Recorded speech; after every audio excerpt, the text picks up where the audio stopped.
What's on your mind?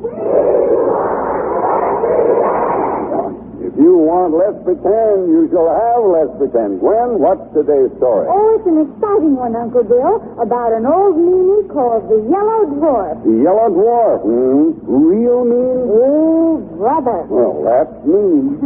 How do we travel? Well, suppose we hear Betty Jane Tyler's suggestion. So how about touring off in a speedboat? All right, Betty Jane, a speedboat it is. 1, 2, 3. Okay, head straight across the lake for Let's Pretend. Turn left at the water weed for the Yellow Dwarf. Let's go!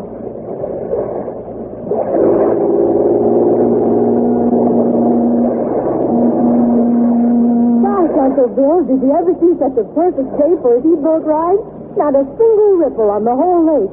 Why, it's just as smooth as well, I was going to say smooth as glass.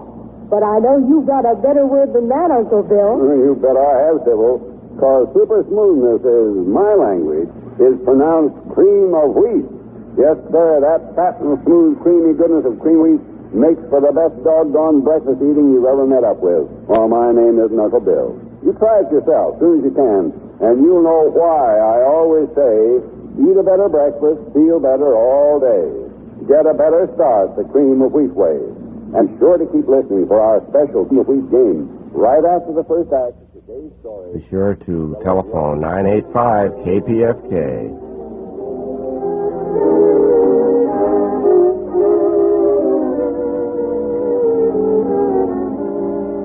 Once upon a time, in a land beyond the moon, the whole kingdom rejoiced at the beautiful love that existed between the gentle Princess Margot and her handsome Prince Anton. Time after time, they sought the Queen Mother's permission to marry, but she mysteriously begged them to postpone the marriage for one reason or another. While all the time she grew pale with anxiety and worry, she would not confide in anyone. Just now, we are in the underworld forest, where, at the foot of huge and twisted orange trees, if you listen, you will discover part of the cause of the Queen Mother's unhappiness. My goodness, Lopia. Keep your guardians quiet. Have you answered any time? Keep foolish mortals away from me. Quiet, Tony. Leo. Now, let's get to business, Yellow Dwarf. What do you want with the Queen of the Underworld? Our plans must be completed, Lopia. Oh, you mean about Princess Margot? Exactly. When I saved Margot's life as a child, the Queen Mother promised me then she'd never consent to her marriage without my permission. She dare not go back on her word. Little did I dream then that you would be the one to want her hand in marriage. But I do. More than anything else in the world. I've told you that Margot is deeply in love with Prince Anton. I know that. That is why I want all the magic powers you possess to help me. Well, I promised to work with you. What's the hurry? Just this. My magic telescope informs me the Queen's Mother is about to come to you to ask your permission for Margot to marry Anton. This is our chance. We must work quickly. Brave queen to venture over the borderland of the underworld just to make her daughter happy. Does she know the magic formula for the cakes that pacify my lions here? Quiet. Yes, she knows it. But much good it will do her. I want you to direct her path here to the foot of the orange tree. Then see that she falls asleep. From then on, I think I can manage. But be ready to let the lions loose when I give you this signal. I understand, and will not fail you, Yellow Dwarf. Call me when you need me. I'll be in my cabin waiting. Leo! Tony! Come!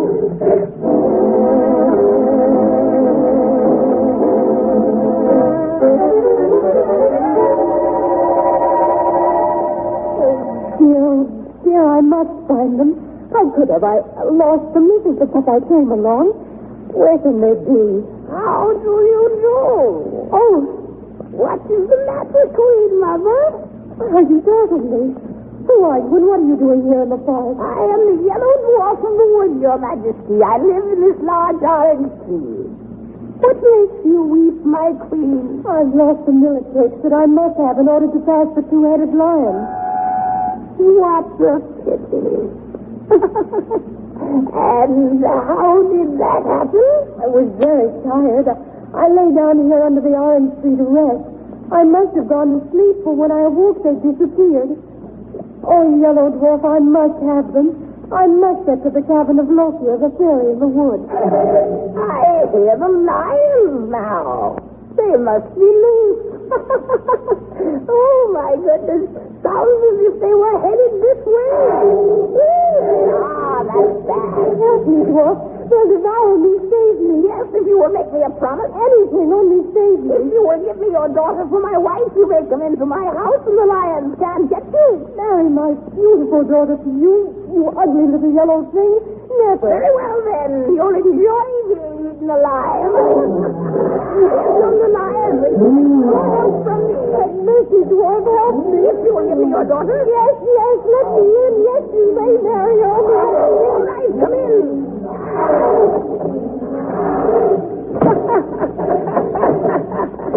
Well, you got in just in time. The lions were clawing at the door. Oh, horrible. What terrible beasts they are. You saved me, but what have I promised? My lovely Margot. Oh, Yellow Dwarf, you didn't mean it. You wouldn't ask the princess to live here. Not every princess, but Margot, yes. I've been in love with her for a long time.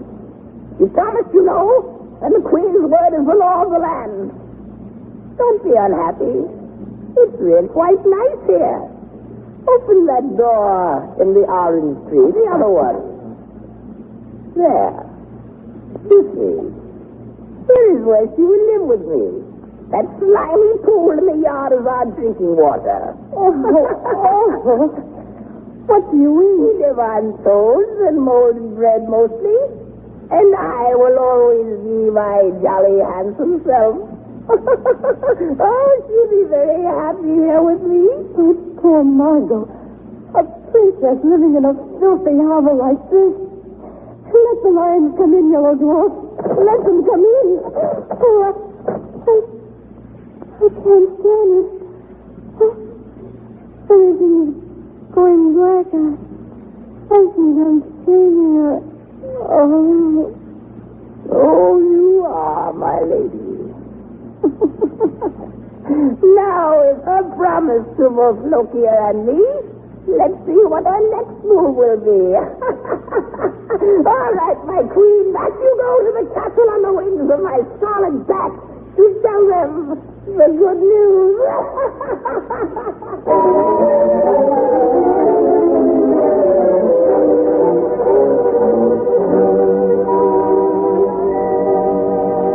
England Forest, Mother?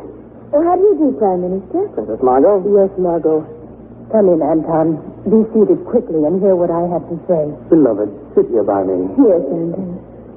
Mother, you're terribly pale. Is it bad news? Yes, my daughter, it is. I can conceal it no longer from you and Anton. Take my hand, Anton. Good news or bad? With you beside me, I can bear it. Margot, when you were a tiny baby, you became terribly ill. The court doctors could do nothing, so in fear and trembling, I went to Lokia, the fairy in the wood, to ask her help. She made me promise that if she healed you, I would never permit you to marry unless she gave her consent. Is that the reason you've not allowed Anthony and me to marry? And only that. At first, I suspected nothing. At that time, she was known for her good deeds as well as her bad ones. When I saw the great love that Anton and you have for one another, I went to her to seek her consent. Oh, madam, that is why you braved that journey to the underworld. Yes, Minister. Little did I know then that she had joined forces with the horrible Yellow Dwarf of the woods. Slimy, filthy creature. Together they stole the magic millet seeds I had for the two-headed lions, then released them. In my terror, I begged the Yellow Dwarf to save me. He made me promise something. I didn't realize fully what I was saying until the door closed on the roaring two-headed beast. Then it came to me. And the promise, Your Majesty? That I would give Margot to him for his bride. Your Majesty? Then it was too late.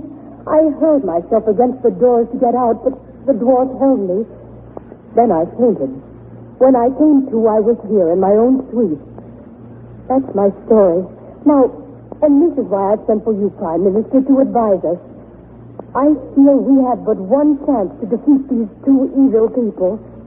True love, such as yours, Anton, and yours, Margot, cannot die. You may suffer, sacrifice, but it will survive.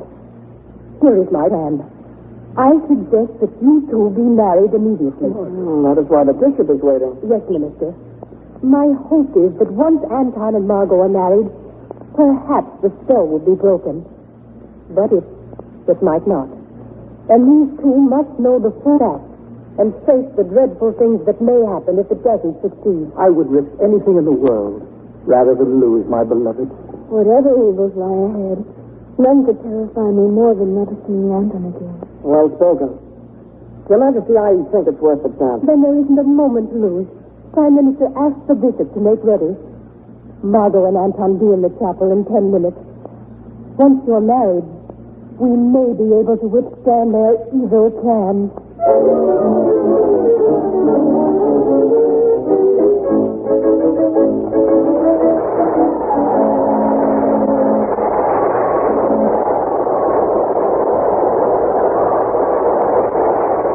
Well, Uncle Bill, what have you got lined up for our Queen's Week game this morning? Now, I'm going to ask all you pretenders in the audience to name your favorite nursery rhymes.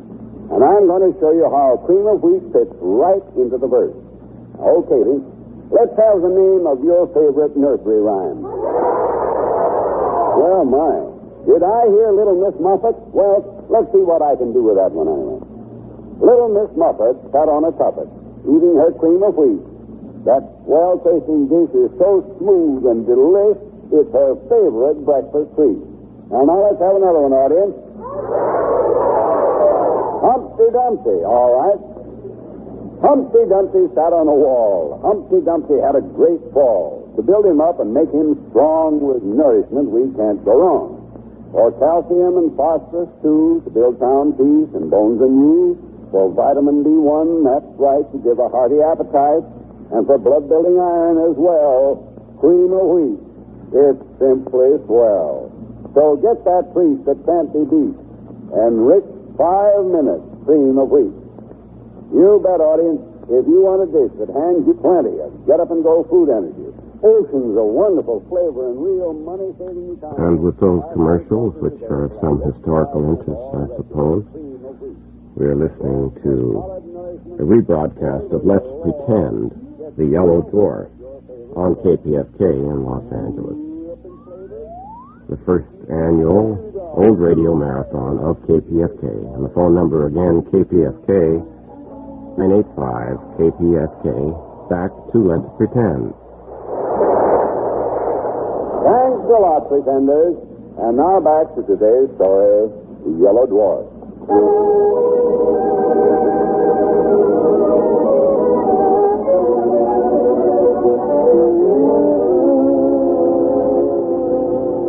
Aided by the wicked Lokia, queen of the underworld, the Yellow Dwarf, the queen mother, into promising him her daughter Margot's hand in marriage. Then, realizing the tragedy that would result if Margot were to be separated from her true love, Anton, the queen mother holds a council. It is decided that the one chance they have to protect Margot is to arrange her marriage to Anton immediately. We find them now in the chapel as the hastily arranged wedding begins.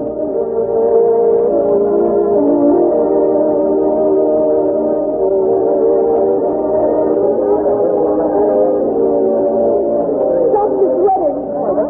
Stop this thing, I say! Loki! Please, Tom, I'm near as heaven help us now. Anton, what did you do? No, Queen Beatrice. Thought you'd cheat the Yellow Dwarf, did you? Thought you could break your promise to me, did you? Well, you can't. No power is stronger than mine. Madam, what do you intend to do? I've come for the Princess Margot. She's promised to marry the Yellow Dwarf. I've come for her. The promise made in terror, madam. You can't hold it to it. Is that so, Prime Minister? I'll show you. Come in, Margaret. Come in. What is that coming into the room? Dragons. Two of them. Better not wait to see what's in the box they carry, my friend. My good saint to help us. Come, Anton. Hand over the princess. My dragon's grow impatient. Come. Never. I'll fight the whole world to keep my bride to be.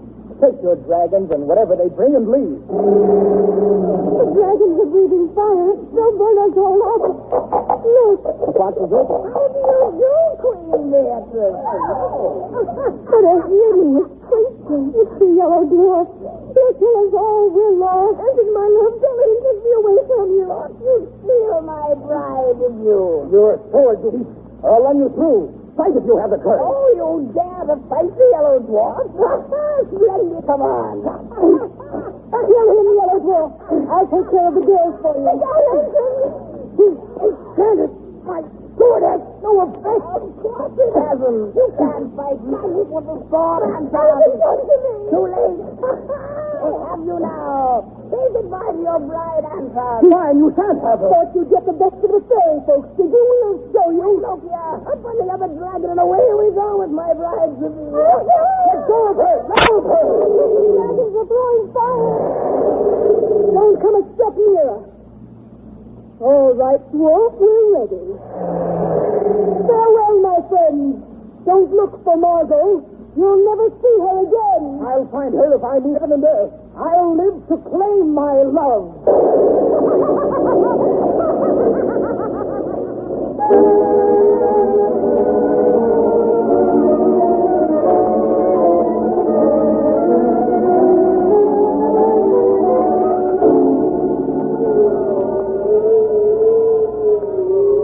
Oh, winds in the trees.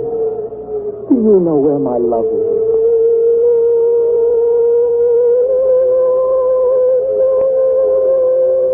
I must find her. I must. Oh, waves in the sea. Do you know?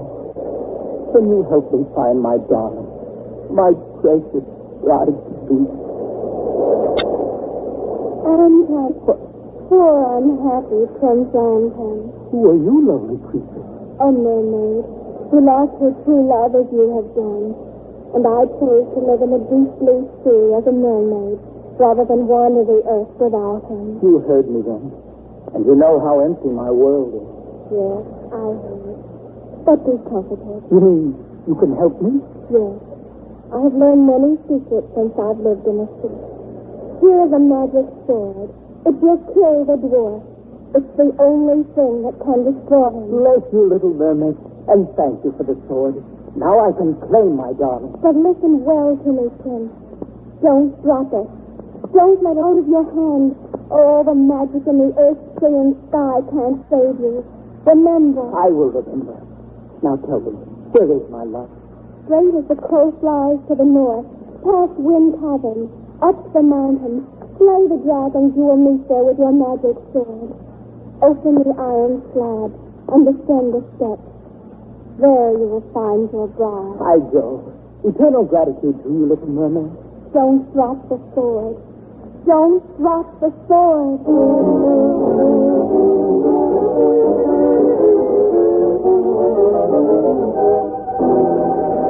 Come on, dragon. This is your last fight. I do not fear you. Back and back. Ha ha. And there goes your head, you grinning beast. To find my love. The iron slab. It opens. Margot, it is I, Anton. Where are you?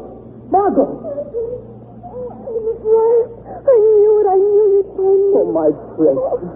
My only love. Oh, my prince. Now what do you do, my pretty? My sword. I've lost it. And with it your life, my prince. You're in my power now. Say your prayers. Anton, what can we do? Kill me if you will, please. Let her go. To be with him forever, I'd rather die. Kill me now. Well, princess, you have pronounced your own doom. Take me in your arms, Anton. I'm not afraid. True love like ours can never die. We will meet again. I love you, Margot. And I love you, my prince. Then do what you will, Yellow Dwarf. We are ready. So be it. No one lives who tries to fight the Yellow Dwarf.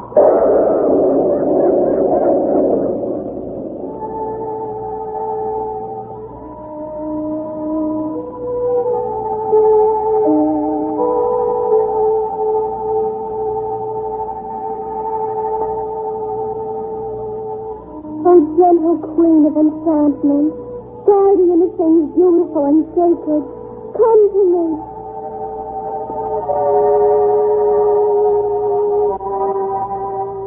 I come, little mermaid. What do you want of me? Grant a lonely mermaid her dearest wish. Take these two dear people, Anton and Margot, guide them and let them live again. Can you do this for me, O Queen? Unselfish little mermaid, it shall be as you wish.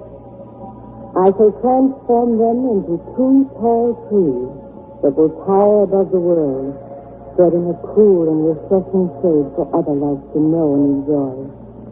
And then, with their branches locked in embrace, they shall stand together, side by side.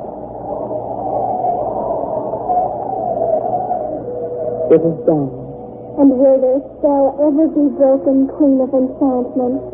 In a little while, daughter, when the yellow dress is gone and they are safe, I will reward true and sacred love with life and happiness. Do they know, my Queen? Even now, as trees, can they understand that all will be well? Yes, daughter. While their bodies are changed into trees for the time being, their souls live and speak to each other. Listen. Forever and forever, I shall love you, Margot. Until eternity, my Anton, I am yours. And very soon, they shall live happily ever after.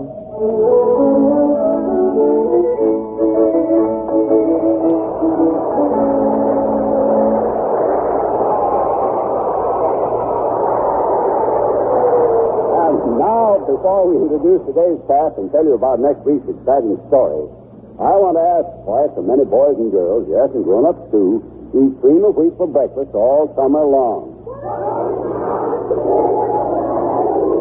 Right, yes. One hot dish with every meal is a mighty good summertime rule. It helps you get more fun out of eating. You've been listening to a rebroadcast of Let's Pretend at the Yellow Dwarf on KPFK, listener-sponsored radio in Los Angeles as part of our first annual Old Radio Marathon.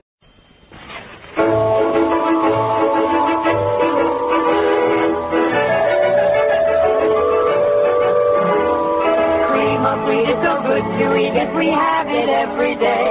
We sing this song, it will make us strong, and it makes us shout, hooray! It's good for growing babies and grown-ups to eat. For all the family's breakfast, you can't beat cream of wheat. Cream of Wheat, the great American family cereal, presents Let's Pretend.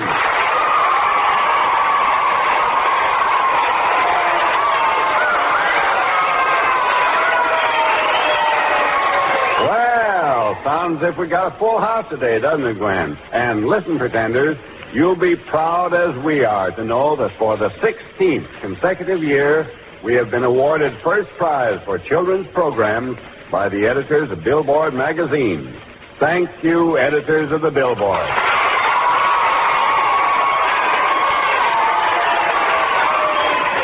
And now, Sybil, what's the story for today? The 6 swans, Uncle Bill. 6 swans it is. And who'll say how we travel to the land of Let's Pretend? It's Bill Lipton's turn today. What do you say we travel by giant rockets? Well, Bill, that's terrific. Rockets it is. One for each of you and a great big one for Uncle Bill and me. Everybody ready? Yeah. 1, 2, 3.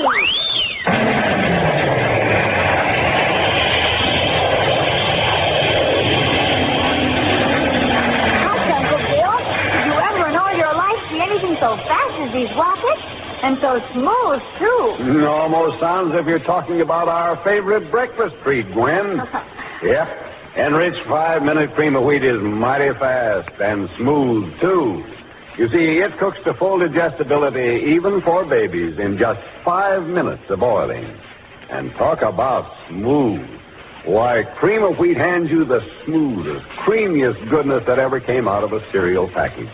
So, eat a better breakfast, feel better all day. Get a better start the Cream of Wheat way.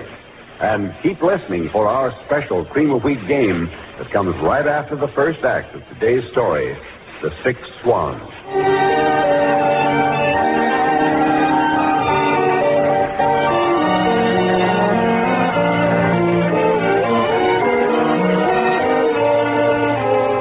Once upon a time, in a land beyond the magic mountains, 6 brothers and their sister Elise dwelt happily together and adored each other. We find them now in their living room greeting their father and his second wife, their new stepmother. Hello, my family. So glad to see you. Seems as if I've been gone a year. That certainly isn't very complimentary to me. Oh, my dear Agnes, I didn't mean it that way. Children, come. Meet your new mother. Here they are. Frederick. Hello, Mother. Kenneth. How do you do? Roland. Mother. Peter. Hello, Mother. Mark. Hello. And Benjamin. Hello. And the baby of them all, Elise, my only daughter, whom we adore. We hope you'll be very happy with us. I don't see how anybody could be with so many people around. I don't like noise and confusion. You must be very tired, my dear. The journey has been long. Elise, will you show your mother to her room? Well, of course I will, gladly. Why should I go? So you can talk behind my back? Suppose they clear out and let me rest here. Agnes, what in the world has made you so cross? Please, my dear, I can't have my children ordered around in their own homes. Come, you're not yourself. Say you didn't mean that. I did mean it, and you may as well know it now. I don't like these stupid boys. Bad manners, horrible voices. Spineless, that's what they are. Spineless. Agnes. Oh, never mind, Father. We understand. Of course we do. We'll go. Well, what are you waiting for, stupid? How dare you talk to my brothers like that? What? Who are you to insult the finest men that ever lived? Father, make her apologize. Eileen, never mind, sister. It's all right. Please, dear, don't. Well, this is a pretty welcome, I must say. What do you expect? We tried to be nice to you, and the first thing you do is to insult my brother. Elise, my dear, this mustn't be. Agnes, please calm yourself. Calm myself? I'll show you how I'll calm myself.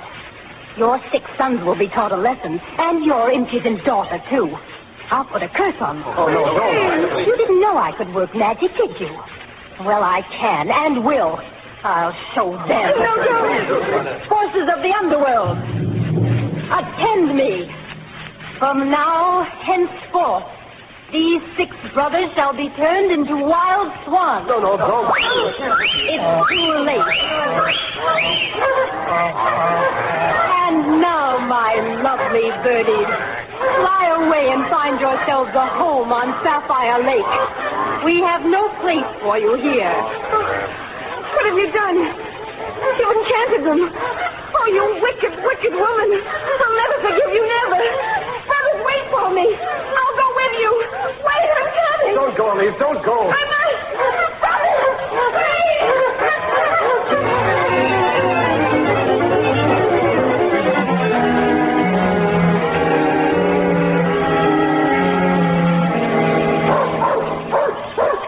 Hello, little lady. Laddie, be quiet. Good morning, madam. Good morning, child. What in the world are you doing away out here in the forest of the cathedral pines? And how does it happen that you're here by yourself? Well, you see, it's my brothers. I'm looking for them. Brothers? Yes, madam, 6 of them. Have you seen... Oh, tell me, have you seen 6 swans flying together? One? I thought you said you were looking for your brothers. I am. You see, they were enchanted by a wicked woman. Right before my eyes, they were turned into 6 wild swans. Oh, I understand now. Yesterday at twilight, I saw 6 swans with golden crowns on their heads. They were flying towards the Sapphire Lake. Oh, do you suppose that... Yes, she said she'd send them to the Sapphire Lake. But why there? Because the water of the Sapphire Lake is magic. They can dip in it after sundown and become men until dawn. Tell me, where is the lake? Please tell me quickly. Come with me. I'll show you. Oh, thank you. Thank you, madame. Come on, Lottie.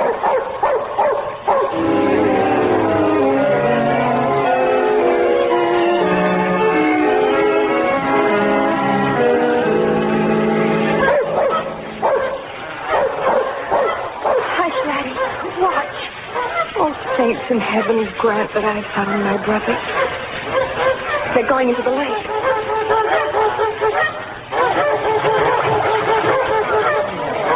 Oh, it's good to be a man again, if only for a few hours. There it is. Brothers, there must be some way to break this enchantment. How? Must we go on like this? Get it! Fred! Please, little sister. How did you find us? Glad I understand you. Oh, I've missed you and grieved for you. So have we, too. Oh, brothers, it was all my fault. If I hadn't made our stepmother angry, she never would have changed you into swans. Can you ever forgive me? Oh, nonsense. She's just a wicked old witch. I'm sure she intended doing it no matter what happened. Oh, it's so good to see you, Elise, dear. Fred, how long are you permitted to stay in the form of men? All too short a while, Elise. At the first ray of the dawn, we are changed back into swans. And then where do you go, Benjamin? To a far distant mountain where we've made our home. This brings us to the most important question. What can we do, Benjamin? What about? About Elise. We can't leave her here. Of course not. Must we give her up just when we found her? No. I won't go home ever again while this enchantment endures. But how can we take care of you? I don't know. But we must find a way. I'll never leave you, never. I have an idea, boys. What, we can weave a cradle that will hold Elise and Laddie. Then at dawn, all of us can hold it with our beaks. And take her to our cave in the mountains. At least we can be together and she'll be safe. What do you say? Come on, let's get started.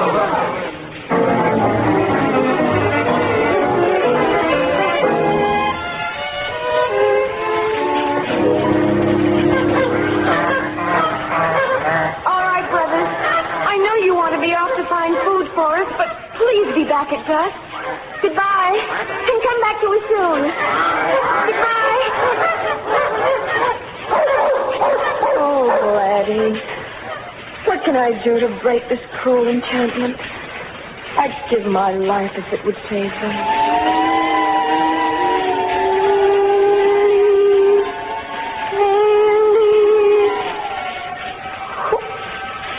Who calls? I do. Who are you? I am the voice of the wind. What would you have of me, voice of the wind? I can tell you how to save your brothers and break this enchantment. Do you want to hear? Oh, yes. Yes, if there's a way, tell me. It will be torture for you. Are you strong enough to meet the test? Try me, voice of the wind. I shall not fail. I believe you. Listen. Out on the mountainside there grows a nettle weed. Gather it. Tear it to pieces with your bare hands. Grind it to a pulp with your bare feet. They will bleed, but you must go on. I'm not afraid of pain. What else? After the fiber is broken from its pulp, you can weave coats of mail. Weave 6 coats for your brothers, and when the last is done, throw them over the swans, and the enchantment is broken forever. Can you bear the pain of the nettle tearing at your flesh? Of course I can. Then listen, for now comes the hardest part of all. From the moment you start, you must not speak again to anyone until the last coat is finished. If you should, then the coats will be powerless and all your efforts will be lost. Can you be strong enough to keep silent, whatever the cost may be? Try me. It may cost you your life. Try me. You are a brave and devoted sister. Now, start to gather the nettle weeds, and from this moment, not one word. Farewell.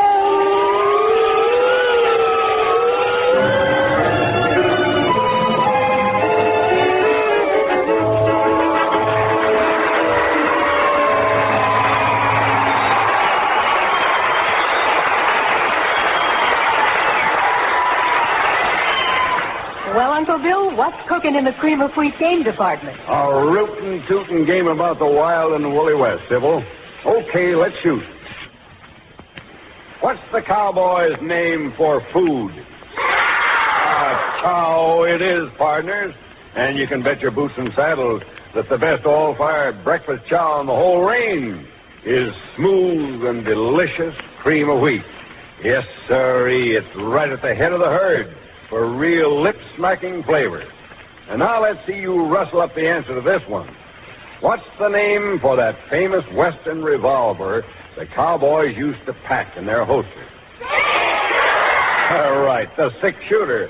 And when it comes to packing high-caliber, high-six-way nourishment, it's enriched 5-minute cream of wheat that hits the bullseye there. You bet.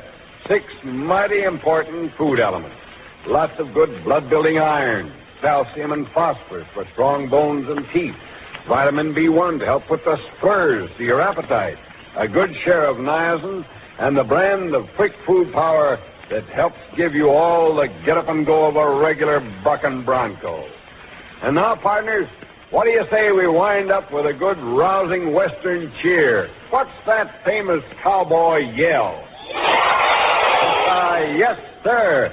And if you want to hear yippies at your house and start a regular stampede to the breakfast table, just yell out the words, enriched 5-minute or regular cream of wheat. Either one gives 40 man-sized servings at a cost of less than a penny a bowl. And remember this, all you pretenders, north or east, south or west, cream of wheat is top, the best. It's way up in flavor. It's way down in cost. It's plenty smooth.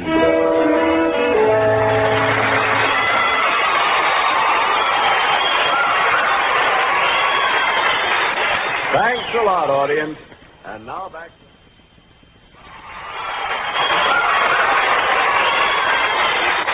Thanks a lot, audience. And now back to our story of the 6 Swans.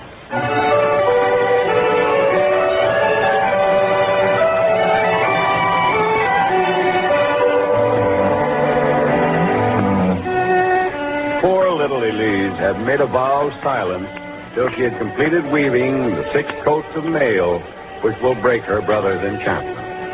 But one day, as she weaves the coat of mail out of the nettle weeds, a prince and his counselor come riding by. Whoa! Here's the cave, Your Highness. Wow. Cool and shady here, with a spring of clear, cool water. Suppose we dismount and rest here for a while. I shall be glad to rest, Counselor. This is quite a place. Yes. Looks as if it were inhabited, Your Highness. It is. There's a collie dog. Hello there, fellow. Well, I'll go inside and investigate. All right, Counselor. Well, this is interesting. Come here, fella. Come on. That's right. You're a very friendly dog, aren't you? Your Highness, I've made a most unusual discovery. So? What is it? The loveliest girl I've ever seen. Look. There. What? In this lonely mountain cave? Come here, girl. Let me see you. I won't hurt you, believe me. Come, young lady. His Highness the Prince calls you. Why don't you answer? Stop that weaving instantly and greet His Highness. Oh, don't be harsh with her, Counselor. Come here, girl. Perhaps there's something wrong with her speech that we don't understand. Perhaps she doesn't speak our language, Your Highness. And yet her eyes tell me she understands exactly what we say. Those great dark eyes say many, many things. Come, little lady, don't be frightened. Counselor, look. Her hands, her feet. They're bleeding and covered with blisters. It's those nettles she's working with. Take them away from her. Yes, Oh, they stick like needles. By all means, keep them, girl. This is indeed the most curious thing I've ever seen. She must be mute. Prepare a horse for her. I shall take her to the castle immediately. Your Highness, you don't know anything about her. Perhaps I don't, but I'd have no rest thinking of her here alone, starving or devoured by wild beasts. Come, little one, smile. What? Tears instead. She cries more and more, Your Highness. What can we do? Nevertheless, she must be taken to the castle. I want to know she's comfortable and safe from all danger. Yes, sire. Oh, here are 4 coats of mail made from the nettles. Shall we take them with us? Take them. And the nettles still to be woven? Everything. Come, little princess, don't cry. Please, we shall be very kind to you. Look, Your Highness. This horrible place is infested with swans. There are 6 of them flying above us. Oh, there are. Hey, give me my gun. I'll have a shot at them. Careful, girl. You made me miss. Don't grab my arm like that. What?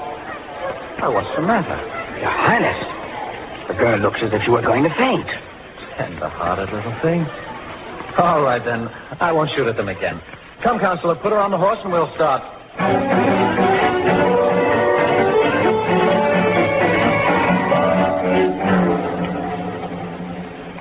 I tell you, Your Highness, the girl is a witch. There can be no other explanation. But what does she do? 4 days and nights have I watched her and observed. She weeps continually. The slightest sound of birds calling, she runs to the window and looks in every direction, as if she were expecting something to come to her out of the sky.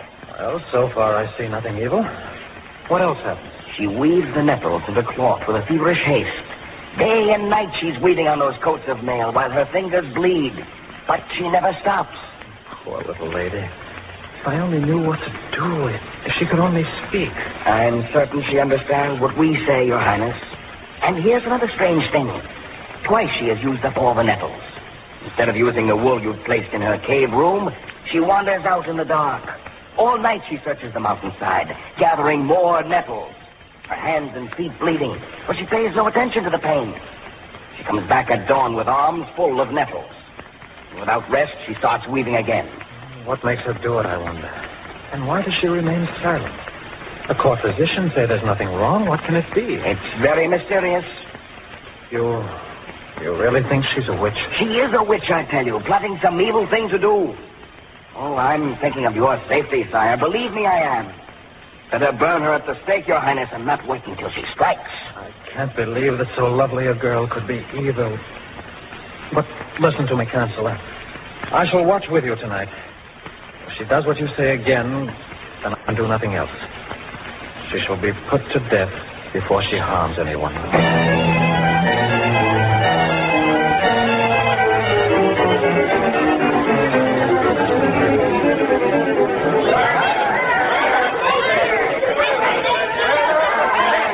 All right, Your Highness. Here she is. She insisted on bringing with her the coats of mail she was weaving. Even now she's working on one. Will you give the signal to start the fire? Quiet the people if you can, Counselor, and bring the girl to me. I want to speak to her. Quiet, everyone. You won't go back on your word, sire. You won't let this woman live to bring evil to your kingdom. Please, I will keep my word. Now, please let me speak to her alone. Little lady, can't you say one word before they burn you? Can't you give me one reason to stay the order? Speak to me. Justify my belief in you, won't you? Help me to save you. I adore you. I can't believe you're a witch, but you must help me to help you. Your Highness, look at the swans flying over us. 6 of them. They're coming down. They're flying right to the witch. Look at her. She is a witch. Look what she's doing. The swans are circling her. Look, the coats of mail. She's throwing one over each swan. Please. My darling little sister. Oh, thank heaven we found you in time. How dare you say that? You've broken the enchantment. We're men once more. Oh, Elise, we are here, your 6 brothers. What are they doing to you? What is this, men? Who are you? What can all of this mean? Your Highness, This is Elise, our sister, Your Highness. She has worked day and night to weave these coats of mail, which have broken the enchantment and turned us from wild swans back to men. Oh, brothers, are you all right? Yes, Elise. We're all right now. Oh, my darling. I nearly let them burn you at the stake. Why didn't you tell me? I would have kept your secret. I couldn't tell you, my prince. I promised I wouldn't speak or utter a sound until the coats were done, and I'd broken the enchantment. That's why I couldn't explain. Though it cost me my life, I dared not speak. You brave little girl. You precious sister. Poor brother. Oh, Benjamin, I couldn't finish your coat. The left sleeve was still to be woven. And so you have one wing in place of an arm. But I dared not wait. It doesn't matter, dear sister. I thank heaven we reached you in time. And I, too. And now, Your Highness, may I thank you for all you tried to do. You've been so very gentle with me. And I have been grateful, though I couldn't tell you so. To think that I doubted your beautiful eyes when they spoke for you. Oh, Elise, I want you for my queen. I've told you so many times, but now, thank heaven, you can speak. What is my answer? Will you do me the honor to become my wife? Oh, yes, Your Highness. If my brothers consent, I'll be happy to marry you. Well, may I, boys? People, loyal subjects, salute the bravest, the most gallant woman in all the world. Elise, my bride-to-be.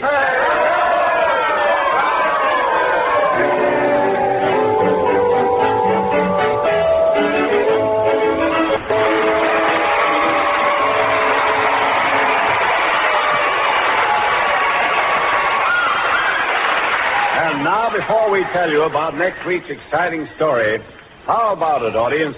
Would you like to enjoy an extra special, super-duper, double deluxe breakfast tomorrow morning? So, well, then here's the ticket. Lead off with a big bowl full of cream of wheat, topped off with raisins made into a funny face, and plenty of cream and milk. There's a flavor combination that hits a brand new high in downright mouth-watering goodness. So today, for sure, put in your bid for either enriched 5-minute or regular cream of wheat. And remember, For all the family's breakfast, you can't beat cream of wheat. the presenters for today were Elise, Patricia Ryan, Benjamin, Bill Lipton, Kenneth, Jack Ryan, Fred, Kingsley Colton, the father, Arthur Anderson, the old woman in the wood, Gwen Davies, the stepmother, Sybil Trent, the prince, Albert Alley, the counselor, Michael O'Day, the voice of the wind. Miriam Wolfe. The original music was composed and conducted by Maurice Brown. Today's story was dramatized and directed by Nila Mack. Now, if you live in or near New York and you'd like to see a podcast of Let's Pretend, drop a postcard to Cream of Wheat, CBS, New York, for your free ticket. Did you ever break a law and think it wouldn't be discovered? Then find out it had marked you so that everyone knew it? What steps would you take to undo it? Listen next Saturday to hear of a crime and its punishment. Hear the adventures of a rusted knife. This is Bill Adams saying, remember to eat Cream of Wheat, the great American family cereal. This is CBS, the Columbia Broadcasting System.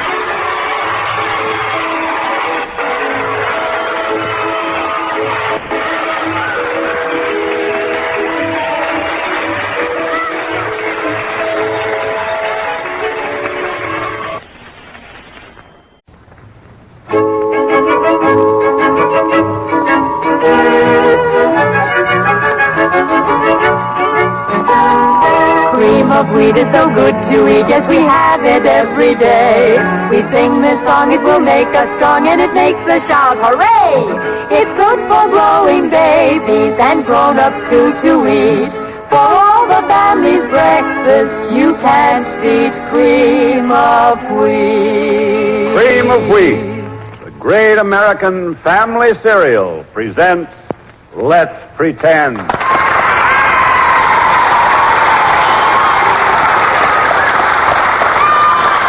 Well, Sybil, sounds like our audience out there is excited about something. You know what it is? Yes, Uncle Bill. I think they're anxious for our story today. Something special today, audience? What is it? Oh, so it is. Jack and the Beanstalk. Well, let's get going.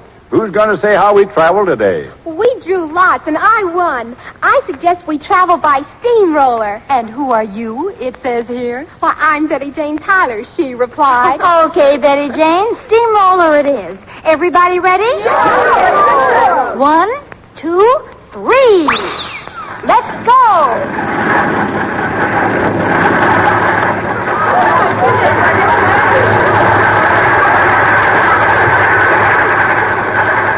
This steamroller is lots of fun, isn't it, Uncle Bill?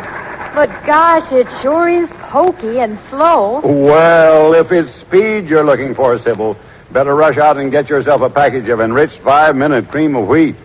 You see, Cream of Wheat has food power, just what it takes to help get you off to a real flying start every morning.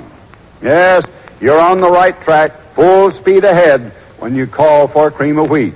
So eat a better breakfast, feel better all day. Get a better start the cream of wheat way.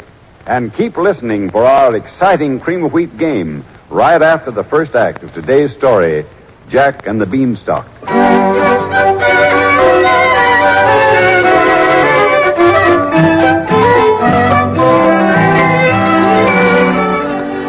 Once upon a time, in the land of enchantment, a widow and her brave young son lived in the shadow of poverty. The mother did her best, but there came a day when she could no longer hide the truth. We find her talking with her son, Jack, in the kitchen of their spotless home. You see, Jack, there isn't a penny in our house. Unless something unforeseen happens, I'm afraid we'll both go hungry. Mother, I had no idea it was as bad as that. I know you didn't, Jack.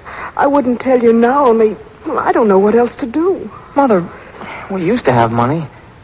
I remember as a little fellow before my father died, we had everything we wanted. What happened to it? I suppose since you're old enough to know this present trouble, you may as well know that, too. Your father was one of the many victims of Bullibus. Bullibus? The giant who lives in the Granite Mountain? Yes.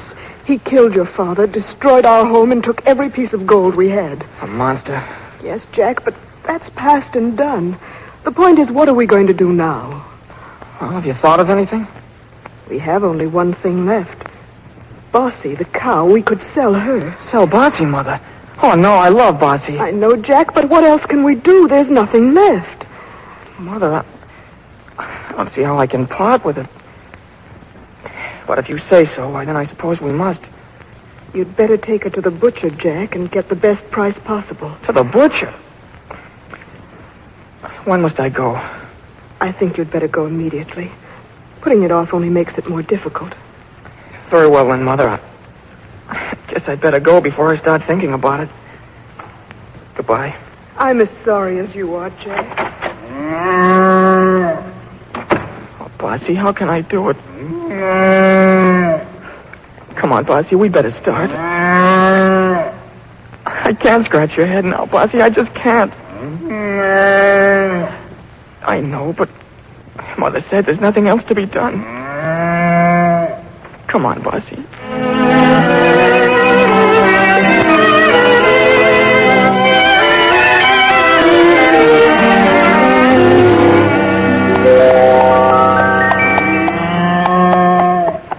Come on, Bossy.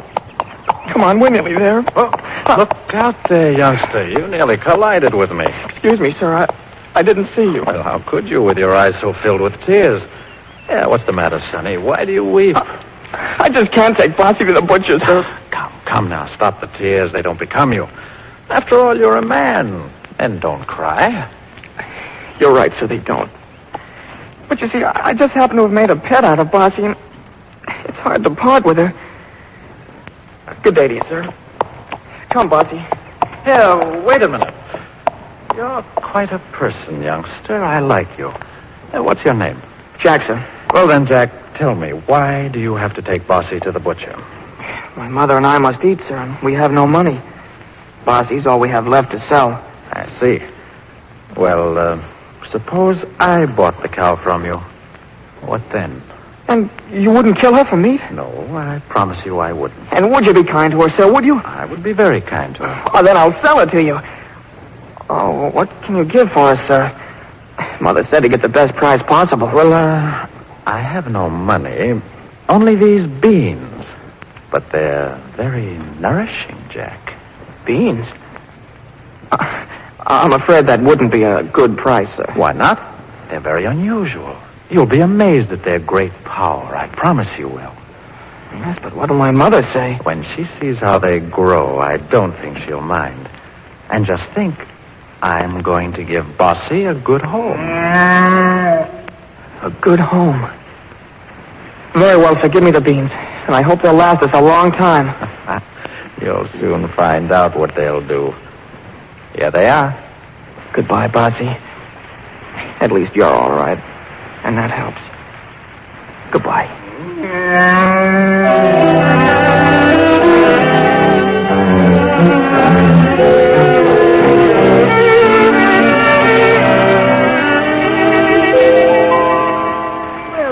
Jack, you've been gone a long time. Yes, Mother. Poor boy, it was a difficult thing to do, but we had to. What did the butcher pay you? I didn't sell Bossy to the butcher. No? To whom, then? A stranger on the road who promised to be very kind to her. Oh, well, so far, so good. What did he pay you? Mother, I hope you won't be angry. Tell me quickly, Jack. What did he pay you? He gave me these beans. He gave you what? These beans. He said they had great power and were very nourishing. And you mean to say you sold the cow, our last hope for food, for a handful of beans? Well, the stranger said they... The stranger said. And did he say what we would eat or how we live? He didn't say anything about that, did he? No, only I'm sure that he wouldn't... Jack, how could you be so stupid?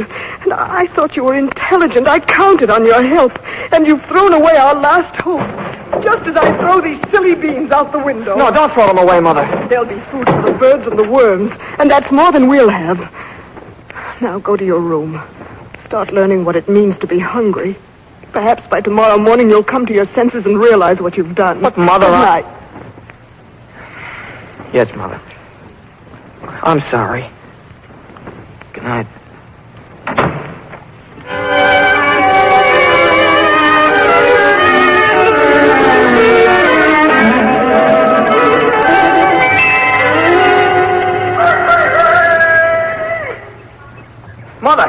Mother, come out here quickly. What's the matter? Look, just look what's happened. What is it? A beanstalk where you threw the beans last night. I can't believe my eyes. Look how tall it is. Why, I can't see the end of it. It reaches to the sky. Why, Jack, it's magic. The stranger said those beans had great power, but who would have dreamed that this could happen? It's wonderful, simply wonderful. Jack, what are you going to do? I'm going to climb to the very top. Who knows what I shall find? Oh, Jack, no. Oh, but I must, Mother. There's some reason for all of this, and I must find out what it is. Something tells me our luck has changed. Oh, please be careful. Oh, I'll be careful. Jack, don't fall. Oh, Mother, I can see the top of the church steeple. Oh, now I can see the next village. Hey, there's the river. Well, now I can see the whole world.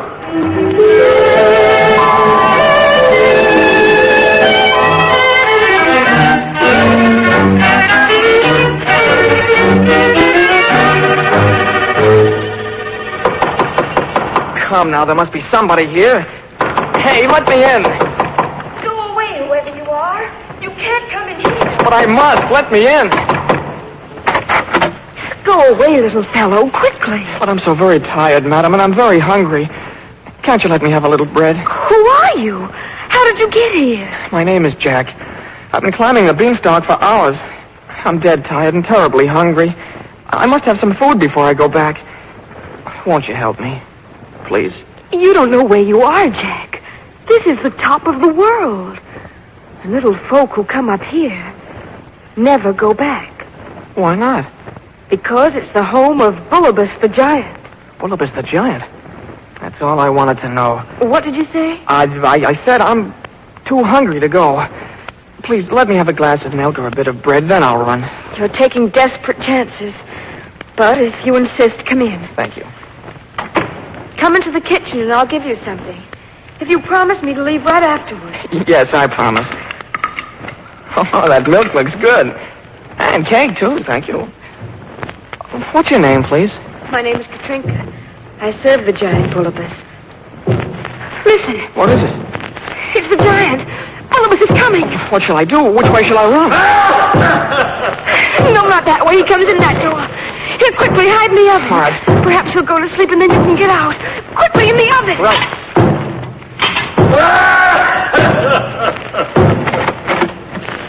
Well, hello, Katrinka. Take off my 7-league boots. They're heavy. Yes, sir. What a day I've had. I tore up a whole village. Ripped wheat fields wide open. I didn't find any children, though. I wanted a couple for my supper. That's too bad, sir. Too bad it was a cat. I smell a human being. Nonsense. I tell you, I do. You can't fool me. Who's been here? No one, sir. Oh, here's your little hen. So it is. And it's about time she laid some golden eggs for us. I'll put her on the table.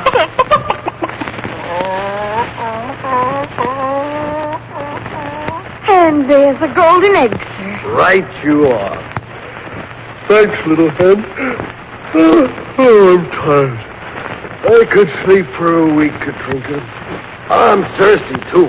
Go out and get some fresh water from the spring. Yes, sir. Right away. All right. I wanted a couple of children for my supper. Little hen laid a golden egg anyhow. And that helps, but I'm sleepy.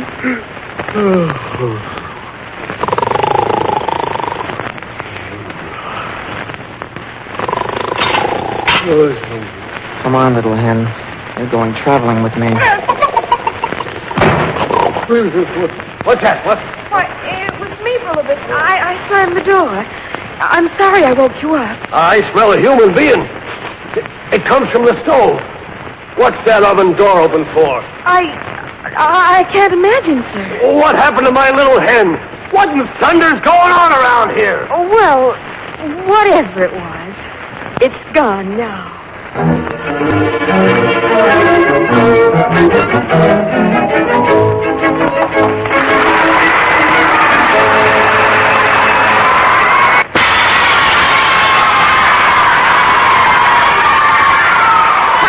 Cream of wheat game, Uncle Bill. Why, by golly, it is, Gwen. Today, audience, we're going to play our old favorite, the Guess the Rhyme game. I'm going to read 3 little poems and leave it up to you to fill in the last word. Okay, here goes. A certain young fellow named Benny said cream of wheat's better than any. Its flavor is nifty, and talk about thrifty. Why, a bowlful costs less than a...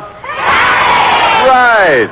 Both enriched 5-minute and regular cream of wheat still cost you less than 1 cent a bowl.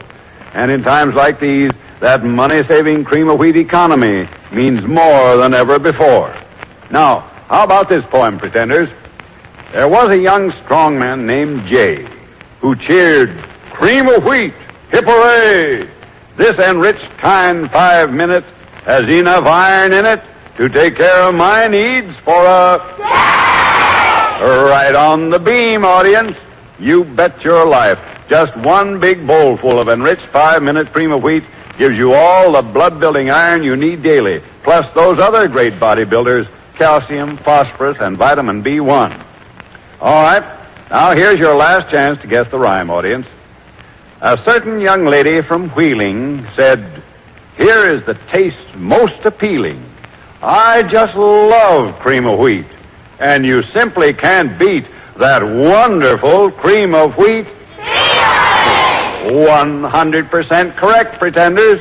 And let those rhymes remind you that for real He-Man nourishment, plus the most super delectable flavor ever invented, you just can't beat that top-notch treat, smooth, delicious cream of wheat.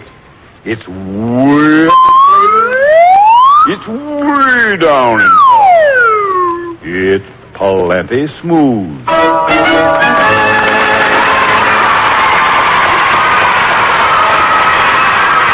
Thanks a lot, audience.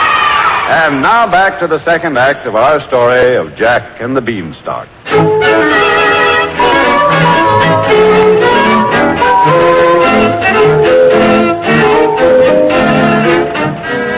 Jack escaped from the castle of Bullabus, the giant.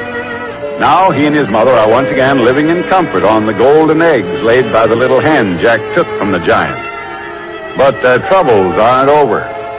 One day, on returning from the neighboring village, he finds his mother in tears. Well, hello, little mother. You were right. They pay more for the golden eggs in the next village than they do in our... Jack. What's the matter, Mother? What are you crying for? Jack, haven't you heard what's happened? No, what is it? The giant Bullabus. I saw some houses burning and a field torn up as I was coming back. He's raided the village again. Overturned houses, wrecked the fields, but worst of all... What, Mother? He took your sweet little cousins, Margot and Teddy, away with him. We'll never see them again. The beast. Mother, I'm going up the Beanstalk after them. Oh, no, Jack. No, you mustn't. Well, someone must save them. But you can't fight a giant, son. Well, I can try. He can't go on terrorizing and killing people. That's what your father said and paid with his life. Well, perhaps I shall too, but I must try. Now listen to me carefully, Mother. Get me some sharp axes. Have them at the root of the beanstalk. I don't know when I shall return, so keep them there day and night. But what for, Jack? Well, I have an idea that may work out. Wish me luck, Mother, for here I go up the beanstalk. Oh, Jack, I'm proud of you, but I'm fearful, too. Say a prayer for me, little mother, and don't worry. Goodbye.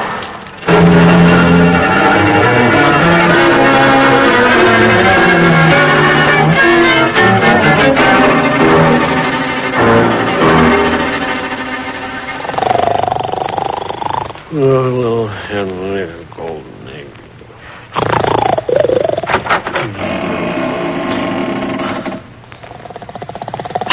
Who's that? It's me, Katrinka Bullabus. Oh.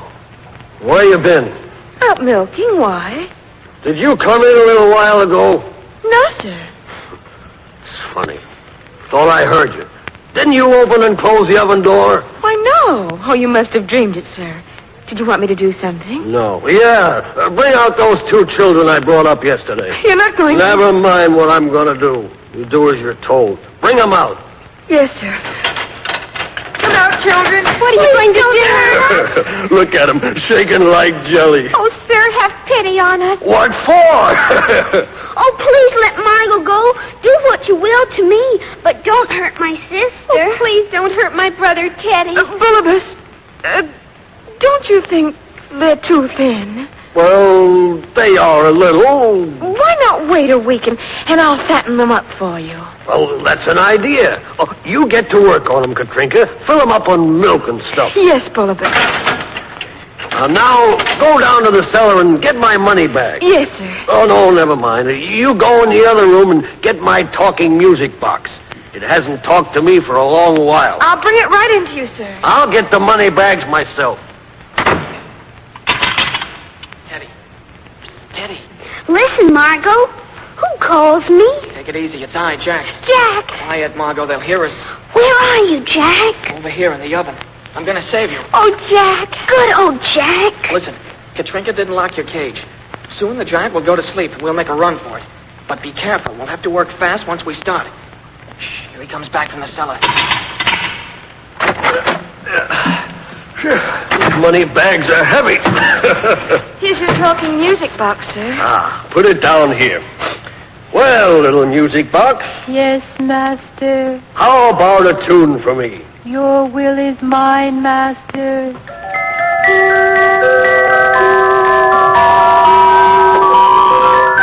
Very nice tune. Not everybody has a music box that speaks. All the most money in the world. Katrinka, go out to the cave and bring me a jug of cider. Yes, Bullabus. Oh. Shall I play again, master? No, I guess I'm too sleepy. Oh, all the money. Music box that talks. And 2 nice children later on. Not bad, Bullabus. Not.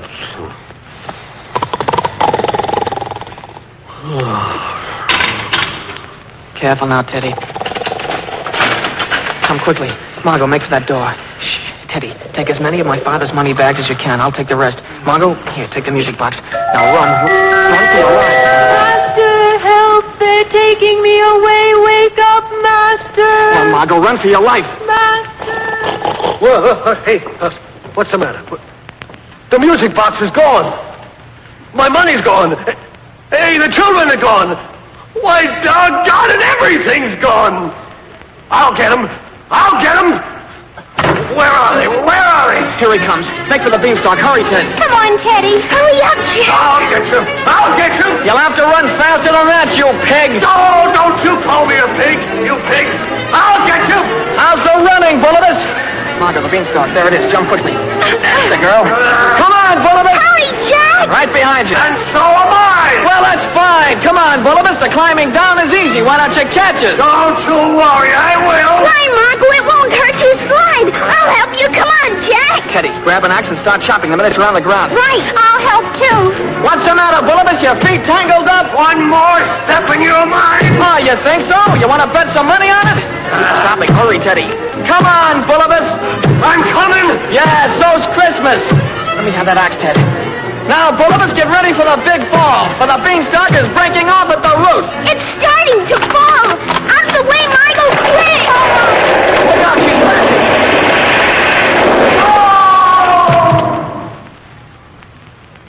And there you are, you big brute. Jack, what's happened? He saved us. Jack saved our lives. The giant fell and the beanstalk on top of him. Here's the money he stole from us, Mother. There's the music box for good measure. And there on the ground is Bullibus. He's dead as a doornail, and he'll never hurt anybody again. I'm very proud of you, Jack. My hat's off to you, Jack. The bravest boy in the whole world.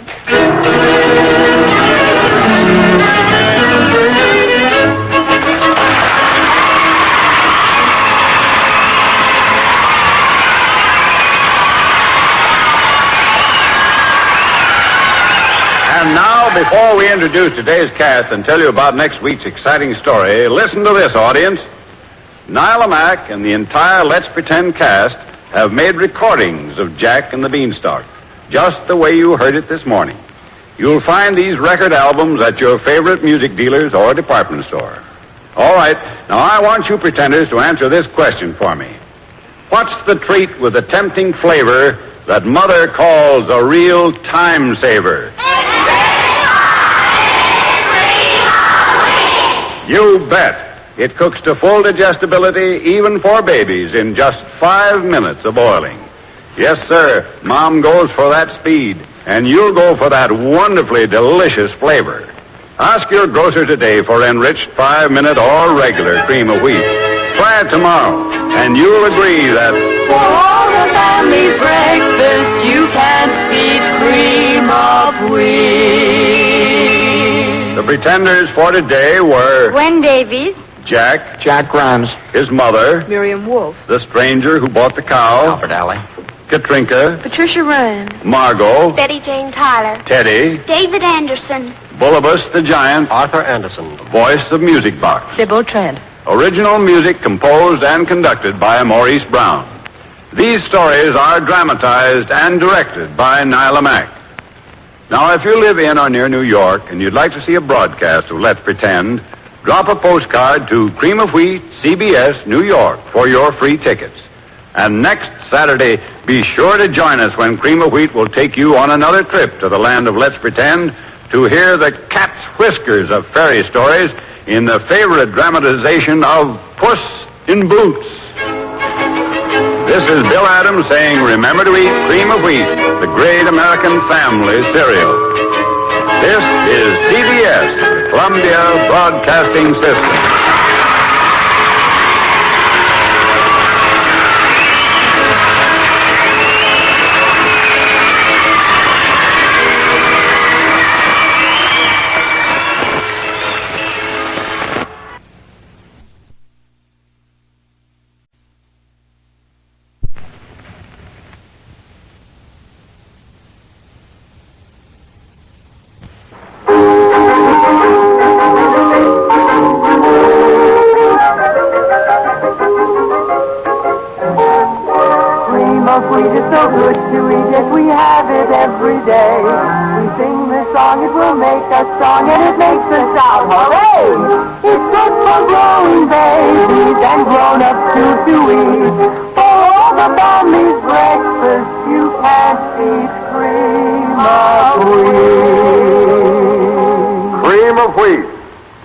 American Family Cereal presents Let's Pretend.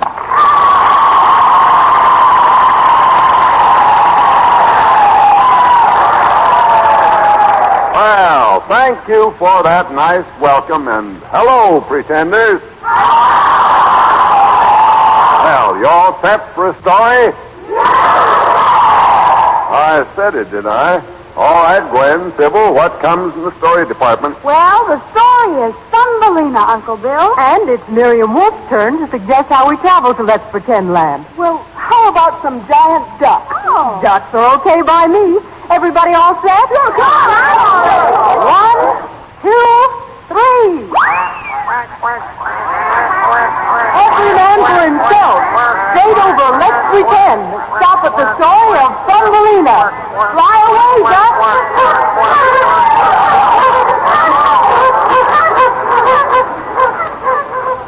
If you'll pardon the pun, Uncle Bill, I wouldn't duck out on a trip like this for the world. Fun, isn't it? You bet it is, Sybil. And I just have a hunch that you don't duck cream of wheat at breakfast time either. And that's because most happy, healthy boys and girls like you take to that smooth, tempting cream of wheat like a duck takes to water. And flavor, man, oh man. Just wait till you try it. Do that tomorrow morning. Eat a better breakfast, feel better all day. Get a better start the cream of wheat way. And don't forget, our special cream of wheat game comes right after the first act of today's story, Thumbelina.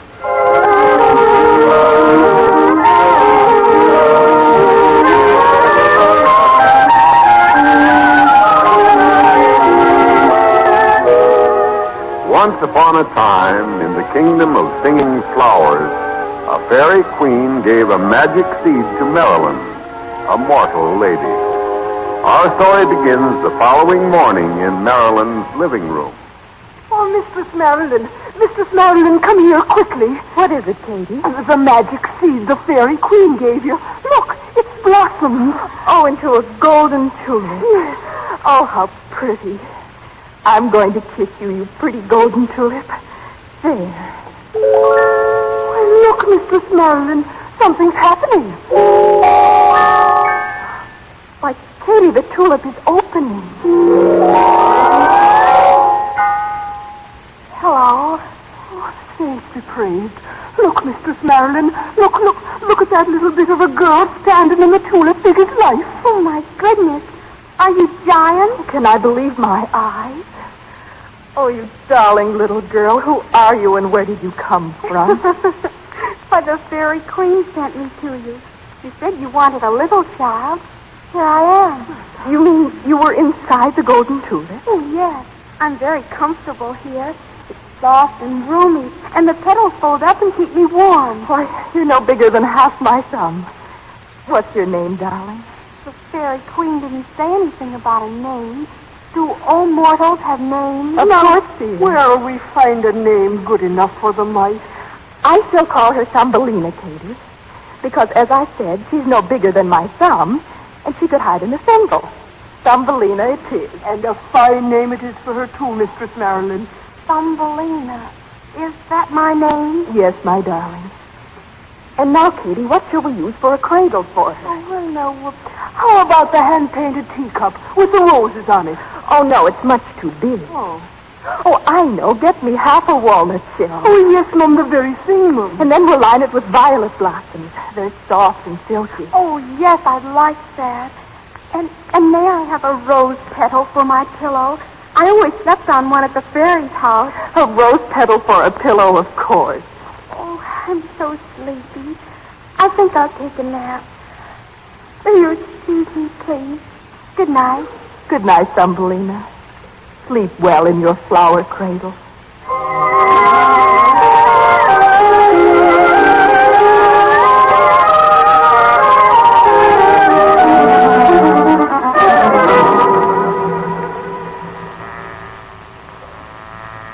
Oh, what a huge bug. Please, who are you? I'm Messenger Bumblebee. But where am I? I found you asleep in a lady's slipper, and I stole you. What do you intend to do with me? I'm going to take you to the Royal Bumblebee Palace. Oh, no. Oh, don't take me away, please. Don't argue with me, little one. I've had my orders direct from the King Bee himself. Get on my back and hold tight. Come now. No. Put me down. I don't want to go. Put me down. Put me down.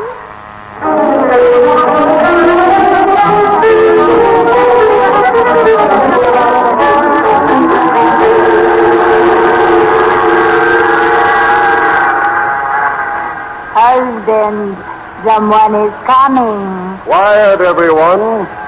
Look, bees, here comes our messenger.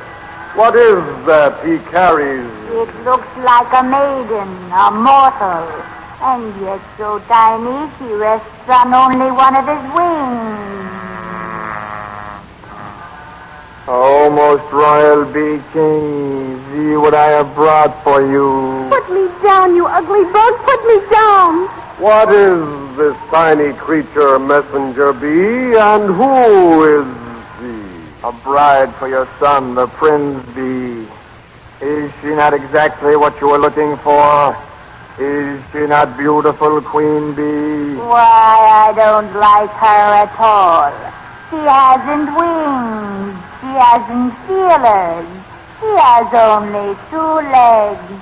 I think she's ugly. I don't care what you think. I want to go. Put me down. You're quite right, queen bee. We can't use a mortal, however small she may be. Let her go. What's to become of me now? Where shall I go? That's your problem.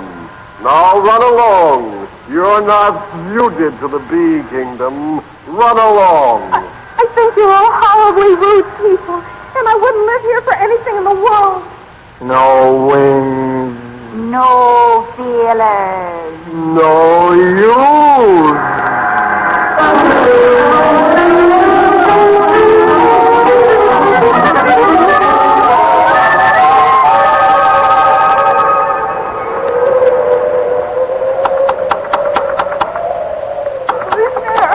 Please, lady.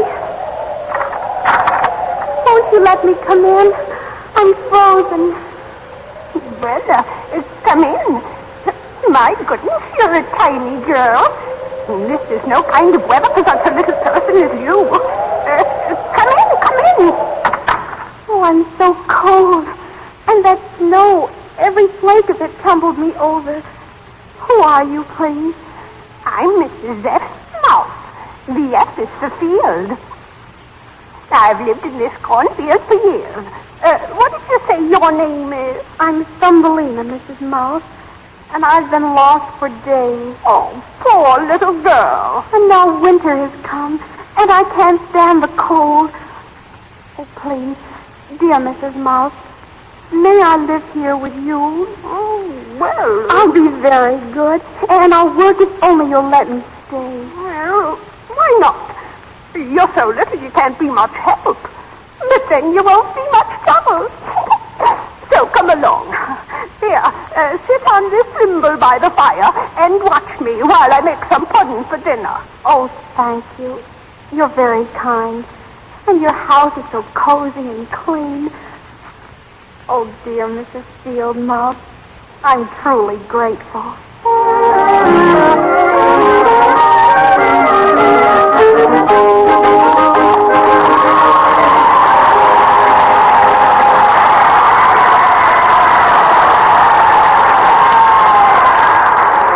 Uncle Bill, isn't there some kind of special celebration coming up this next week? Some holiday or something? Hey, audience, do you happen to know what the big event is next Friday? You're right, pretenders. And this morning it's a big 4th of July game that promises to be the poppin'est, banging'est sound effects game we ever played. Now, first, tell me, what kind of sound does a skyrocket make? Yes, well. And remember, once you touch off your appetite with a taste of that smooth, delicious cream of wheat, brother, you'll skyrocket to a brand new high in eating enjoyment. Yes, sir, that super tempting cream of wheat flavor will take you right out of this world. Okay, pretenders, now let's hear you make like a pinwheel. That's it. Perfect, audience. And if you have been spinning around like a pinwheel looking for a dish that hands you bodybuilding nourishment, just give enriched 5-minute cream of wheat a whirl. It's that great breakfast treat that gives you iron, calcium, phosphorus, vitamin B1, hard-driving food energy, and more of these famous food elements than any other cereal at a cost of less than a penny a bowl. And now, audience, to wind up our game with a real bang, let's hear you come through with the sound of a giant cannon cracker. Great. And remember, for a bang-up breakfast dish that's fairly popping with food power and busting with flavor, help yourself to that 100% red, white, and blue American favorite, cream of wheat. Get enriched 5-minute or regular cream of wheat at your grocer's today.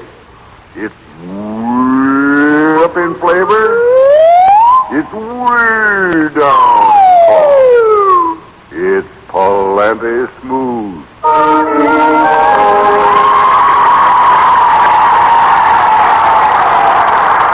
Thanks a lot, audience. And now back to today's story, Thumbelina.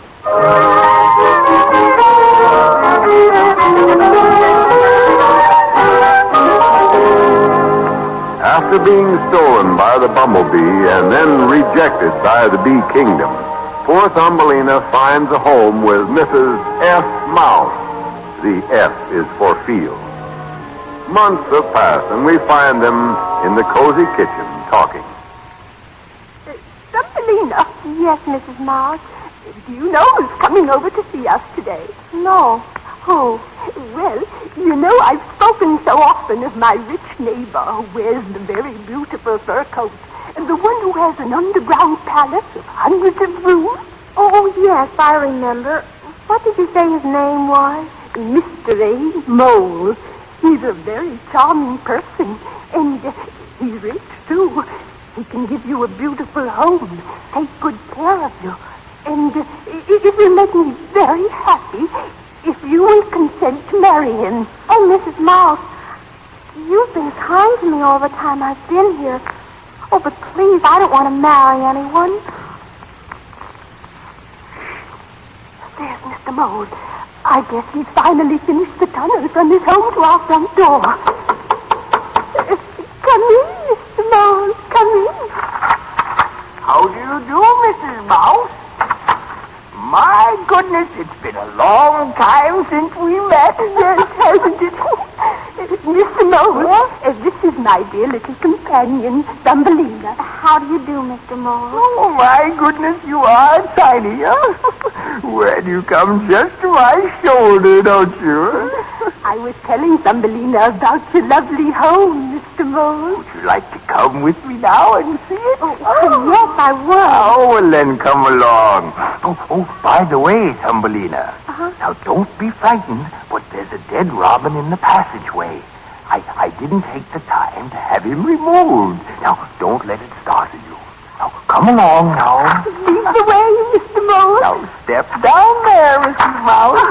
All right. Thumbelina will have to jump. There you are. Oh, there's the little dead robin. Now, wait, I'll kick it out of the way. Oh, no, don't, please. Let me bury him. What? A silly bird, and you want to take the trouble to bury him? Oh, please, I do. Perhaps he was the one who sang to me so sweetly in the woods all summer, before Mrs. Mouse let me live with her. Oh, please, Mr. Mole, take him. Very well, if you really want to. We'll go on. Now, we'll leave the door open so you can find your way. As soon as you bury it, come to Mr. Mole, Thumbelina. You just follow the tunnel. You can't get lost. Hurry up. Yes, Mrs. Mouse. Mouse.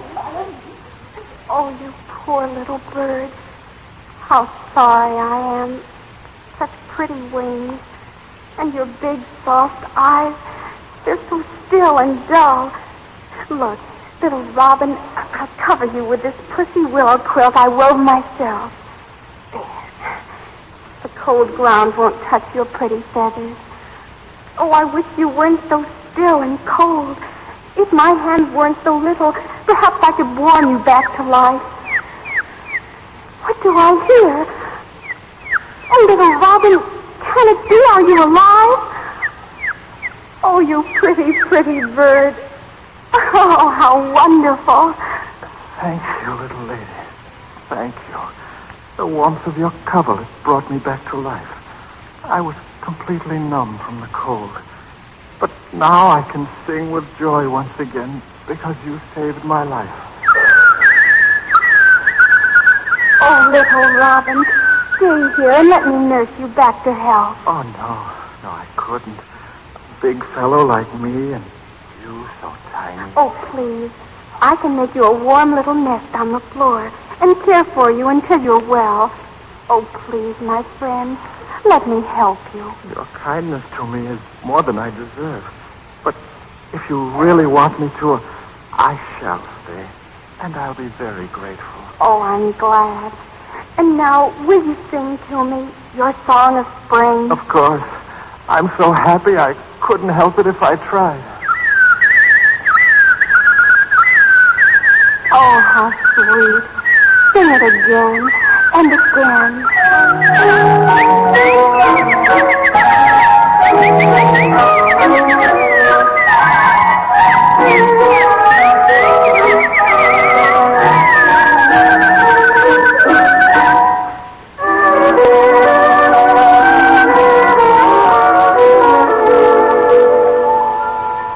Well, my dear, speaking of good friends, Mr. Mole asked me again today for your hand in marriage, and I told him you would accept. Oh, Mrs. Mouse, you didn't. I did, my dear. There's no use in your being a silly little girl any longer. You're old enough to be married, and you should be. Mr. Mole can offer you every luxury. Oh, but Mrs. Mouse, while I'm grateful to you, I just couldn't. Thumbelina, now listen, you will obey me. Now, I've been patient long enough.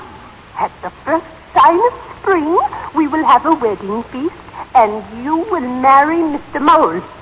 Really, you should be very proud to be the wife of a man who wears such a handsome fur coat every day in the year. But I don't love him. Nonsense. You'll marry him and be a good wife to him. So dry your eyes now and start to weave the cloth for your wedding dress.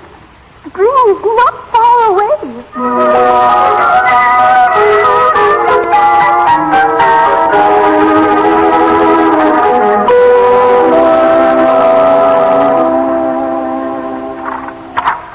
May I come in, Mrs. Mouse? Why, certainly, Mr. Mole. I was expecting you. Is Thumbelina dressing for the ceremony? Yes. She is the loveliest bride I have ever seen. Oh, what I wanted to ask you. Will you come over and see if the Frog Orchestra is properly arranged to play the wedding march? Of course.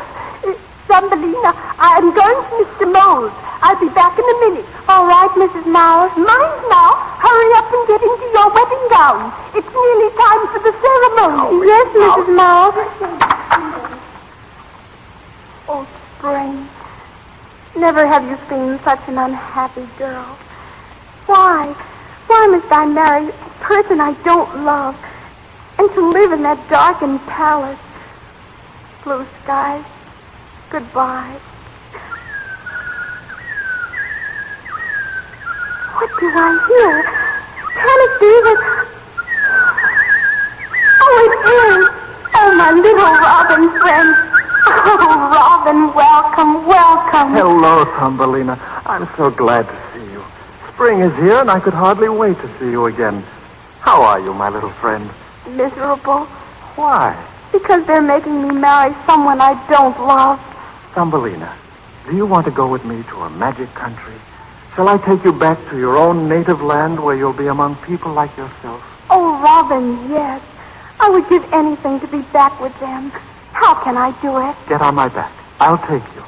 Get on my back quickly. Here comes Mrs. Mouse. All right. Hold on to my feathers. Tight now. I don't want the wind to blow you off. All right, hurry.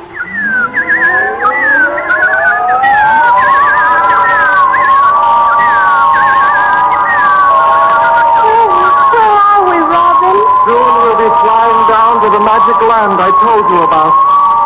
There it is, just ahead. Where? I can see nothing but blue sky and the tops of trees. Look down there. See all the flowers blooming? Oh, I can't. It makes me dizzy. Oh, now I see. Hold tight. I'm going to fly straight down. Here I go. Hold on.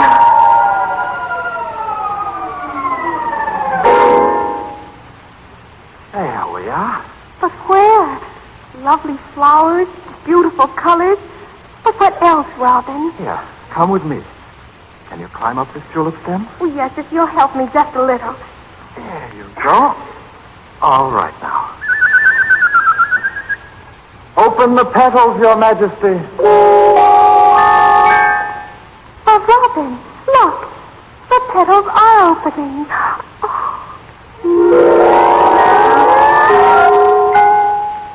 Why, I remember now. I used to live in a golden tulip, just like this.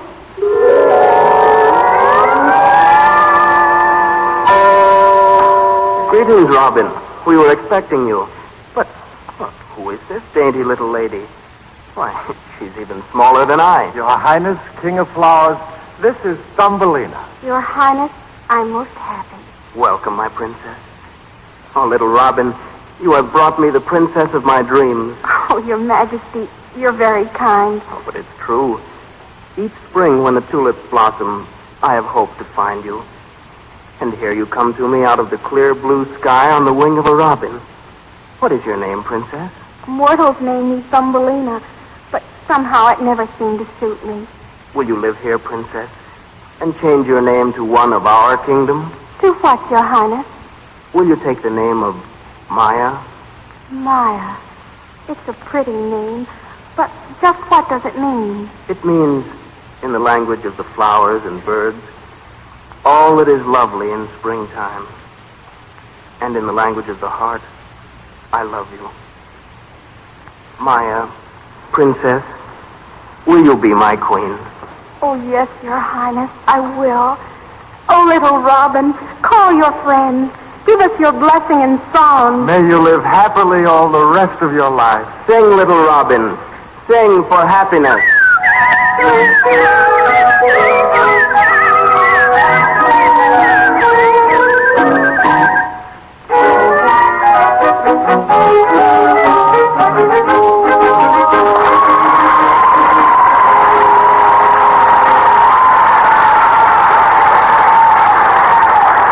And now, before we tell you about next week's exciting story, tell me, audience, what's the treat that appetizes and for cooking speed takes all the prizes? You said it, pretenders. That quick-to-fix enriched 5-minute cream of wheat cooks to full digestibility even for babies in just 5 minutes of boiling. Now, that's what I call speed. And as for flavor, well, what do you say we let you be the judge tomorrow morning? Help yourself to cream of wheat and get that cream of wheat feeling. Remember, For all the family's breakfast, you can see cream of wheat. the pretenders for today were Sybil Trent, Thumbelina, Betty Jane Tyler, Mistress Marilyn, Anne-Marie Geyer, Katie the maid, Miriam Wolfe, the bee messenger, Jack Grant, Mrs. Field Mouse, Daisy Alden, Mr. A. Mole, Bob Reddick, the king bee, Arthur Anderson, the queen bee, Gwen Davies, the king of the flowers, Kingsley Colton, the robin. Albert Alec. The bird imitation was by Henry Boyd. The original music was composed and conducted by Maurice Brown. Let's Pretend is written for radio by Nila Mack and directed by Albert Ward.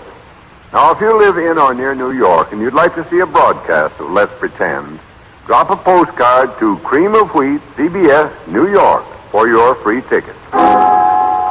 Would you be surprised if your brother turned into a fawn when he drank water out of a small brook and then started to talk? What would you do when the king and his hunters came through the woods and shot arrows at the fawn? Would you like to hear what happened back at the king's palace and how the wicked witch mother of the brother and sister did all in her power to destroy them? Then listen next Saturday to the story of how the kindly king, through his love for the sister, returned the fawn to human form and brought the witch mother to justice in the story of Brother and Sister. This is Bill Adams saying, remember to eat Cream of Wheat, great American family cereal. CBS, Columbia Broadcasting System.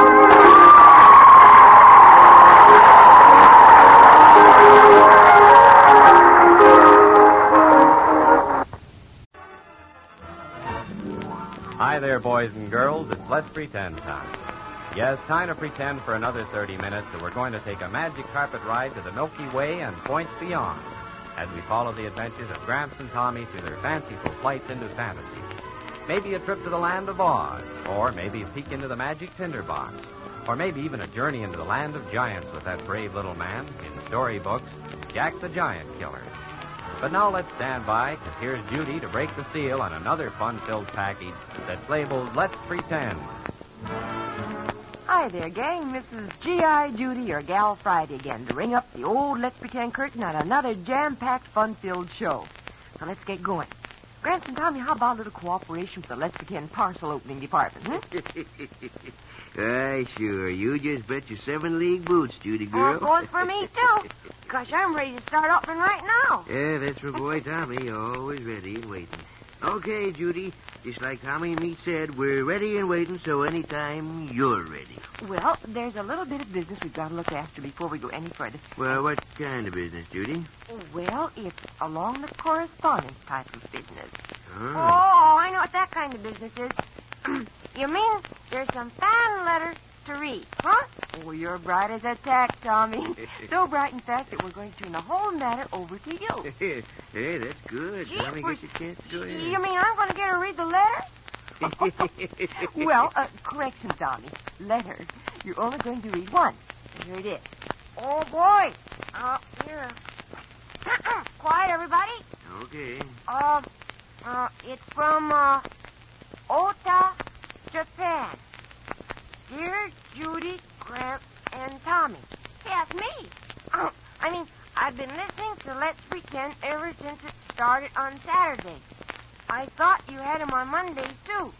If they are on Mondays, too, please tell me the time. Thank you. Nancy Jo McCulkey, age 9 years old. Jeepers, I'm not sure just what time they do come over where you are, Nancy.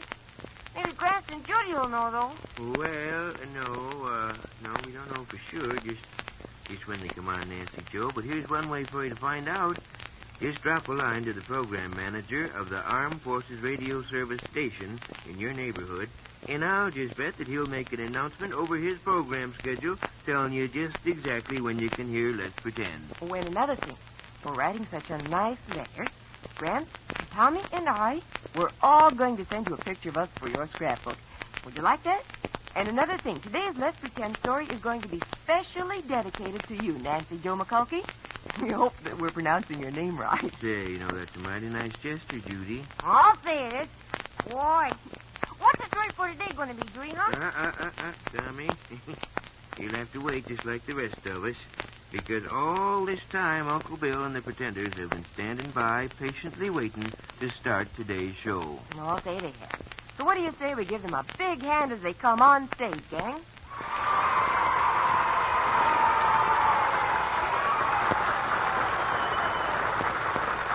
Well, Pretenders, that's a mighty fine welcome. Thank you. Well, are you all set for a story? Golly, Gwen Sybil, this Peppy gang means business. They certainly do, Uncle Bill, but so do we. Well, meaning we're ready for a story?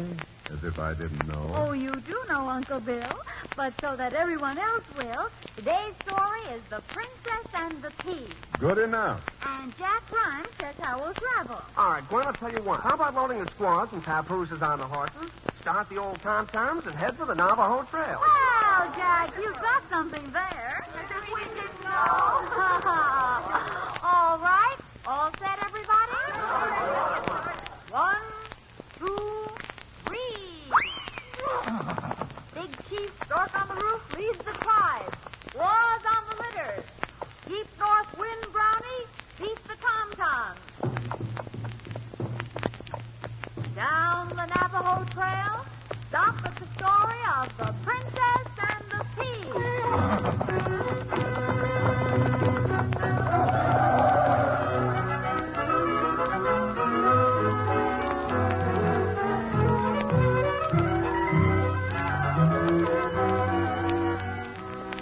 Once upon a time, there was a magical kingdom far beyond the Navajo Trail.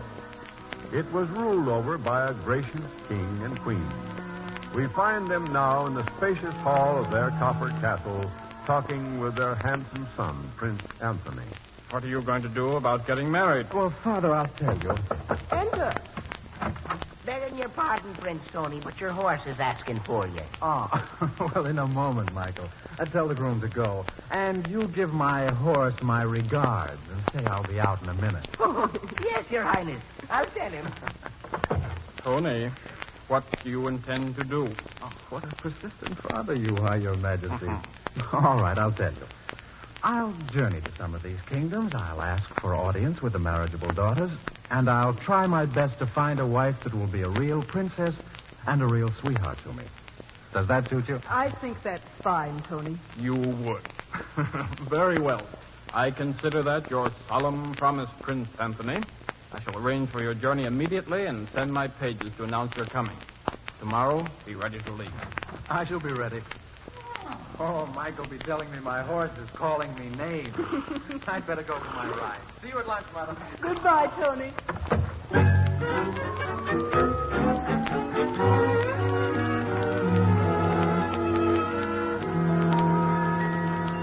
Is everything ready, Mimi? Yes, Princess Lily. Make sure now. I don't want anything to go wrong. Prince Anthony is very particular, I hear, and I don't want a single slip-up or mistake. No, Princess. The flowers, the tea, the cake, buttered scones, all nice and hot. Everything is ready. Good. Do I look all right? Is my dress becoming? Oh, yes, Princess. It's the prettiest I ever saw you wear. You are just lovely. Oh, dear, I'm nervous. Oh, I hope I don't show it. Enter. Your Highness. Well, William? Prince Anthony of Garnordia has arrived and begs the honor of an interview. Show Prince Anthony in here immediately. Yes, Your Highness. Am I all right? Does my nose shine? No. Is my hair... Give me my mirror. Here you are. Oh, dear, I'm so nervous. His Highness, Prince Anthony. No, never mind the mirror. Enter. Prince Anthony. Princess Lillian, it's kind of you to see me. Prince Anthony, you are welcome. Oh, thank you, Your Highness. Sit here, won't you? Oh, thanks. You'll have tea? Mimi, the tea. Yes, Your Highness. Was your journey pleasant? Very pleasant, thank you. The countryside is beautiful right now. Oh, isn't it? Cream or lemon? A lemon, please. Here, Mimi, to His Highness. Yes, Your Highness. Oh, Your Highness, what have you done, you idiot? Oh, it doesn't matter at all, Princess. But it does matter. Well, you spilled hot tea all over His Highness, you stupid fool. Oh, I didn't mean to. I'm so terribly sorry, Your Highness. And what good does that do? Oh, perhaps that will teach you to be careful. Now get out. Oh, Your Highness, mayn't I serve Prince Anthony? Get out. Go to the housekeeper, get the feed to you, and don't let me ever see you again. Oh. You're quite emotional, aren't you, Princess? After all, mistakes are bound to happen. Well, of course, but to spill hot tea on you. You're sure it didn't burn you? Oh, no. No, I'm very glad it happened. What? Glad you were hurt? Yes. Better be burned now than later. May I have a cake, Princess? A cake? Oh, yes, by all means. Thank you. Lovely weather we're having.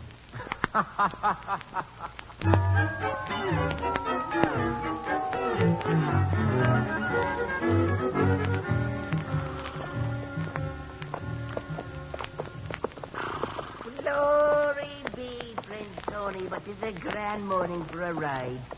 You and the Princess Anne couldn't have chosen a more beautiful day. Indeed it is, Michael. Do you like this province as well as the one of Princess Lillian? Tis all very well, Prince. Sure, the Princess Anne, she's a grand girl.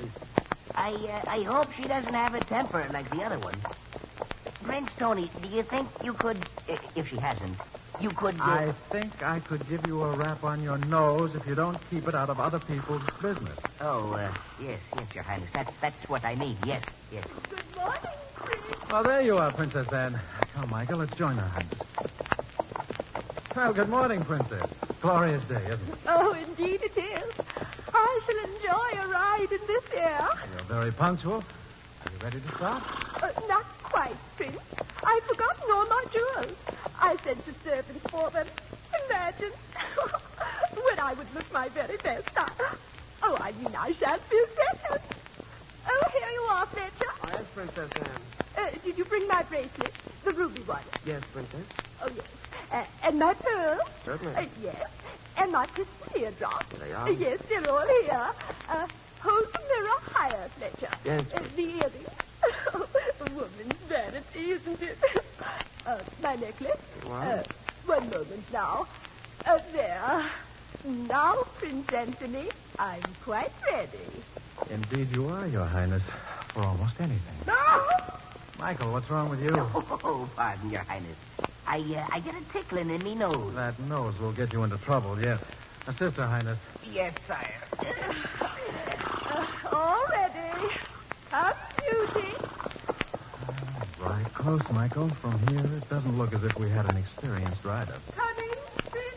Yes, I'll be right with you.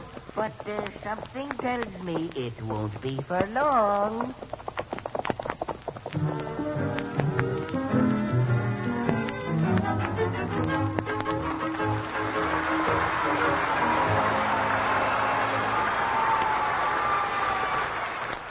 That sure is a swell story. I wonder what happens, though.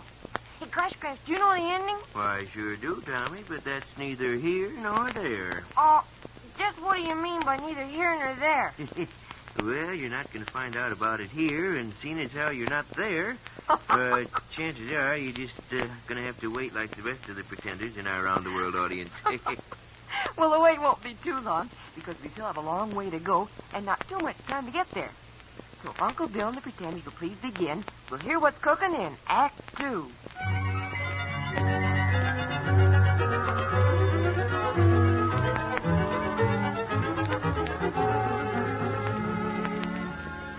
Young Prince Anthony started out in search of a princess he could fall in love with and marry. With Michael, his faithful servant, he first met a princess with an uncontrollable temper. The next one had very poor taste in her ideas of proper dress. And now we find him about to meet a third princess. The Princess Natalie will be with you in just a moment, Your Highness. Thank you. She asks that you make yourself comfortable, and I am to bring you refreshments. If you will permit me, I shall get them for you. First time I ever heard a stuffed shirt talk. Oh, quiet, Michael. And now listen to me. After my other experiences, I'm not too hopeful about this one. Well, I couldn't say that I blame you, sir. Now, I want you to wait just outside in the hall, within calling distance, mind you. And if I call, don't let anything or anybody stop you from coming in. I'd like to see them try it. All right. Yes, Your Highness. Here comes the stuffed shirt. He is in the drawing room, Your Highness. Well, I can't leave you, Frossenham. I'll be in the drawing room, and I'm not known to anyone else. Remember. Her Highness, the Princess Natalie. How do you do, Prince Anthony? I'm delighted that you decided to pay us a visit. Thank you. Do sit down. My goodness, I think I would have known you anywhere. Oh, really? Oh, yes. Only you're much better looking than I imagined. Oh, you're very kind, Princess. Oh, yes, you are. And there's no need to be so modest about it. Well... Now, you know very well they call you the most handsome prince in all the land. Oh, now... And I knew the moment I set eyes on you that it was perfectly true. Well, really, Princess... You know, as a rule, I never did care for handsome men. But, of course, there are always exceptions. And I'm sure you're an outstanding one. Oh, but Princess, you I really... shall never forget. Last year we had a caller, Prince, oh, well, I shan't mention any names, of course. But I declare I never saw such a person. Aw. He was handsome in a way, but oh so dull. Well, really, I just couldn't get one response from him. Have you finished your wine? Oh, no, you no. haven't. Well, as I was saying, this prince, he couldn't dance. And if there's one thing I simply adore to do, it's dance. Don't you? Yes, of course you do. And I'm sure you're a perfectly gorgeous dancer. Oh, Princess Natalie, Now, don't deny it. Well, as I was saying, this prince who visited us, he wouldn't dance, didn't care for music. I'll wager you do, though, don't you? Well, yes, of course you do. He did ride a little. Oh, that reminds me. I noticed your horse as the grooms took him away. Simply gorgeous. Yes, he We is, must and ride together during your visit. Well, anyway, as I was saying, the only thing he seemed to enjoy was a game of cribbage with my father. My father's a quiet man, doesn't talk much. I can understand that. Aren't you delicious? I'm sure we're going to have a gorgeous time while you're here. Yes, I must arrange a whole series of parties. I simply adore Well, them. Princess, Just whole crowds of gay people. There can't be too many for me. Don't you just love them? I'm personally, sure I- you do, and I know they'll adore you. I'm sure they couldn't help it. I don't know when I've met anyone with such a gorgeous personality. As if you didn't know. Michael! What's the matter, Prince Anthony? I can't take it. Michael! You can't go in there. Yes, anyway, stuff shirt. Yes, Prince Tony. Do you feel faint? I can't feel anything. I need air. Get me out, Mike. Excuse me, Princess Natalie. Oh, what did you say, Prince? He says he needs air, and to excuse him, Princess Natalie. My name is not Natalie. That's what you think. Come along, Prince.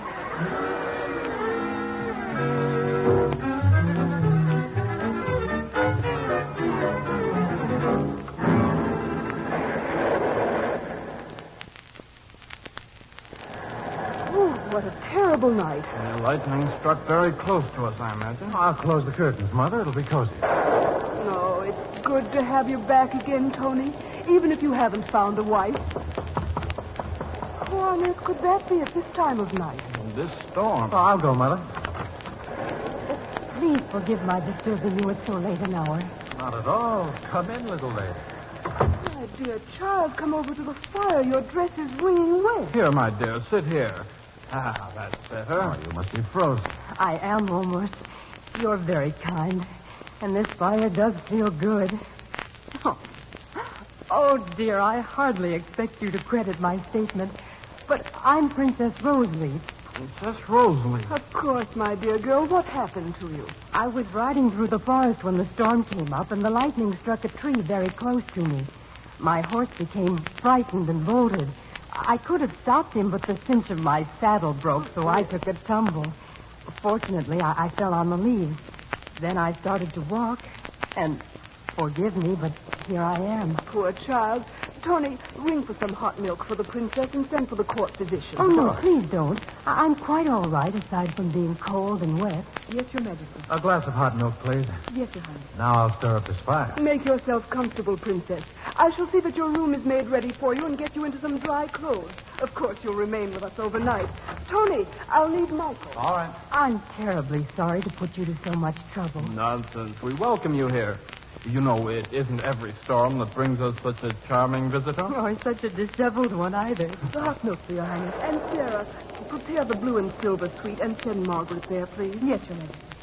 Husband, I feel certain that Prince Anthony can entertain our guests. Will you come with me? Uh-huh. Oh, what's that? I'm sure Anthony and the princess will excuse us. Yes. Well, perhaps they will. In fact, I don't think they'll even miss us.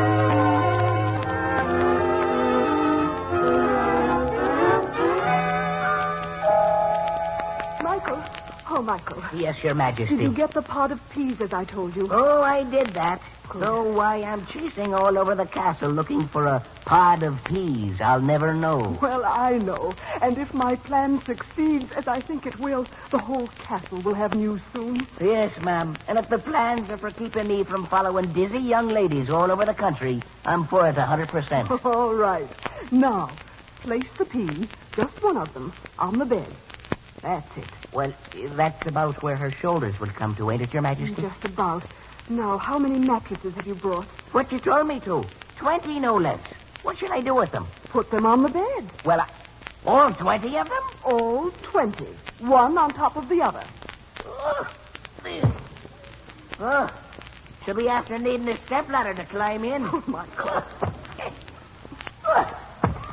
I'll be needing one myself for the next 5. Don't talk so much and work faster. Yes, ma'am. We'll soon know if this is a real princess. Hope I live to tell the tale. I'm so high up right now, you look like a little girl, Your Majesty. Michael.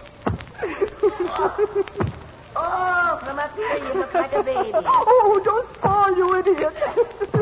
Oh, my goodness.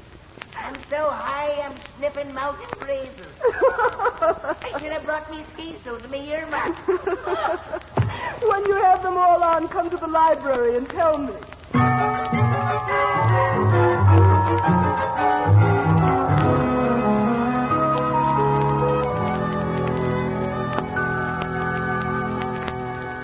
Now remember, Tony, and you too, husband, we must urge her to say how she slept.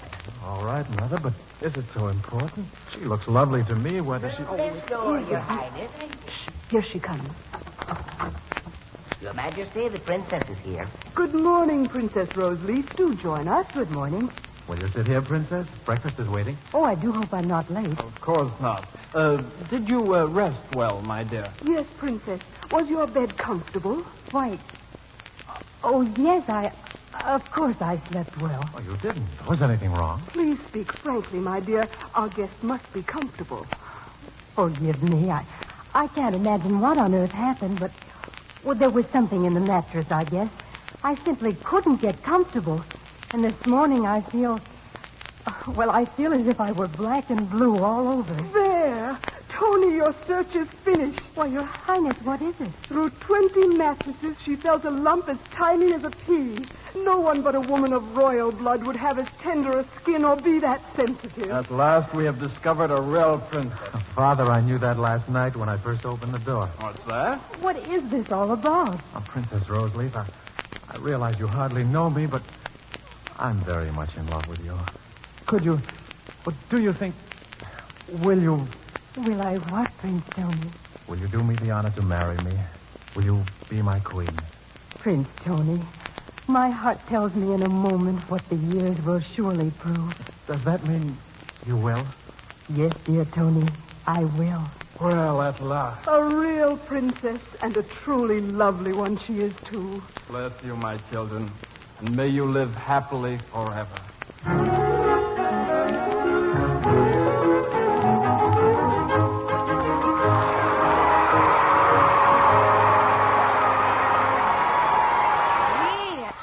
Sure, had a swell ending. Gosh, that part about the mattresses. Gosh, I don't know. Why, Frog Feathers, Tommy, that's simple. You're going to say that you don't think that anyone would feel a bump through 20 mattresses, eh? Well, I was, Chris. I still don't see Well, how. now, let's just take an example. Here. Huh? Suppose you had a bean and you set it on the table. Uh-huh. Then you started putting layer after layer of adhesive plaster over it. Well, you know that there bean would soon be as big as a chicken egg, and then pretty soon, that is if you had enough plaster, it'd be as big as an ostrich egg, and then if you still had some plaster left, it'd be as big as... Wait a minute, Grant, wait a minute. So far, I've listened to you without saying anything, but if you're going to sit there and tell me that there's any kind of an egg bigger than an ostrich egg, then you've got to prove it.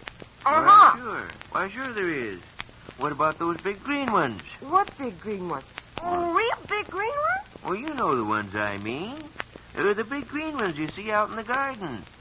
Gosh, Gramps, the only things I've ever seen out there are watermelons. Oh, Oh, Gramps, you were spoken us about the last part, I mean. You sure was, Tony. So I think we ought to make him pay. Gramps, your punishment will be a story. You'll have to tell a story. Well, today I'm going to tell about a little fig tree that lived in a garden next to a lovely old house in the country.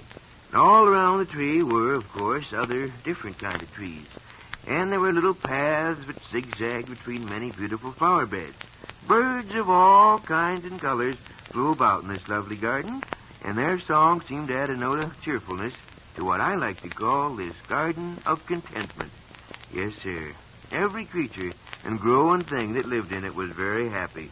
All that is, except the fig tree. Oh, fig tree wasn't happy? Why not? Oh, that was because he had to stand still all the time. Why, trees just naturally have to stand still. Well, I know, but, well, in fact, that's what the other trees told the fig tree, but, well, in other words, the stately elm, he said, "Be proud to stand straight and tall, my young friend." And the fragrant orange tree said, "Never forget, little fig tree, because we trees live so many, many years, We're man's friend from his boyhood to his old age. We give him freely of our fruit, our restful beauty, all his life through. All other creatures may leave him. We are loyal. He can depend on us. Well, that's all very well, but I'd like to get around and see some things. I want to have legs so I can walk and walk and walk. And I never get tired because I'd be having so much fun. Well, sir, the wise but sleepy old Mr. Toad happened to be sitting on the ground near the fig tree, and he heard all this. So he tapped on the fig tree's trunk to get his attention, you know, and he said, Oh, fig tree, listen to me. If you're sure you'd like to walk about, really and truly sure, I will grant you your wish. You bet I'm sure. Sure, I'm sure. I want to walk. All right. You asked for it. I'll call on Mr. Wind. He'll lift your roots out of the ground. Mr. Wind, will you please blow as hard as you can?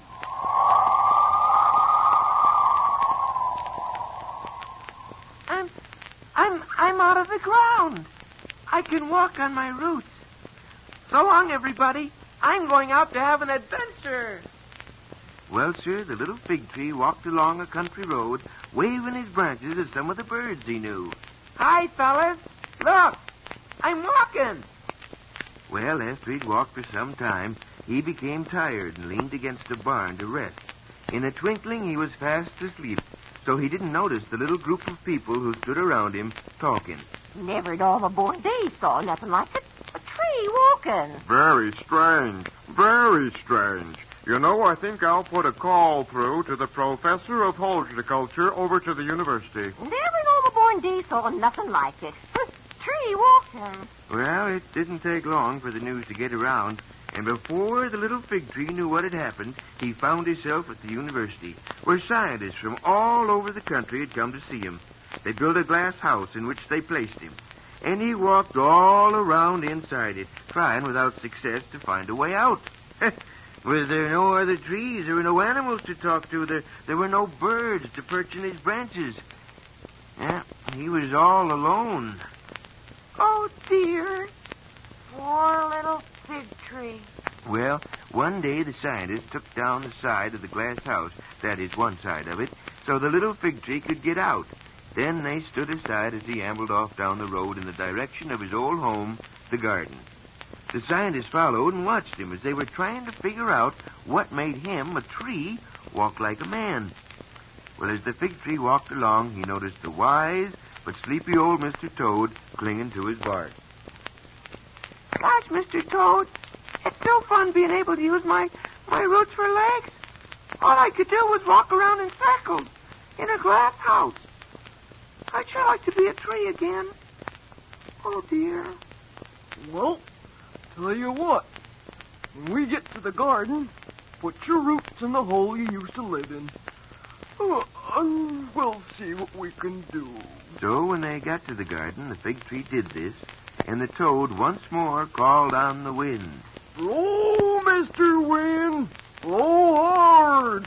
Blow the little fig tree back into the ground deep, deep, so his roots will find the moisture that'll make him grow strong.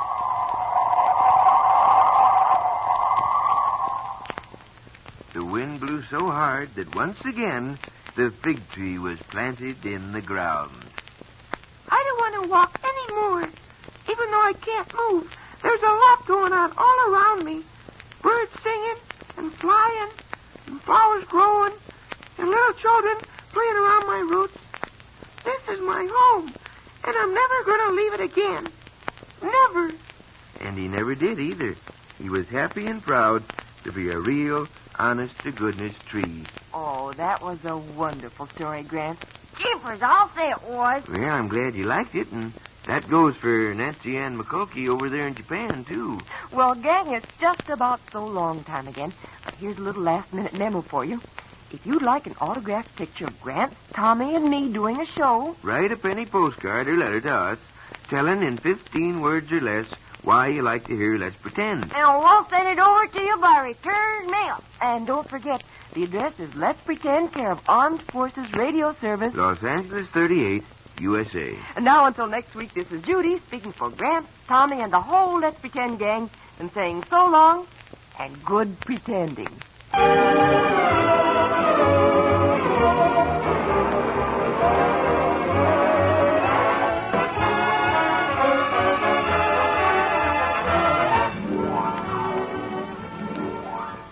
Let's Pretend was originally released by CBS, the Columbia Broadcasting System, for listeners in the United States and rebroadcast overseas for United States servicemen and women. This is the United States Armed Forces Radio Service, the voice of information and education.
Strong and it makes us shout, hooray!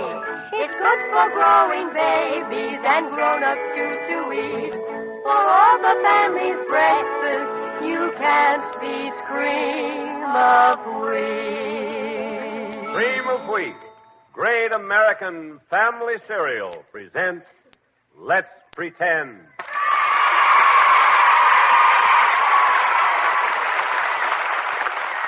Well, hello, pretenders. Well, thank you for that great big welcome. Doggone, we got an echo. Everybody's in the act today, Uncle Bill. And we're glad of it. Sybil, what's our story? The all-time favorite of all the years, Uncle Bill, Cinderella. The same as the records we can get at the music stores? Exactly like it, Uncle Bill. And Arthur Anderson says how we travel. Well, on a brisk morning like this, what could be sweeter than a brisk gallop through the park? Well, fine, Arthur. Give every man a horse he can ride, and away we go. 1, 2, 3. All right, girls and fellas, head straight for Let's Pretend. Turn left for the story of Cinderella. Let's go.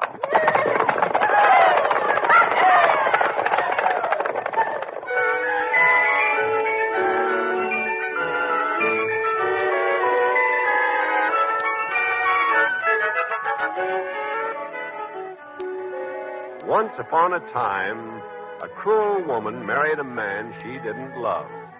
Then, demanding that he journey far away to increase their wealth, she took her 2 heartless daughters and arrived at her new husband's home, where, until then, only love and gentle consideration had been known. Now, girls, before we go in, here's what we'll do. The first thing is to put this daughter of his in her place. You're right, Mother. And the sooner the better. She'll soon find out who's running this place. Are you ready? I'm ready. I certainly am. Remember, don't waver an inch.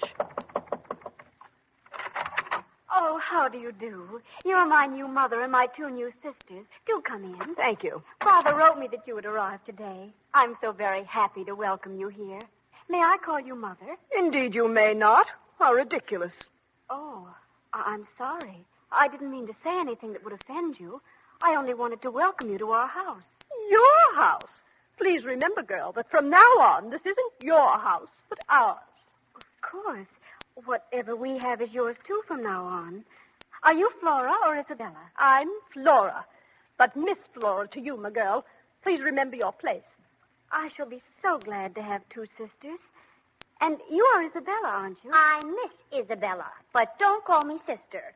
You may help me to dress and wash my clothes if you like, But don't think that we can ever take you into our family, you poor, ugly little thing. And if she expects to live here, she might as well know she'll have to work for her keep. I don't understand. I'm sure that she'll never be anything else but a scullery maid, Mother. She's too ugly and clumsy. Yes, if she doesn't break all the dishes first. I dare say she'll learn to be useful. Well, why are you sitting over there on the hearth, simpleton? You'll scatter the cinders all about the room. Look at her, girls. Trying to hide in them, were you? Why, I know your name from now on. It's Cinderella.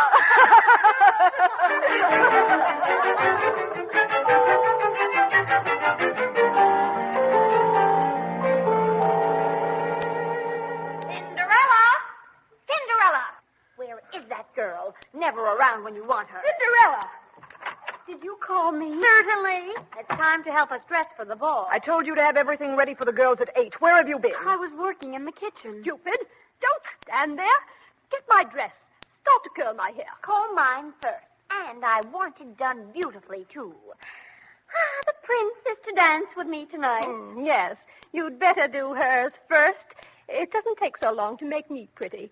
My hair's easy to dress because it's naturally lovely. Your hair is lovely. Ah, then so is a horse's tail. Why? Oh, stepmother, mayn't I go to the ball tonight? I'd love to see the prince and dance and hear the music. May I, madam, please? You go to the ball? You, a scullery maid? Please, don't make fun of me anymore. Can't you love me just a little? I don't want to stop talking and fasten Isabella's dress. Ouch! Don't pinch me like that. And don't spill your tears on my gown, either. I'm sorry, Miss Isabella. Oh, here comes the coach. Hurry, girls. Are you ready? I'm ready. Oh, what lovely horses. Look how they prance. Oh, please, stepmother, let me go. If only to watch from a corner. Certainly not. Come, girls. Isabella, get your fan. Pick up your train, Flora. Come on. Oh, I'll tell the prince that you sent your regards. You may stand in the door and watch us drive off. Hurry, driver. We're late now.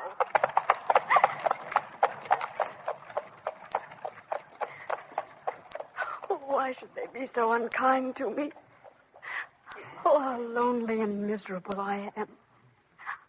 I wish I had someone to talk to. Someone who would understand. Don't cry, Cinderella. You'll spoil your pretty face. Oh, what a lovely lady you are. But who are you? I'm your fairy godmother, Cinderella. My fairy godmother? One who loves you and understands. And I'm going to send you to the ball. Oh, how wonderful. But how can you do it? I have no clothes. I have no carriage. How can I go? A fairy godmother can do anything. Listen carefully and do as I say. Fetch me that pumpkin by the pantry door. The pumpkin by the pantry door. Here it is. Put it there in the roadway. Now, do you see this magic wand I have in my hand? Is it magic? Of course it is. Watch. I touch the pumpkin, so. And there's your golden coach. A golden coach? Fairy godmother, how perfectly wonderful. Now what do we do? Why, the horses are next, aren't they? Oh, dear, yes, and we have none. Get the mousetrap in the cupboard. Mousetrap in the cupboard. Here it is, godmother. Oh, it has 6 little mice in it. Open the door of the trap and let them out one at a time. And watch the magic wand. 1, 2, 3, 4, 5, 6. There are your 6 dancing white horses. What beautiful horses. Oh, they're the prettiest I ever saw.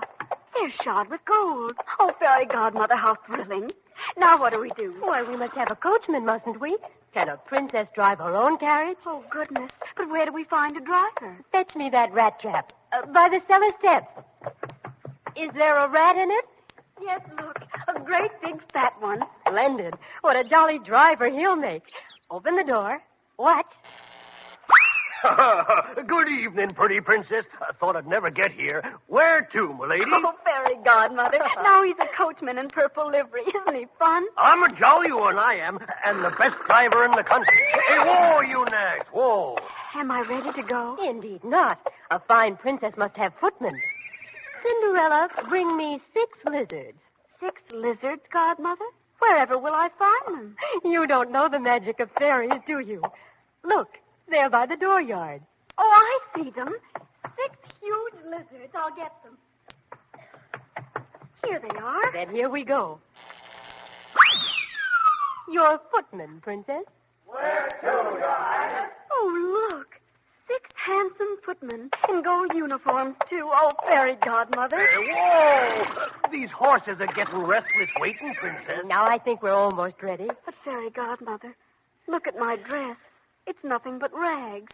How can I go to the ball? Stand still, Cinderella. Close your eyes. Now open them. What do you see? A dress of creamy white velvet trimmed in ermine. And your hair? Silver and crystal roses are twined in my braids. How beautiful. You look like a lovely silver moonbeam, my darling. No, one thing more. On your feet, tiny slippers of sheerest glass. The loveliest slippers I've ever seen. Footman, you see them crystal slippers? Down off the carriage and carry Your Highness to the coach. At your service, Princess. Now listen carefully, my dear. Go to the ball. But mind, you must return before the clock strikes 12, or your coach will change back into a pumpkin, and your footman back into lizards. Will you remember? Oh, yes, indeed I will. Oh, thank you, Godmother. I'm the happiest girl in the world, and I'm going to the ball. Good night. Before 12, remember. Good night, and thank you 1,000 times, Godmother. I didn't know a girl could be so thrilled and so happy. Up on the box, Footman. Up it is, sir. Get up, Prince Beauty. Get up. Come, Bess. Get up. To the castle. To the castle.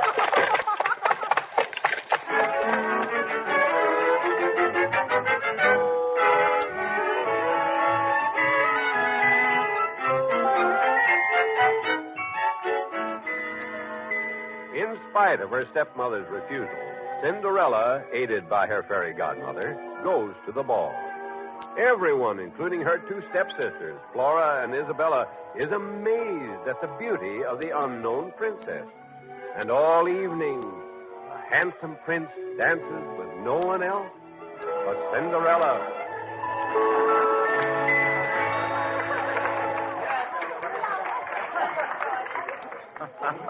Oh, my lovely princess. May I take you into supper? Will it give you pleasure, Prince? It will be the happiest moment of my evening, Princess. I'm not hungry, are you? I need nothing more than to gaze at you. Oh, who are you, lovely lady? Why haven't I known you before? What kingdom do you rule? Let's say the kingdom of pots and pans, Your Highness. Kingdom of pots and pans. Oh, I never heard of it. Where is it? Just next to China. Oh, Prince, may we meet the princess? And who are these ladies, Prince? 2 of my guests tonight, Your Highness. This is Miss Isabella How and do you this do? Miss Flora. We are indeed charmed to meet Your Highness. We are so long to know you, Your Highness. Thank you. Have we met somewhere before? Oh, unfortunately, no. I'm sure we would never forget such beauty as yours. Your pardon, ladies, but I must see the princess for a moment to discuss a matter of state. Oh. It's most important. I'm sure you'll excuse us. Well, of course. We were so happy to meet you, Princess. Oh, yes, indeed, we were, Princess. Why, so I've tried to avoid them all evening. Forgive me for saying it, but they're rather silly girls. Yes, I find them so. Now, what's the matter of state you wish to talk about? The state of my heart, Princess. Oh. I frankly confess that I'm madly in love with you. Will you marry me and be the queen of my kingdom? Oh, say yes, Princess. Your Highness, you can't mean that. But, lovely lady, I do. But you mustn't. You don't know me. How would you feel if you discovered I weren't really a princess? It wouldn't matter in the least. I'd want to marry you anyway. Oh, you're perfect. From your little golden head to your tiny, tiny feet and their beautiful slippers of glass. Oh, is that clock striking 12? Why? Oh, it couldn't be. It is. I must go. Oh, no. No, don't. I must. Goodbye. A moment, please. Don't go, my princess. Page boy, Did you see the princess? Did she go this way? No, sire. Only a very poorly dressed girl went this way. Boy, you must be blind. Look here. Where, sire? Here is her little glass slipper. Right on the castle step. Of course she went this way. Well, perhaps she did, sire. I didn't notice. I was so excited watching something else. Strangest thing I ever saw. What was it? Well, sire, there was a gorgeous coach standing at the castle gate with 6 prancing horses with plumes on their heads and silver harness. Coachman in royal purple and 6 footmen were waiting. Then, sire, as the clock struck 12, as if by magic, the horses, the coach, everything disappeared. And from out of nowhere, Your Highness, a pumpkin rolled down the hill and 6 little lizards chased 6 little mice over the rocks. And they were gone. That's all very interesting, but it doesn't tell me where the princess is. I must find her. And I will. Page, attend me. Yes, sire. Tomorrow we begin the search. I shall call on every maiden in the kingdom. And the one who can wear this little glass slipper will be the one I seek. She shall marry me and be my queen. Tomorrow we start. Yes, sire. Queens, glass slippers, pumpkins, lizards chasing mice. I think I must be needing some sassafras tea.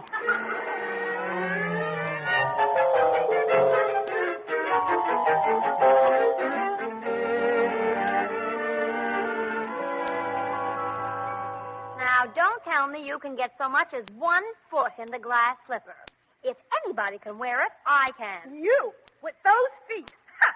You couldn't get your big toe in it. Is that Cinderella, so? come here quickly. Yes, madam. Sweep the steps. Clean off the hearth. The place must look spotless when the prince enters. Is the prince going to stop here? Of course, simpleton. Haven't you heard? Heard what? Didn't you know that the beautiful princess lost one of her glass slippers at the coronation ball the other night? And the prince has proclaimed he would marry the girl who would wear it? Well, I'm sure it will fit me, so I'll soon be the queen. Oh, madam, if he should stop here, may I try it on, please? Oh, don't be silly. Of course not. Imagine you meeting the prince. In the first place, your feet are bigger than ours. And in the second place, do you think the prince would marry you, a scullery maid, even though the slipper did fit? You listen to me, young lady. Sweep off the steps and then see that you keep out of sight. Very well. Well, go on and get to work. Yes, madam. Make way for His Highness the Prince. Listen. The prince. He's stopping at the door. Oh, Mother. Come, daughters. Look, you're pretty. Oh, yes. Open in the name of the Prince. How do you do? His Highness the Prince is here. Have you marriageable daughters that will try on the glass slipper, madam? Of course I have. Tell the prince to come in, please. Very well, madam. I'll tell the prince. Now, girls, powder your stockings so the slipper will go on easily. Oh, I'm ready, Mother. So am I. His Highness the Prince. Good day to you, madam. Oh, Your Highness. Do come in. My daughters are eager to try on the glass slipper. Here they are, Isabella and Flora. But you met them at the ball. Heaven forbid. What did you say? I said, yes, I did. Oh. How do you do again? Oh, Prince, I shall try first. Very well. Here, page boy, try on the slipper. Yes, sire. Now, if you'll place your right foot on this pillow, please, my lady. Yes. Then...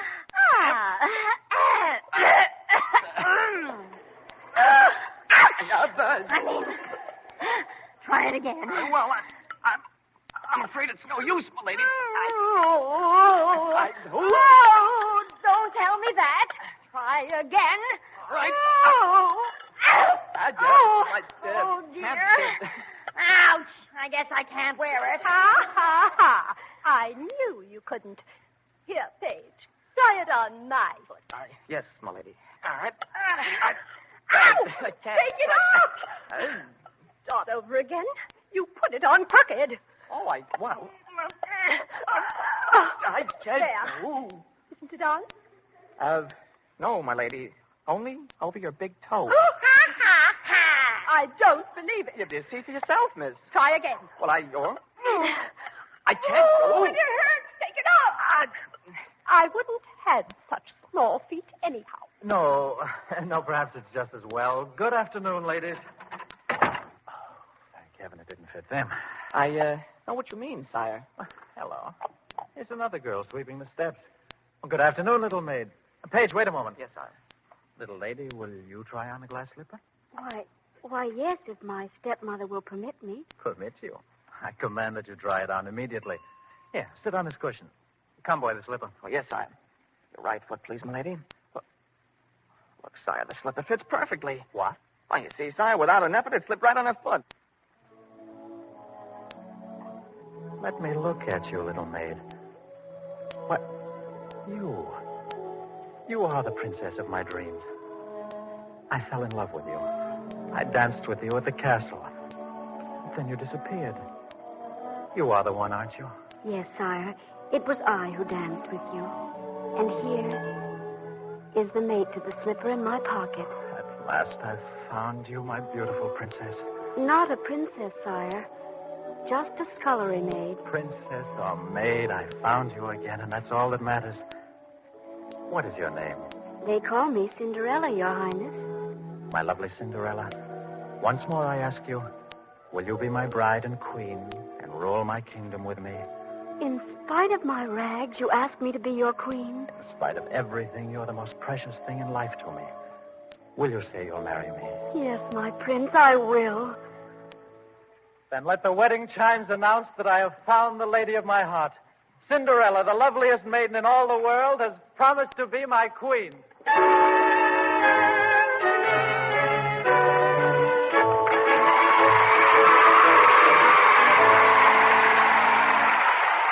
The pretenders for today were Cinderella, Marilyn Erskine, the Prince, Albert Alley, the Stepmother, Miriam Wolfe, Isabella, Gwen Davies, Flora, Daisy Alden, the Fairy Godmother, Sybil Trent, the Page Boy, Jack Grimes, the driver of the coach. Arthur Anderson. Original music was composed and conducted by Maurice Brown.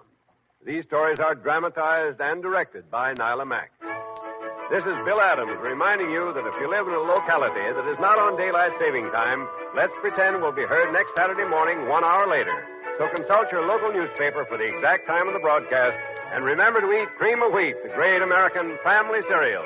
This is CBS, the Columbia Broadcasting Company.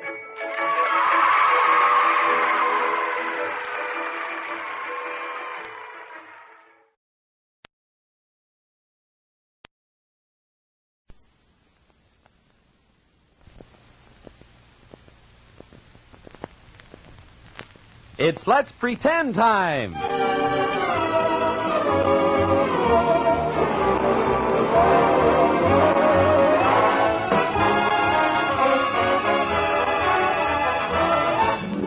Hi there, pretenders. Welcome once again to Old Let's Pretend as we take our magic carpet ride with Judy, Gramps, and Tommy through their fanciful flights into fantasy with such exciting characters as Rumpelstiltskin, Jack the Giant Killer, Puss in Boots, and many others too numerous to mention.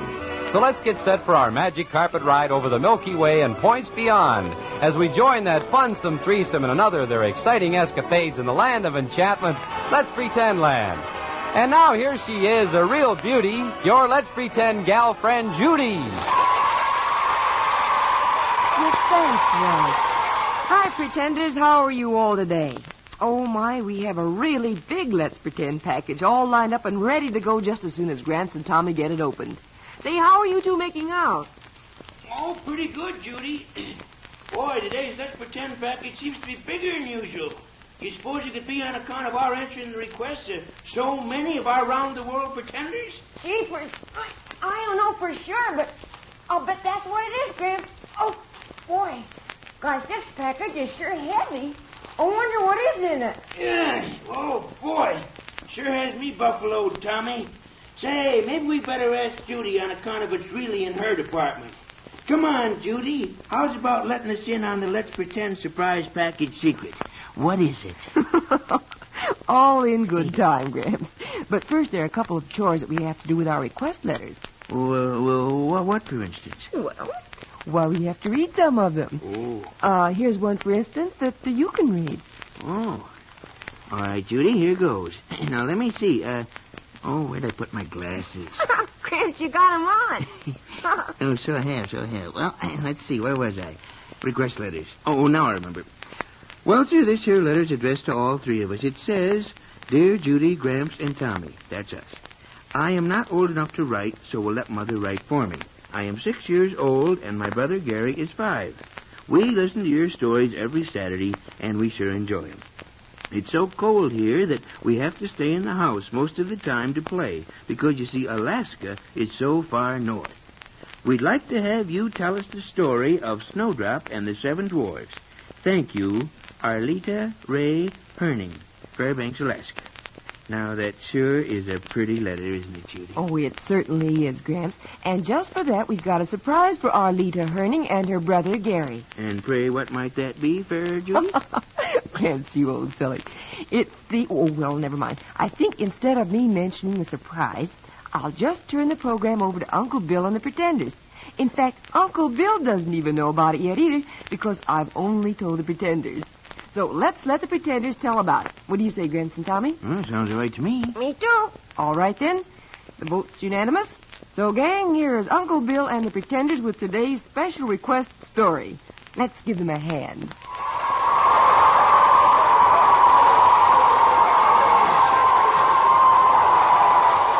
Thank you for that very nice welcome, audience. What's on your mind? Well, where's that story, huh? Well, Pat, Sybil, come in here, but quick. Today's story, Uncle Bill, is the beloved Snowdrop and the Seven Dwarfs. Hooray for our side. Well, what are we waiting for? For Don Hughes to say how we travel. Well, let's see, Pat. Those 7 little dwarfs worked hard in a mine, didn't they? Sharp memory, but they did. Then let's go right down in the mine with them. Oh, well, a mine it is. Everybody get on the lift, and no stops till we hit the bottom of the shaft. All set? Yes, 1, 2, 3. Okay, Joe, cut her loose.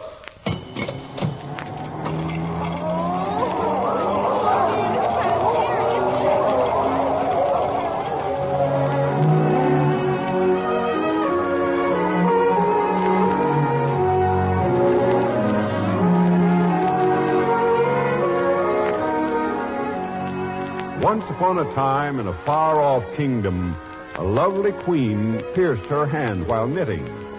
As the drops of blood fell on the snow, she remarked to her devoted companion, Margot, that should she ever have a baby, she hoped the child's skin would be as white as the snow, her cheeks red as the drops of blood, and her black hair as the ebony knitting needle. And she would be called Snowdrop. Her wish came true. But the gentle queen passed over to the land beyond the sky. It is years later now in the castle of a cruel and heartless queen, Snowdrop's stepmother. Margot, Yes, Snowdrop. why doesn't my stepmother love me? I've tried so hard to be good and obedient. Because she's jealous of your beauty, which she knows will be greater than hers. But why should she hate me? Am I to blame? Oh, she's a terrible woman, and if she heard me say that, she'd have me killed. And that's exactly what will happen to you, Margot. Another speech like that, and Snowdrop will have a new governess. Oh, but get out! And take that brat with you. I don't want to catch sight of her again today. Oh, come, Snowdrop, quickly. Little wretch, I'm sick of the sight of her.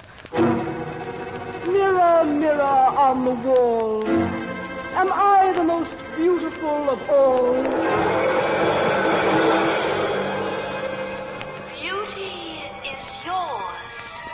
But thy reign will stop when the world first sees the fair Snowdrop. Mirror, you lie. I won't have that child being called more beautiful than I won't. Well? It is I, the hunter, madam. May I come in? Come in, Hunter. Yes, madam. You have an errand for me to do, Your Highness. Yes, listen carefully. Here is gold and plenty of it. I want you to do a particular mission for me. Gladly, if I can. You can and must. I command it.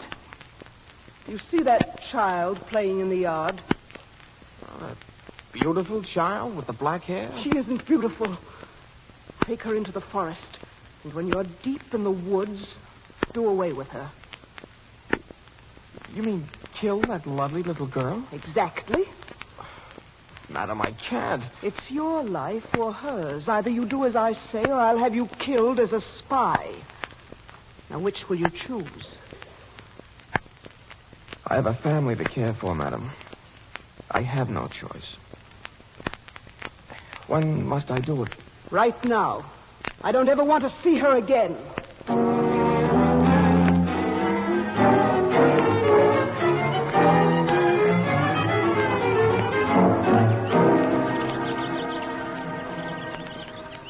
Hunter, don't kill me, please. I've never harmed a soul. Snowdrop, I can't kill you. I simply can't.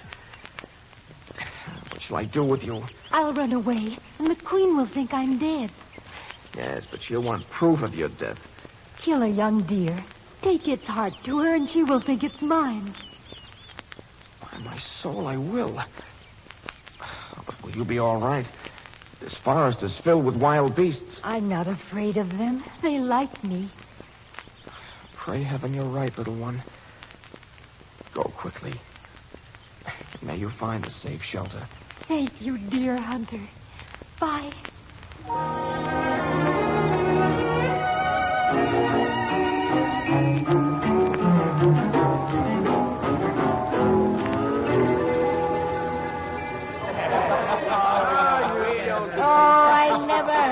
Such a thing. Anybody would think I was the laziest dwarf in the world. As if there were any doubt of that, Yaha. What did you do all yesterday? What did I do? Why, all day I fought with a great Oh, brothers, listen to him. There he starts again to tell of yesterday's terrific fight. What did you fight, Yaha? To keep from going to work? I fought a wildcat, a great big cross-eyed wildcat. It weighed 250 pounds. Thought you told me 300. Yeah, well... Oh, well, it lost weight while we were fighting. You clown. Come in and continue after supper. Well, Brother Dwarfs, it's good to be home, isn't it? Yes. What? Somebody's been eating my bread. Huh? Somebody's been drinking my milk. Why, somebody's been using my fork. Oh, somebody's been eating my porridge. And somebody's been near my bed. And mine, too. Dwarfs, here is the answer. Look at this beautiful little girl on my bed, asleep. Are you sure she's only asleep? Maybe she's dead. Wake her up and ask her if she's dead. Oh, keep quiet, you idiot. Of course she's asleep. I'm going to sneeze. Then run out into the yard. Quickly. In time.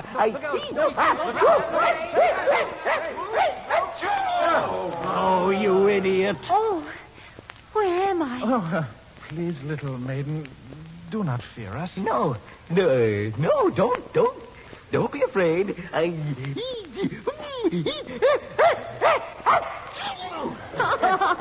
Excuse me.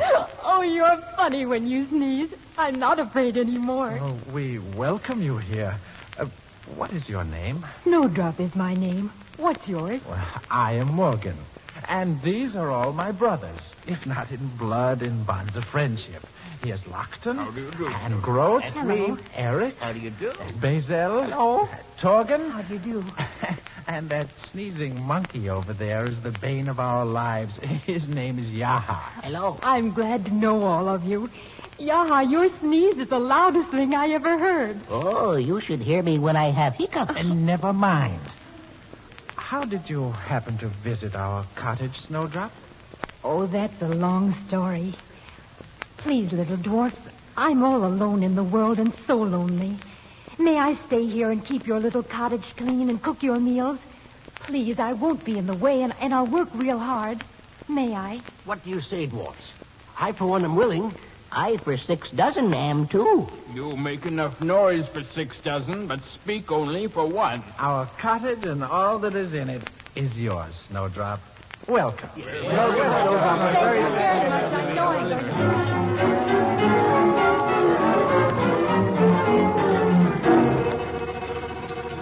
Mirror, mirror on the wall, am I the most beautiful of all? Thou art the fairest here, O Queen. But Snowdrop over the hills I ween. In the little house where the 7 dwarfs thrive is the sweetest and loveliest maiden alive. Little offspring of the devil, I knew that hunter lied. This girl must die. I'll use every bit of magic I possess. I know. The poisoned apple, the red apple that kills and leaves no clue. I'll disguise myself as an old woman. I'll even share the apple with her. The poison will be only in the red side of it. She won't suspect it then. Be ready, my mirror. The next time you'll tell a different story.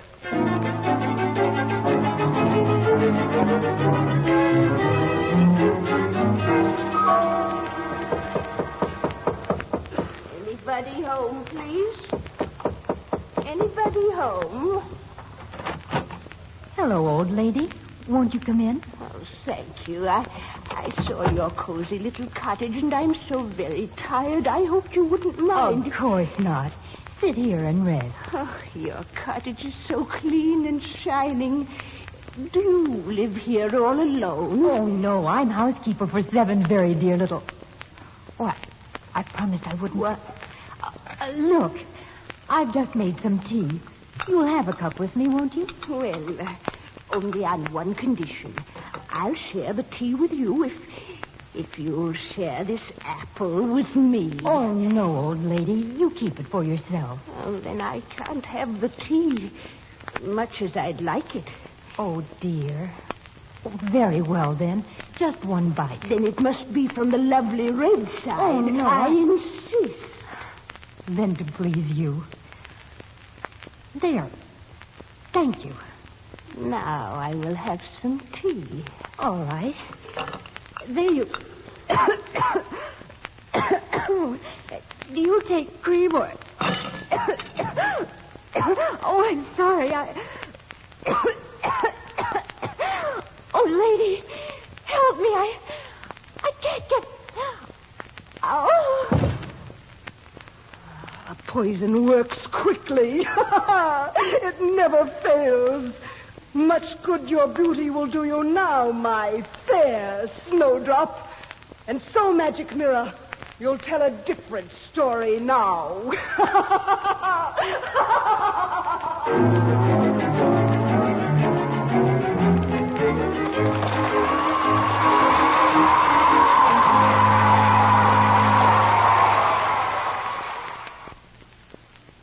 Say, Tommy, what's that you're looking at? It's a picture of you and Judy and me on Let's Pretend. Ooh, let me have a look at it. Say, that's a good picture of Judy, but I don't know about me. You look pretty good, too, Tommy. Oh, stop being so hard to please, Gramps. I think it's a very good picture of you. In fact, it even flatters you a little bit. Well, I'm glad you think so. Oh, are these the pictures you're sending to all the pretenders who write in for 'em, Gramps and Judy? That's right, Tommy. Hey, and they're autographed, too. Well, look, it says, to Jimmy with best regards from all of us, Judy, Gramps, and Tommy. That's pretty nice, but my name looks a little hard to read. Do you think the pretenders will have a lot of trouble understanding it? Oh, they might have a little, Tommy, but nothing to worry about. Well, now it's time to get back to today's special request story. But don't forget to keep listening right after Act 2, because then we'll tell you how to get one of these pictures all for yourself. And now here's Uncle Bill and the pretenders with the rest of our story, Snowdrop and the 7 Dwarves.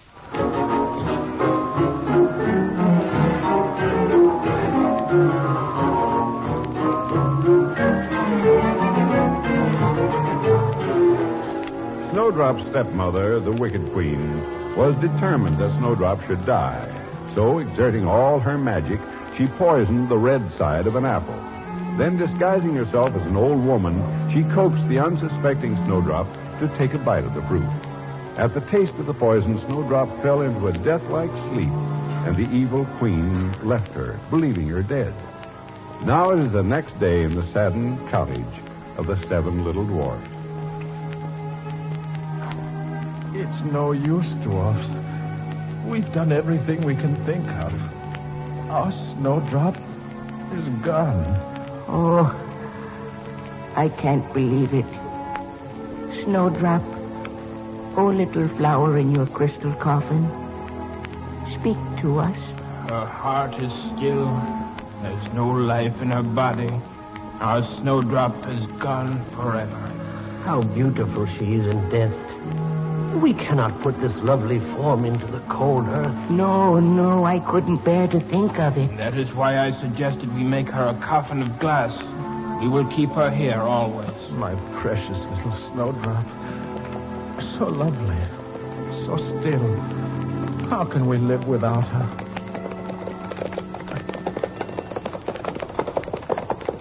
Someone is coming. Who are they, Groot? A hunting party is approaching. It's royalty from the castle. Look, Morgan. They're stopping here. Yes, there's the prince himself. They're coming up the path. Yaha. Yes, Morgan. A prince stops at our cottage. Make him welcome. Enter, Prince. We seek shelter for the night, friend. May we come in? Your Highness, our humble cottage is yours. Though we are saddened by the angel of death, we will try to make you comfortable. Thank you, little dwarf. Come in, men, quietly, please. There is sorrow here. Who has died, little man? Our beloved Snowdrop, sire. You may see her if you like. She is here in this glass coffin. Oh, what perfect beauty. Surely one so young, so lovely is not dead. She only sleeps. Would it were so, sire. Was it of illness she died? We do not think so, Your Highness, but we can't discover the cause of her death. I cannot believe she is dead. Little men, come with me. Bring this beautiful little lady to the castle. Then I will summon all the court physicians. And if in all the kingdom there is a cure or a way of restoring her to life, she will be made well again. That is kind of you, Prince. What do you say, Brother Dwarf? I would give my life to bring her back to us. And I. And I, too. Then come. Lift the crystal coffin on your shoulders, and we shall start back immediately. Very well. You, Yaha, stand at her feet. All right, Then you, Lockton, and Eric on one side with me. Groot, Bazel, and Torgan on the other. Are you all ready, men? Yes, we're all ready. Then let us start. Open the door, and be careful.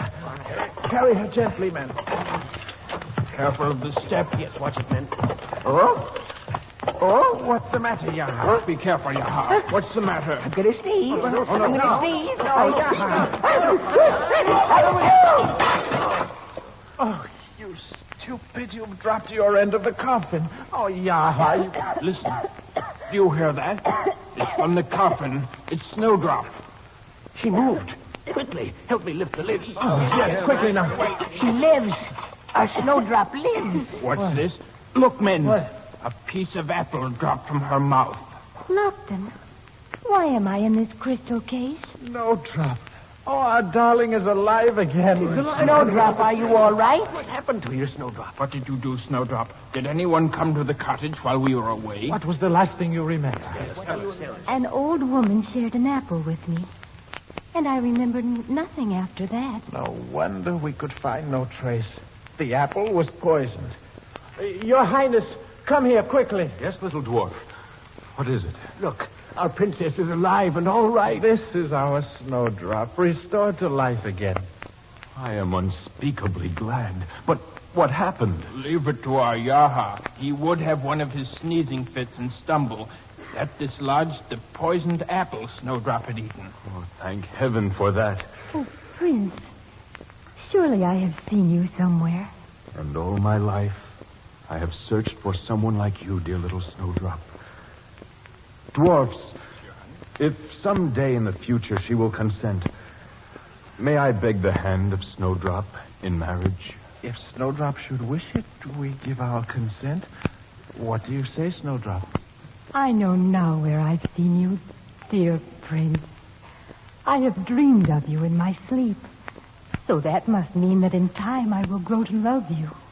I will devote my life to your happiness, my little princess. Come, dwarfs. Our procession is changed from one of sorrow to great happiness. Come. Where, Your Highness? To the palace, where all of you will be made welcome and have a home always. Oh, how nice. Thank you, dear Prince. I couldn't live without my little friends. You will come, won't you? Can we see Snowdrop every day? Yes, Yaha. And have pudding every day? As often as you want it. What do you say? Well, I say, I say,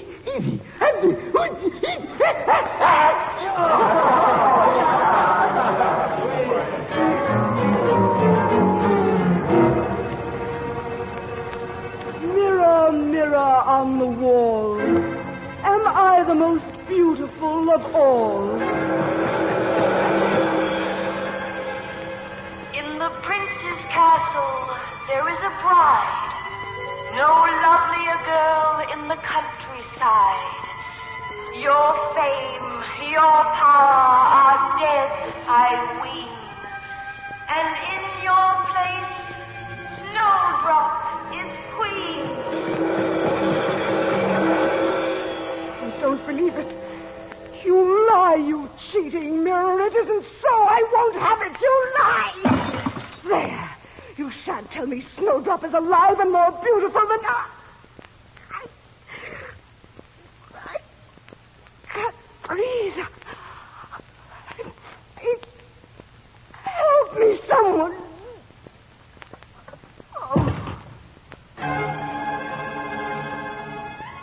Though she's broken the mirror, truth still lives on, and right will prevail long after she's gone. Snowdrop and the prince are happily wed, and the world will rejoice. The wicked queen's dead.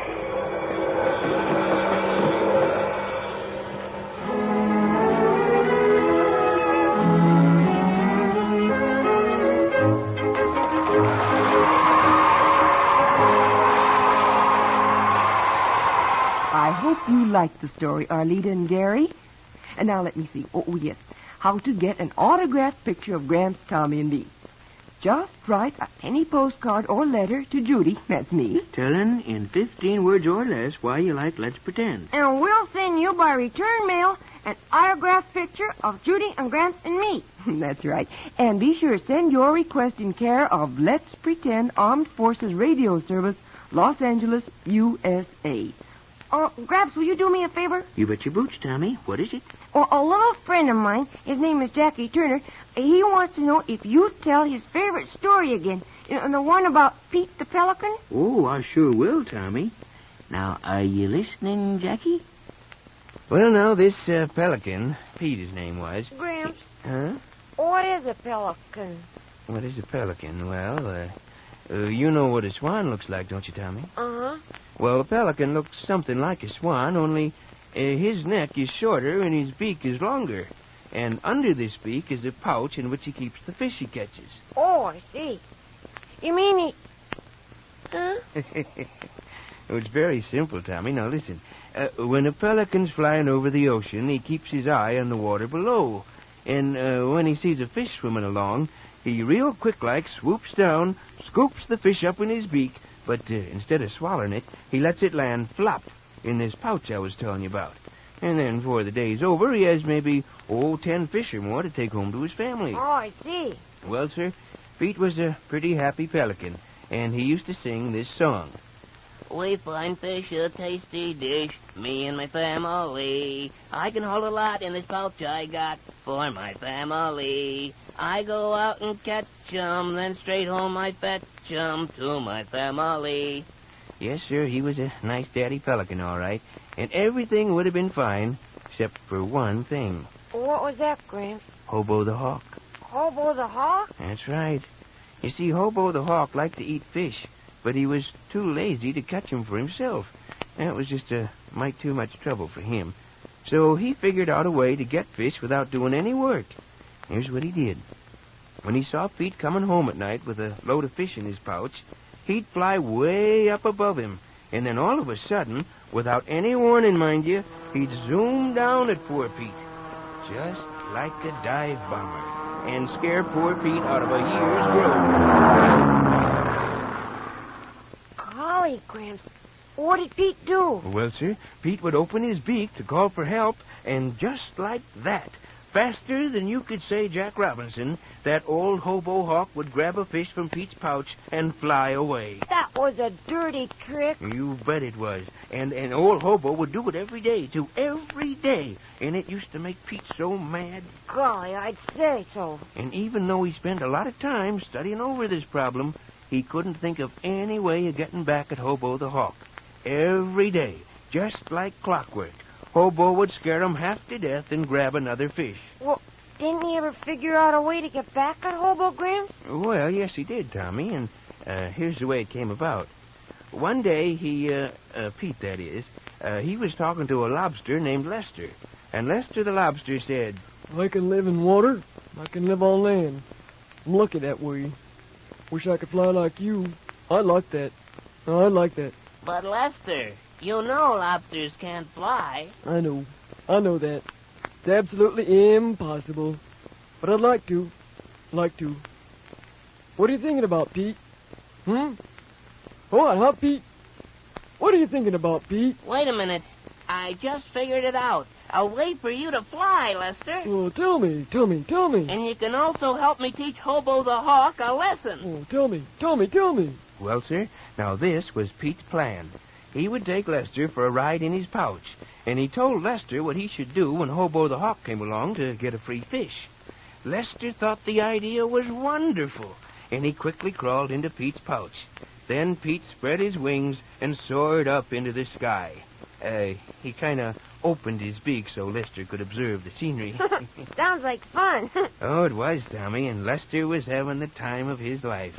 But then, all of a sudden, Hobo the Hawk came flying toward Pete, smacking his beak in anticipation of a nice, fat fish. I went through the usual routine, dive-bombing at poor Pete the pelican.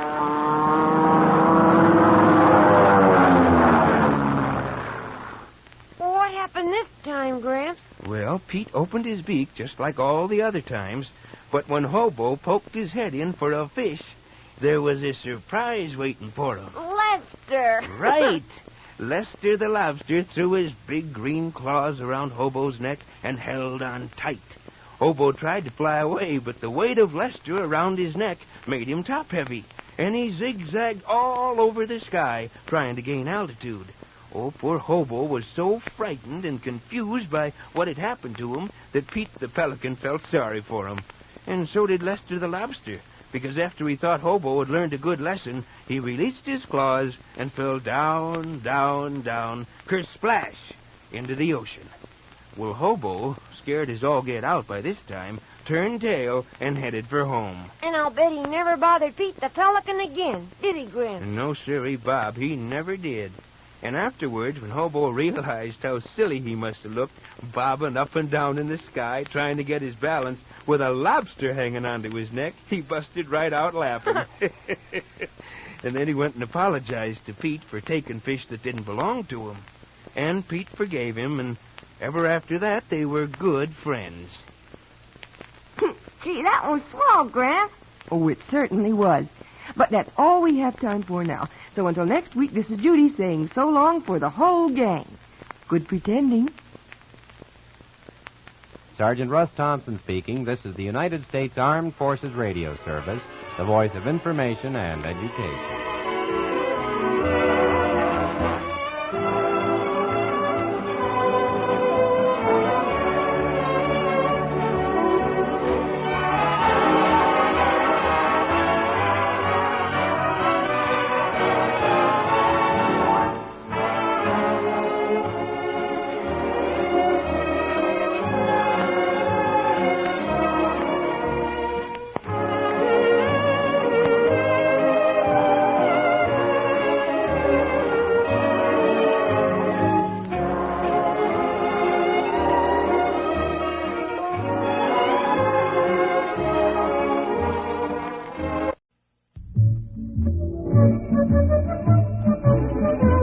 This is the Let's Pretend story of the Frog Prince. Come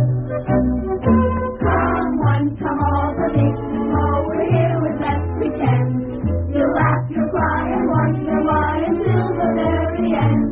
The joy of storytelling you always do extend. So give a cheer, 'cause look for here another Let's Hello, pretenders. Hello, Uncle Ted. Well, we've got an exciting story, and we should get right to it. So, who can think of an unusual way to travel to Let's Pretend? I can. Let's go by trampoline. You mean bounce our way to Let's Pretend? Sure.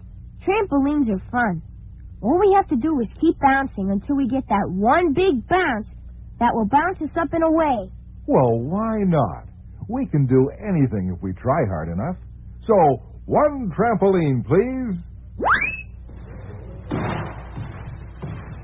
Okay, everyone, let's get bouncing. Hey, this is fun.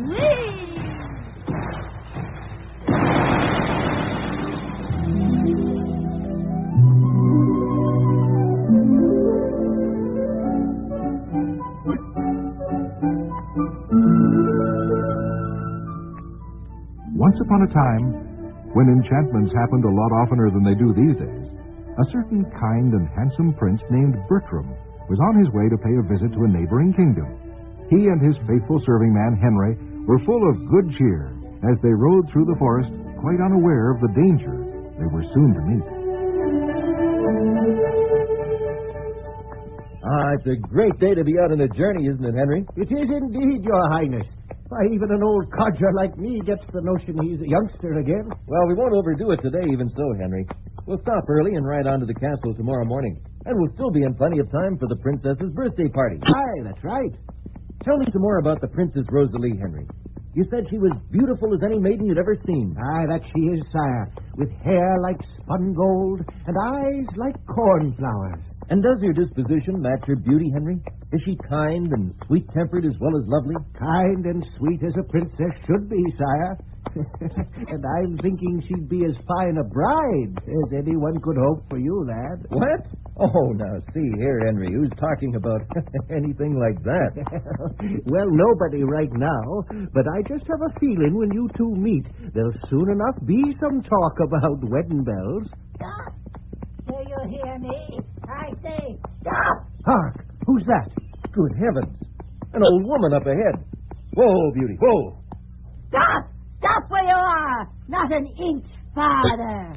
Good madam, if you will stop shrieking and look for a moment, you will see we have stopped. Both my servant and I.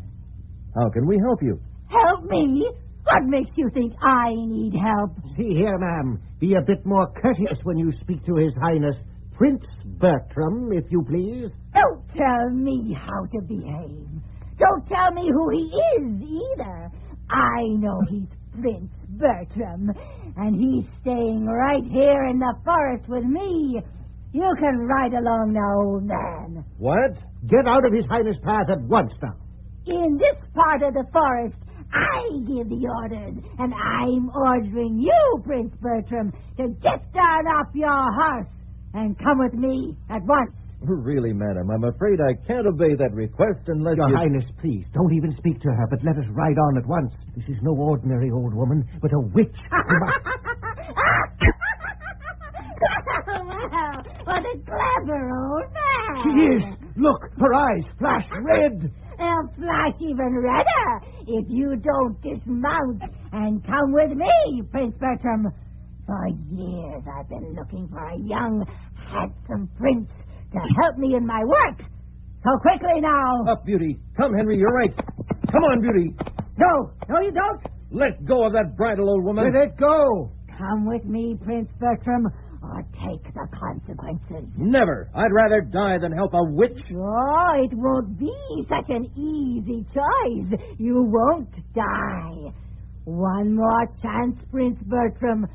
Come with me. Never.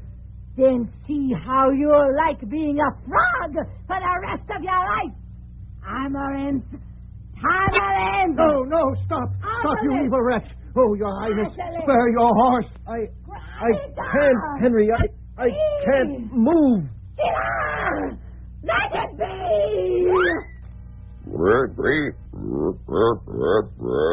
Oh, no. It's not so. It can't be. But it is. There's your master, old fellow, looking pretty silly now. now that he's a great green frog. Oh, I can't bear it. Oh, Prince Bertram, Your Highness, sir. Oh, my heart is breaking. I can feel it breaking within me. I'll fix that for you, old man. Mina!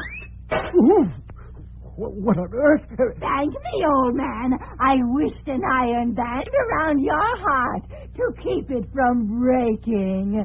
Here's another. Ooh. There, aren't you grateful? 2 iron bands around your heart, so it can't possibly break, even though your prince has become a frog.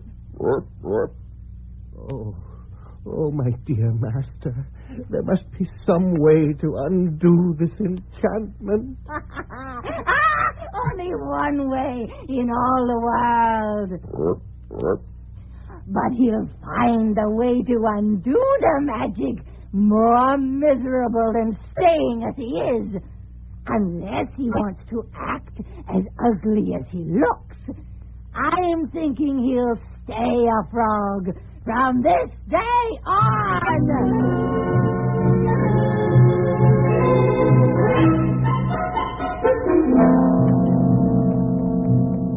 Your Majesty, there's still no sign of Prince Bertram along the high road. Dear me, that's really very curious. The prince wrote he was most anxious to come and eager to meet Rosalie. Didn't he say he wanted to meet me too, Father? No, wait another 5 years, Evelyn. Your turn will come. But, Nana, I guess we'd better not wait any longer for Bertram. How about it, young people? Shall we go ahead with our surprise party now? Oh, yes.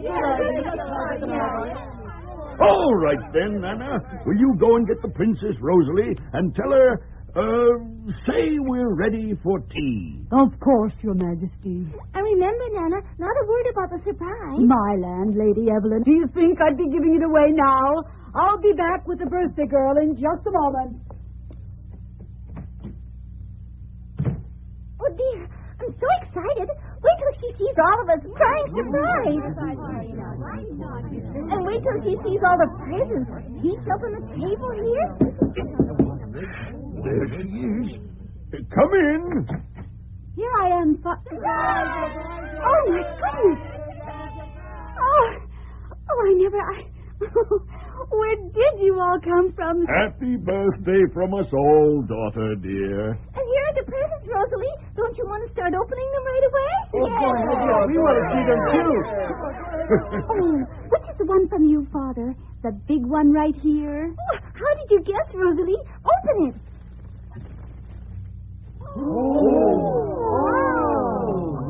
Father, what a beautiful golden ball. Too much of a toy for a young lady just turned 17? Oh, no, it's lovely. I never saw anything like it. Nor heard anything like it either, I imagine. Heard? Throw it to someone, my dear. Just toss it gently in the air. To me, Rosalie, to me. All right, Evelyn, catch.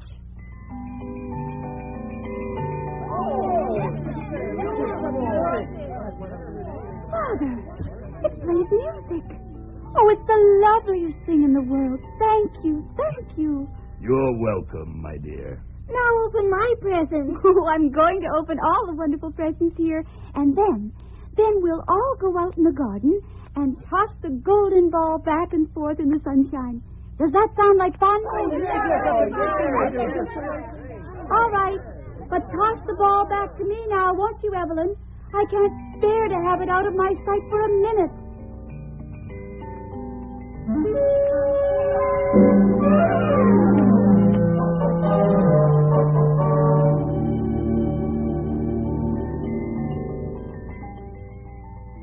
How it flashes in the sunlight. It seems as though I'll never get tired of tossing it and listening to its music. Even Evelyn is a little weary of it now. But I'll never be. Oh, no. Please, not in the pool. Oh, it can't.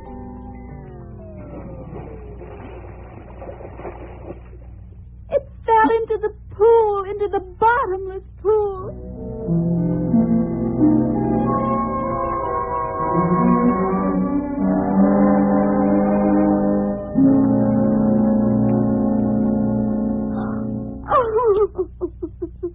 There now, Your Highness, dear. Please don't cry anymore. Oh, Nana, I can't help it. I love that golden ball more than anything. I know it, my dear, but surely your father will get you another. He can't. He's tried. He's had messengers go all over the land, and there isn't another one like it. Well, then, we'll have the pool drained. Nana, you know that's not possible. This is a bottomless pool. Oh, I'd give anything if somebody could get it for me, some way. Oh, if I only hadn't been so careless.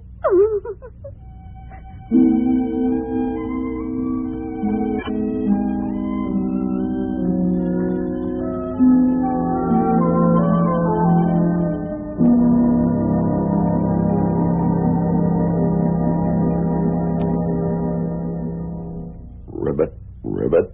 Only one way to break the enchantment. That's what the witch said, and I've one chance to find out what it is.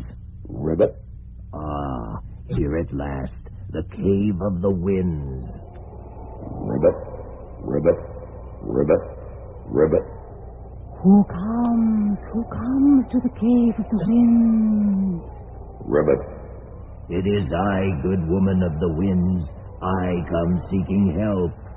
Well, little frog, what can I do for you, sir? Oh, wind woman, tell me it is true what I have heard all the wild creatures saying up and down the rivers and streams. They say you are a kind enchantress and use your magic only to do good for man and beast alike. Is it true? It is true, little frog. Then help me, wind woman. I am in this shape because of a terrible enchantment laid on me by the witch of the wood. Ah, the witch of the wood. Oh, she knows the cruelest spells of all. Ribbit. But do you know the way to break this one, wind woman? So once again I can be myself, Prince Bertram of Alisan. Yes, I know the way to undo the spell, Prince Bertram. Then tell me, oh tell me. The spell can be broken in this wise. Somehow, some way, you must find a fair and lovely princess. I was on my way to visit a fair and lovely princess when this spell fell on me. Ah, but wait. That princess may or may not be the one who can help you. You must find a princess to whom you can render some service. You must see to it the princess is obligated to you. And then, listen well now, for this is the hardest part. Here is what you must do to become yourself again, Prince Bertram.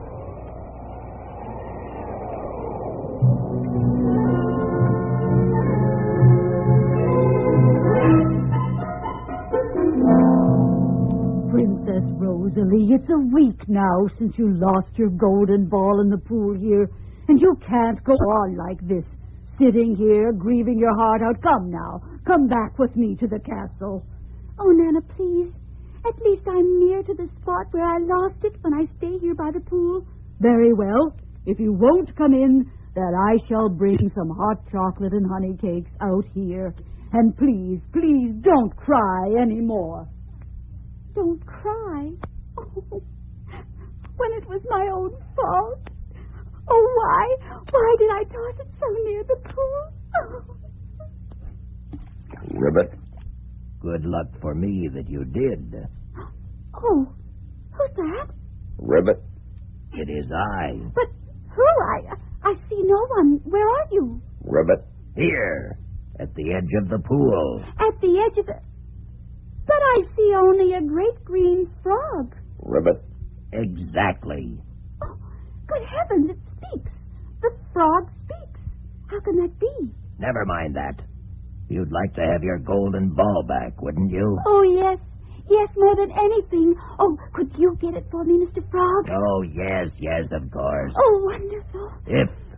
If you're willing to do something for me in return. Oh, anything. Well, you're very obliging, aren't you?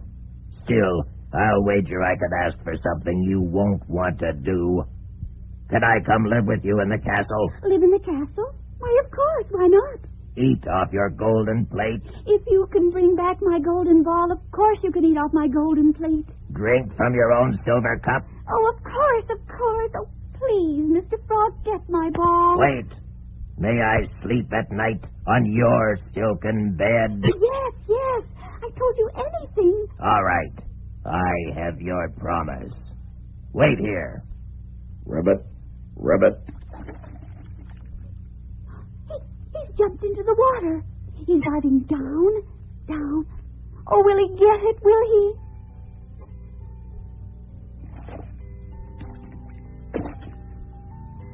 He has it. I hear it. Oh, oh. All right, Princess. Here is your golden ball. Oh, thank you, thank you. Father, Nana, Evelyn, listen. I have it back again. I have it back at last, my beautiful golden ball. Ribbit, ribbit, ribbit, ribbit, ribbit, ribbit. Wait a bit. Wait up there. You don't think I got those promises from you for nothing, do you? Wait.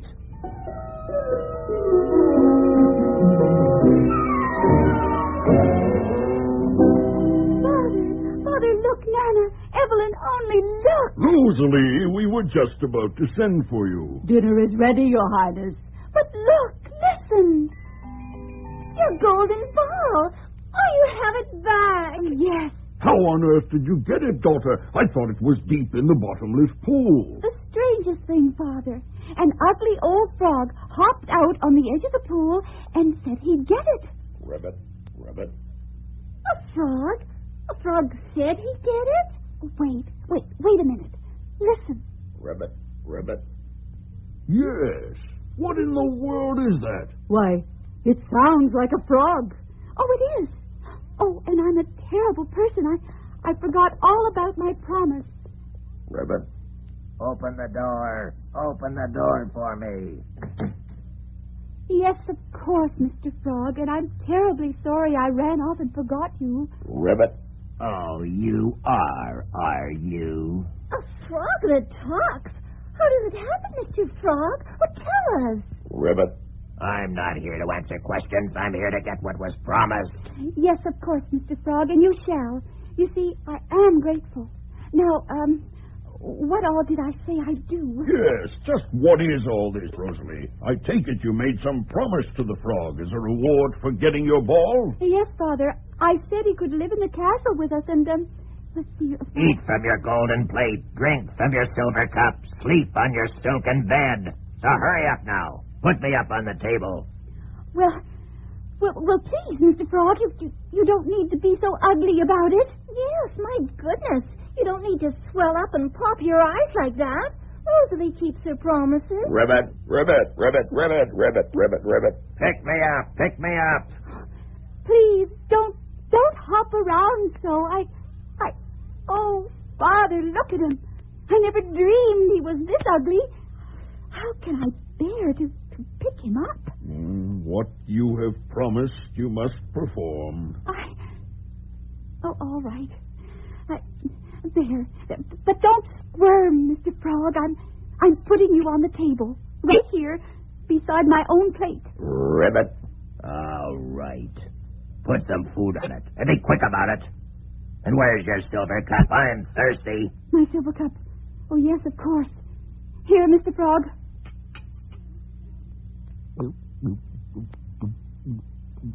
Oh, Father, look. He's half into my cup and he's splashing the water all about. Oh, how can I keep him beside my plate?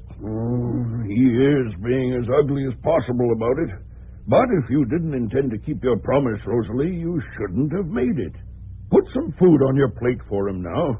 What you have promised, you must perform. Ribbit. Ribbit. My goodness, I don't see why he has to get his feet all over your plate that way, Rosalie. That seems to be his way of getting the food he wants. Well, it's not very pleasant to watch a frog messing up your food while we're eating. All right, Evelyn, that's enough. Ribbit. All right, I've had enough. Now I'm sleepy. Take me up and put me on your little silken bed, Princess. Just a minute, Mr. Frog. I grant you promises are made to be kept. But after all, my daughter made the promises she did without half thinking. You took advantage of her desire for her ball. Ribbit? I had to. There wasn't any other way. And the thing is, she's done her best to keep them, although you haven't made it too easy. Must you sleep on her bed and force her to go somewhere else? Yes, she promised. She's got to keep the promise. Her bed. Oh, Father, it's as though he was trying to force me to the point where I'd be glad to break a promise. Ribbit. Yes, take me upstairs now. You promised. You put me on your bed. All right. Go along with your sister, Evelyn, and as soon as she's put him down as he wishes, take her into your room. All right, Father. Ribbit. Pick me up, Ribbit. Oh, all right. Ugh. All right. Evelyn, open the door.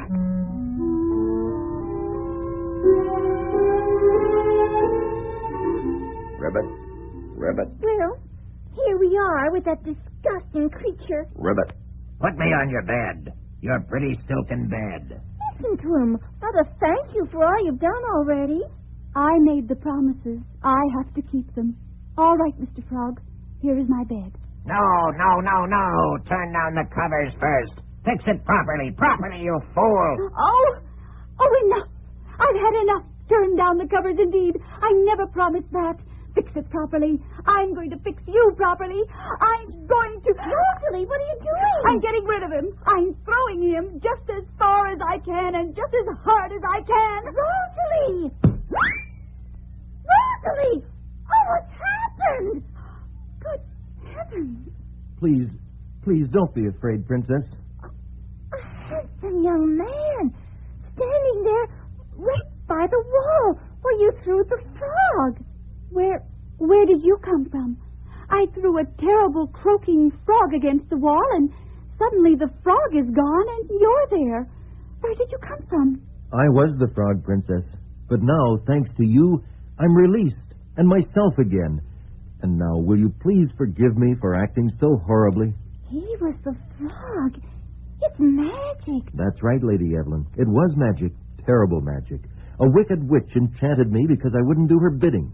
And it seemed there was only one way in the world to undo the magic. For somebody to throw you against a wall? For a fair, honorable lady to become so aggravated with me, she'd hurl me against a wall. Yes, and that was what I found out from the enchantress in the Cave of the Winds. And that was why I had to behave so dreadfully to you, Princess Rosalie. Please say you forgive me now that you know. Yes, of course I forgive you. The old witch was right.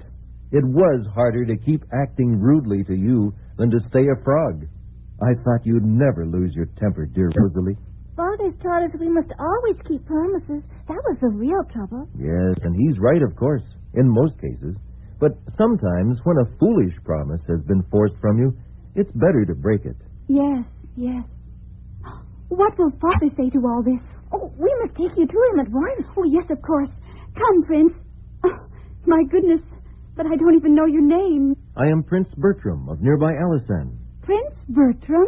You're Prince Bertram? The one who didn't come to Rosalie's surprise party? I was on my way when I met with the witch who transformed me. Come, we must take you to Father. Oh, he'll hardly believe his ears.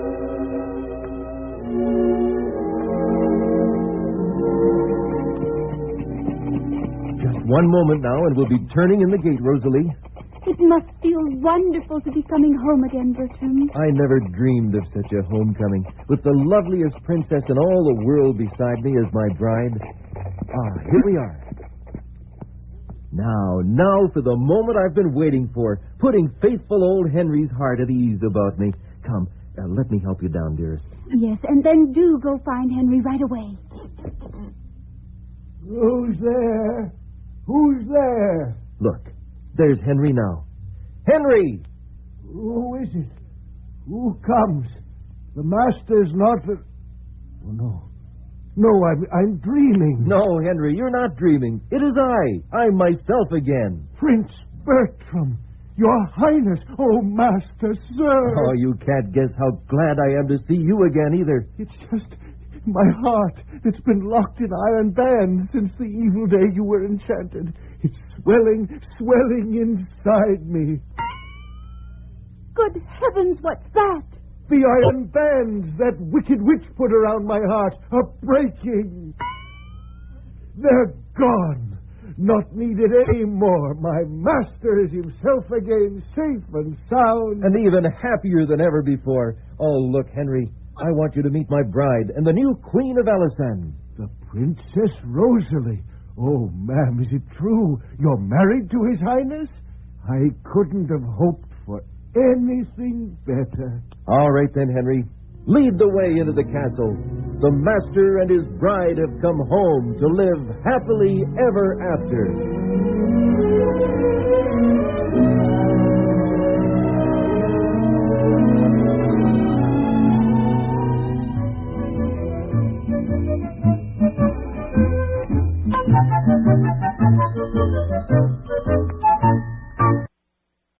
This is ChestertonRadio.com.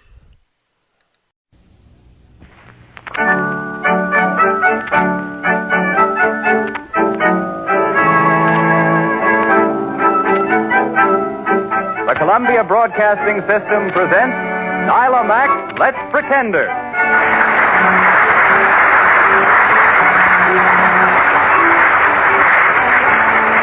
Once again, to the familiar music of fairy tales, the Columbia Broadcasting System invites you to join us in another trip to that magical land of enchantment. And don't look now, but I think your chaperone is right behind me. You're quite right, Mr. Conover. Then the stage is yours. Well, thank you. Well, Gwen, what does the next letter in turn have to say? Well, let's give a look. Dear Let's Pretenders, I beseech you, I implore you, I ask on bended knees, please play my story. I have listened for the last 5 years and I didn't hear it. So here I am trying once more. Thank you, and I'll be glued to the radio to hear it. Thank you. If I'm not too curious, is there any hint as to what the story is? Oh, wait a minute. P.S. Oh, I nearly forgot. The name of it is The Little Mermaid. Well, that postscript just got there in time. I thought so, too. After such solemn words as beseech and implore, I'm sort of glad the name of the story arrived in the same mail. Oh, The Little Mermaid's a very sweet story. And I think it's a grand time to play it. Well, does it suit the rest of you? Yeah. All right, the story's settled.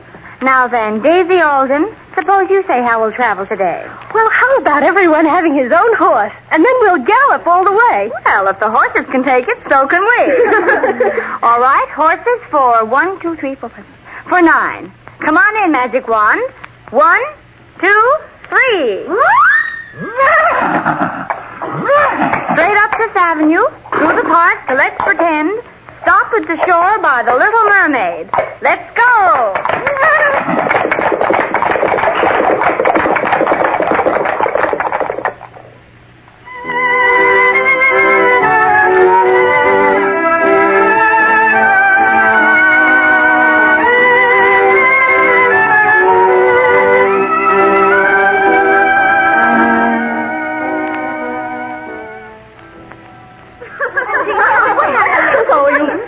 Mermaids with your curiosity for the mortal world and its people. But, Grandmother, when you were 15, I'm sure that you were just as anxious to make your first trip to the mortal world as any of us. Of course she was. Undine, tell us what else you saw at the top of the sea. I mean, besides the trees that grow tall and the feathered fish that live in them and sing. Not feathered fish, Naida. Mortals call them birds. I can't imagine what they could look like. What else, Undine? Tell me, what else did you see? Oh, Naida. Well, I think the most interesting thing of all in the mortal world is that all those people have stumps they walk around on. You say they call them legs, Grandmother? That's right, Undine. Legs? But where are their fins? Well, that's the strange part of it, sister. Mortals don't have any. Listen to that child. Naida, don't you know that mortals don't live in the water? They can only stay under a very short time, and then they would die. They walk everywhere they go. That's the greatest difference between the mortals and we mer people. Oh, it's so exciting. I can hardly wait for the time when I'm 15 and can put on my pearl crown and swim to the top of the sea. Well, it will be a little time yet, my pet. And until you do, I think you'd better content yourself in your garden. Your little ebony statue can be your company. Oh, I love my beautiful ebony statue. I talk to him by the hour. How How do you suppose that statue ever came down to the bottom of the sea, Grandmother? Oh, probably a ship was wrecked and sank, and then the heavy statue sank way down through the moss and settled in her garden. I think it was made for some mortal prince, most likely. A mortal prince, Grandmother? Oh, will I see them when I'm 15 and can go to the top of the sea? Naida, you ask questions all day long. You'd better run and play in your coral garden. Look out, daughters. The whales and the sharks are fighting again. Look at the solid black shadow the whales make, Grandmother. Yes, they're out in full force. Better go inside the castle until their conflict is over. Come along, Naida. Will you tell me about how the princes live in their castles that reach to the sky, and what they do and what they eat? Oh, what a questioner. Yes, I'll tell you. Only come along now. Come, girls.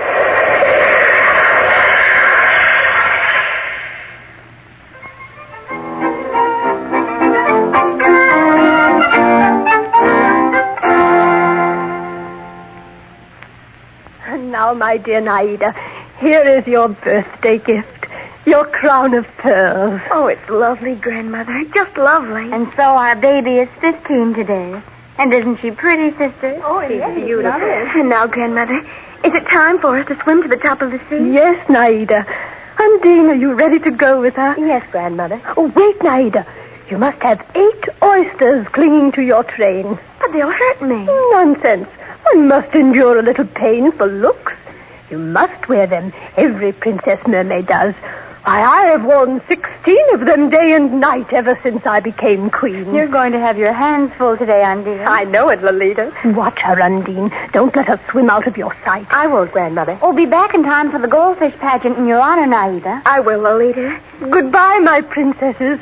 Up you go to the mortal world. Goodbye. Come, Undine. Here we go.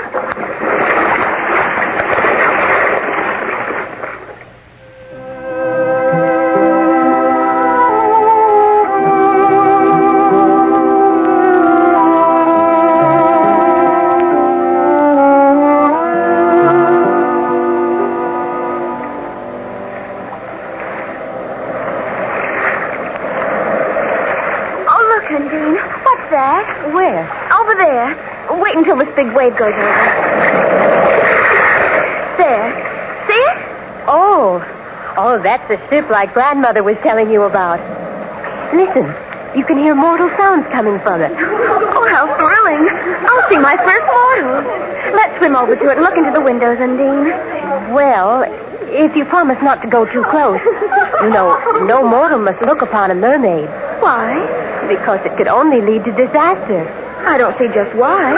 Because, well, just suppose you fell in love with a mortal. You could not live on the earth. They cannot live in the water. Don't you see what would happen? Yes, I guess I do. But let's go over to the ship anyhow. Come on. Do you hear what they're saying? Listen. Long live the prince! Long live the prince! Dear friends, this is indeed a royal birthday party. That's the prince talking, Undine. And it's his birthday, too. Oh, how lovely. That makes us acquainted, doesn't it? Of course not. Listen. You've taken me quite by surprise, and it makes the birthday party all the nicer. And I'm more than happy to welcome you on board. Do make yourselves comfortable. My entire staff is at your command. Come, bring in the dancing girls. Let's have music and gaiety. Come. Oh, it's a real party on the ship, Undine. Oh, lift me up on your shoulder so I can see better. Please do. No, Naida. It's time to swim on. Remember, we're to see but not be seen by mortals. Oh, please, let me watch the handsome prince a moment more. Undine, look. What is it? Why are you so excited? Undine, don't you see the resemblance? To whom? What are you talking about? The prince in there and the little ebony statue in my garden. You're right, Naida. It must be a statue of this very prince. Then that makes us acquainted, doesn't it? I'll go right in and tell him about it. Naida, you can't go in there. Don't you see how different they are from you? I only see that the prince is the handsomest being in all the world. And I shall love him and no other as long as I live. Naida, what are you saying? It's true. I knew that someday my statue would come to life. And there he is. I love him with all my heart, Undine. Stop that foolish talk instantly and let's go home. Come. You may go if you want to. But I shall stay here and watch my love. Naida, I forbid you to let your childish fancy wander like this. Now come. Besides, there's a storm coming. The sky is black. Come along. If there's a storm coming, perhaps my prince will be in danger. I shall stay here. He's mortal. He can't live under the water. You said so yourself. Foolish child. I'm going. The storm is breaking. You will be sorry for this. Mark my words. Goodbye. All hands on deck. Another man to the wheel. Cut those lines. Aye, aye, Tom. Hold to the rail, friends. Hold fast. Try not to be frightened. They're coming over back. Typhoon, Your Highness. Look out quickly. Look out. The prince. Look out. The waves got them off. Help, find him. He's gone. Those waves have got him under. No power can save him. We're doomed. The ship is sinking. Jump! Jump for your life!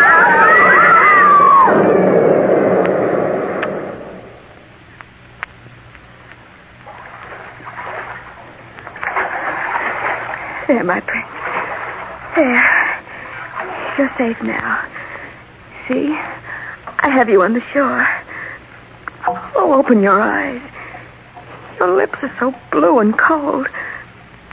Oh, what do these mortals do to help each other? His heart is beating. But oh, so faintly. Oh, my beloved. Oh, he's alive.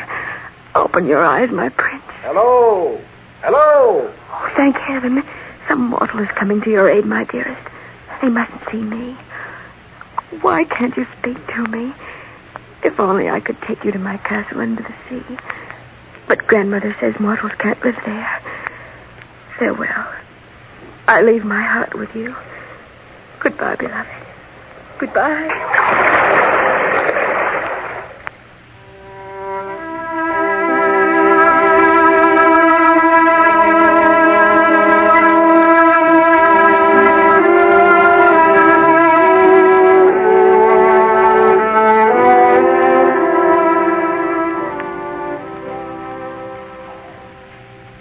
Undine, the time has come when I must know fully just what happened to our baby sister. You were with her. Naida, why don't you unburden your heart to Grandmother? Please do. I hate to be the one to speak of what really concerns you. I saw the one man in all the world for me, Grandmother. I have fallen in love with a mortal. That's all. Oh, my precious one. Who is he? A prince. He's a living image of my little ebony statue. And I love him. Since she's told you that much, Grandmother, perhaps it'll be easier if I tell you the rest. We saw a royal ship on the water. We swam near it, and through the window, Naida saw the prince.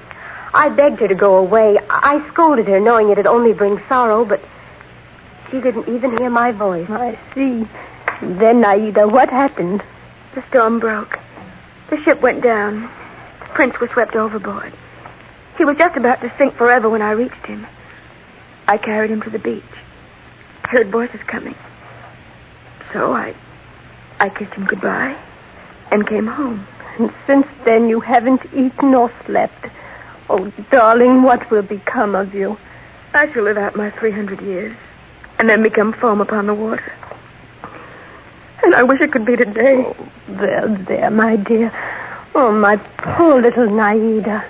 Grandmother, if mortals do not drown, then do they live forever? No, but you see, mortals have souls, and even after the body is no more, their souls rise up through the clear air to the shining stars and the silver moon. Where is that? A beautiful region beyond the sky. But have mermaids no souls, Grandmother? Is there no way I can gain a soul? One way only.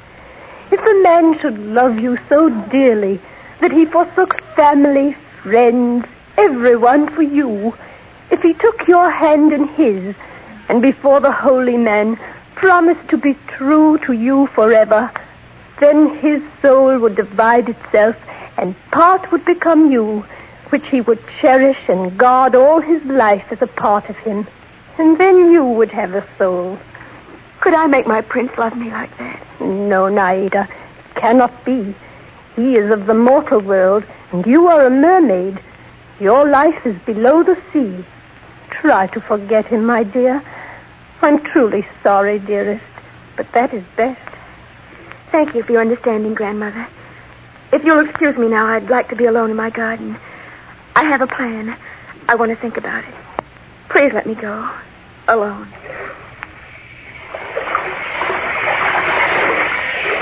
Witch doctor! Witch doctor! Oh, let me in quickly, please. What's the hurry? What's the matter? Your octopus slave is holding me. Oh, he's troubling me. Please. Stop it. Dad, it's all right. Let her go. Dad, let her go, I say. Now, come in. Come in. You don't like the octopus, I gather. What a horrible beast he is. Yeah, but a faithful guard. You knew he was there when you came to me? Yes, but I'd hoped to avoid him. No more than you can avoid the rest of the trouble you're seeking. And you know why I've come to you, Witch Doctor. Of course, foolish mermaid. How else could I be a witch doctor? Well, if you know why I've come, will you help me? You want to lose your mermaid's body and have two awkward stumps to walk around on like mortals. That's your first wish, isn't it? Yes. Can you help me? Certainly. Want to know the price of that? I don't care what it is. I'll pay. This is what will happen. I will brew you a magic drink. You will drink it. Then slowly you will change into a mortal. But it will hurt you. And ever after, every step you take will be like walking on sharp knives that will pierce and cut your flesh. Want to hear more of what you're bringing on yourself? Yes. What else? You will be the loveliest dancer in all the kingdom. Yours will be a grace unequaled. But the pain will continue, and blood will drip from the wounds. You want more? Yes. Go on. All right. Here is the most important of all. Once you lose your mermaid's body, once you become a mortal, you can never return to the form of a mermaid. And if you fail to win the prince's love and he marries another, on his wedding day your heart will break and you will become coral foam upon the water. You're as white as death now. You still want to win the prince? I'm ready to try. I want a soul. I want my prince to love me as I love him. Or I care not what happens to me. Yes.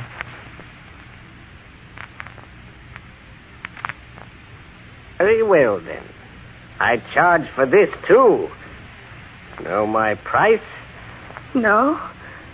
What is it? You have the loveliest voice in all the Sea Kingdom. I want that.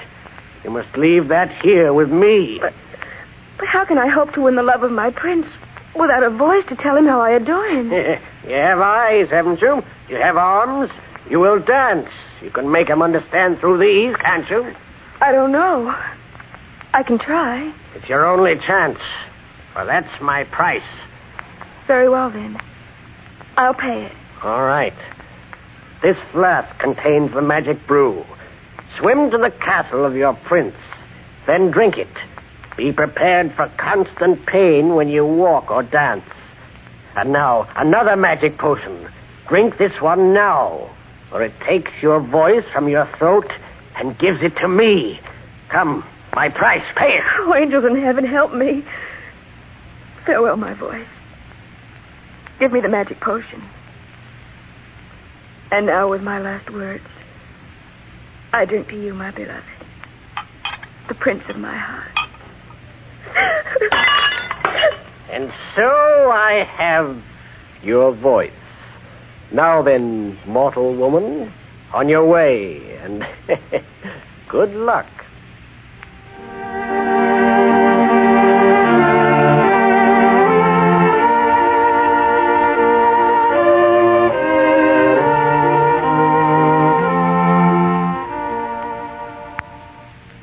Come in, Your Highness? Oh, yes. What is it, Lord Worth? Most unusual discovery, sire. This lovely little maiden. Oh, look. What a beautiful little creature she is. What exquisite coloring. Wherever did you find her? On the shore, sire. Just by the marble steps leading down into the water. Come here, little lady. Who are you? Oh, now, don't be afraid. Tell me. We could get nothing from her, Your Highness. She won't speak. What a pity. However, her eyes say a great deal. And until we find out more about her, we must look after her. Well, little lady, would you like to live here at the castle? You would? Oh, you're a very dear little person. I shall call you my fawn with the sea blue eyes. Would you like that? All right. Lord Worth, give orders to clothe this little lady in the finest robes. See that she has every comfort. Perhaps when she feels less shy, she will tell us who she is and where she comes from. Yes, sire. May I join you? Oh, Princess Helen, come in. See the new addition to our castle. What a perfectly lovely creature, Prince. Who is she? Where does she come from? Lord Worth found her on the shore. We don't know who she is. Oh, she is lovely. Welcome, my dear. What beautiful eyes. And yet, how sad. It almost makes me weep to see them. What is your name, dear? She won't speak, Princess Helen. Oh, but she can smile, can't you? Oh, of course she can. Look, perhaps she can dance. You can? Excellent. Music. Come, little lady, dance for us.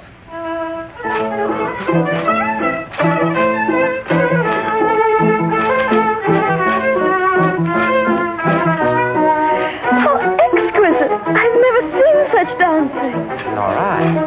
Well, she is the most graceful thing I've ever seen. Look how she whirls and bends.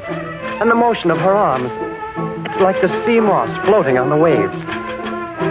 What are you looking at, Lord Worth? Pardon, Your Highness. I thought I saw flecks of blood on the marble floor, but I guess not. She's indeed lovely, sire. The most beautiful dancer I've ever seen. Come, little fawn, don't tire yourself. We'll ask you to dance again tonight, will you? Oh, that's fine. She is a real discovery, Prince. Dancing like hers will soothe the cares of the Empire. Oh, her feet. They're bleeding.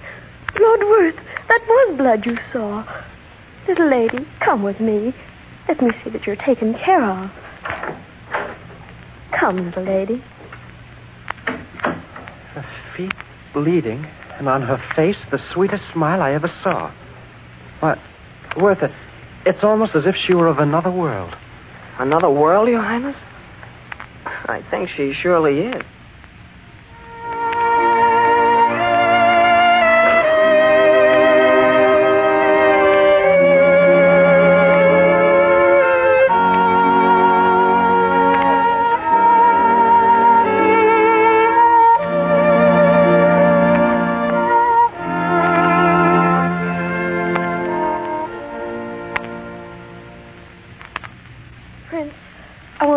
To you. Oh, certainly, Helen. Please be seated. Now, what's troubling you? You know that I am not jealous, nor do I feel anything but love for our strange little dancing lady. But I feel also that you should talk very frankly with her. Oh, why, Helen?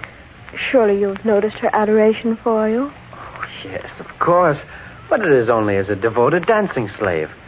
Oh, she couldn't dream of anything else. Her eyes tell a different story, my prince. And I am convinced that it is time you talked with her. Only to save her pain, believe me, that is all. Perhaps you're right, Helen. I hadn't noticed. I simply wanted to take care of her. But I'll talk to her. Thank you for understanding. She's coming now. I'll leave you together. Come in, little lady. I'm glad you came. I want to talk to you. It's a little difficult because you can't speak to me. But you can hear, and I hope you'll understand. You see, being a prince and owing my life to my people, my father, the king, has decreed that my marriage to the Princess Helen must take place immediately. Are you surprised? I thought you knew, of course. It has long been arranged. Our marriage takes place a week from today, just at sunrise. But that in no way affects your life here.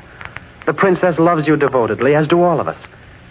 Will you be my sweet little dancing lady and dance your prettiest for me that day? Thank you. Oh, come, no tears. And a week from today, dance your prettiest for a prince who's very fond of you, my dear.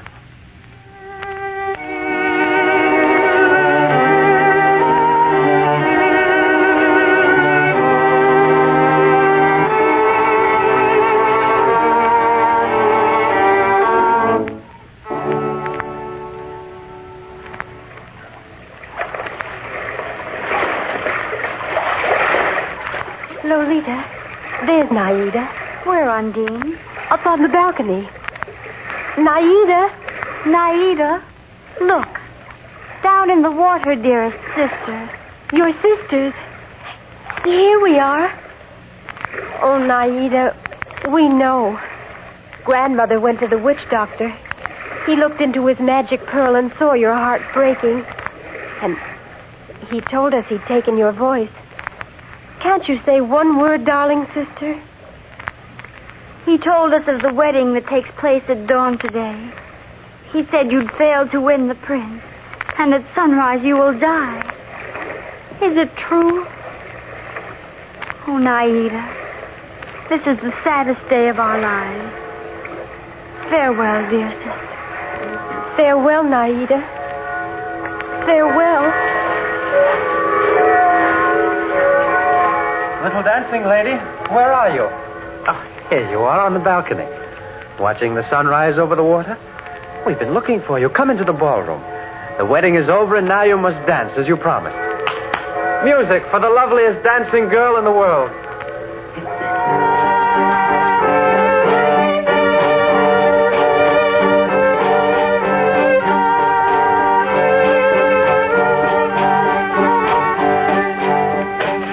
She's dancing more beautifully today than ever before. What is it? Little dancing lady. Worth, come here quickly. What is it? Help me lift her to the couch. All right, sire. Oh, has she fainted? Her eyes. Worth. Is she? Prince, ladies and gentlemen, our sweet little dancing lady is dead. Oh, poor little lady. God rest her gentle soul.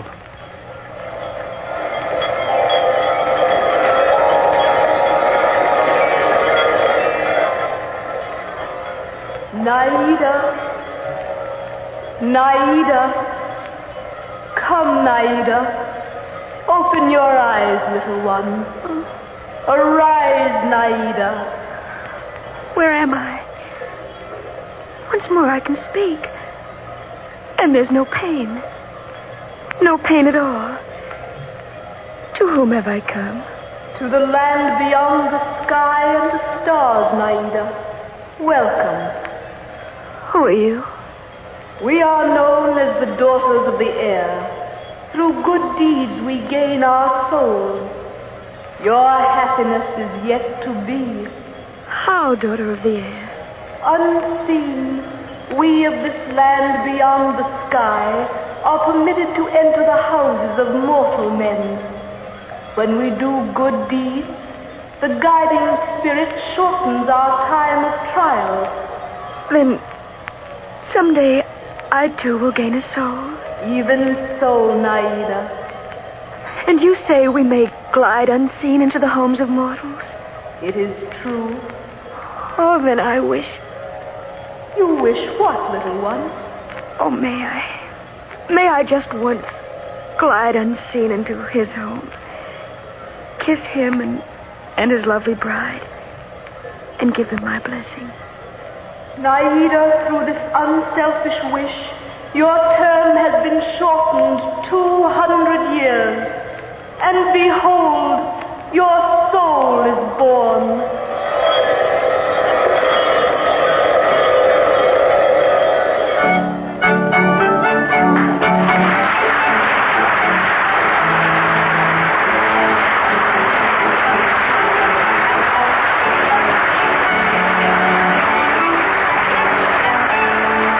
Another episode in Let's Pretend, and the story of the Little Mermaid has come true.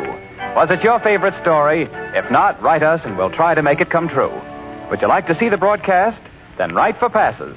Address all mail to Let's Pretend, Columbia Broadcasting System, New York City. The cast for today included Naida, the Little Mermaid, Patricia Ryan, Undine, her sister, Sybil Trent, Lolita, Gwen Davies, the Sea Grandmother, Daisy Alden, the Prince, Albert Alley, the Witch Doctor, Arthur Anderson, Lord Worth, Jack Grimes, Princess Helen, Adelaide Bishop, the Daughter of the Air, Miriam Wolfe, and studio technician for Let's Pretend, Fred Hendrickson. These stories are dramatized and produced under the direction of Nila Mack.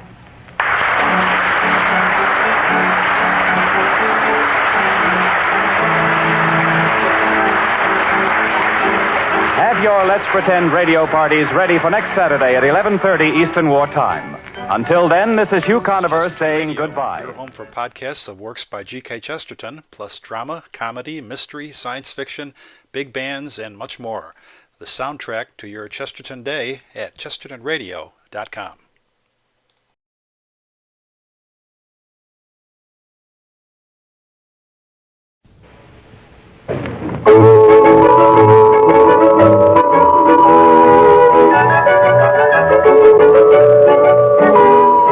Cream of wheat is so good to eat, yet we have it every day.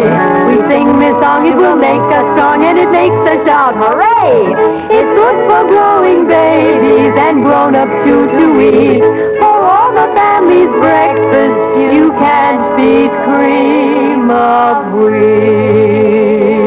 Cream of Wheat, the great American family cereal, presents Let's Pretend.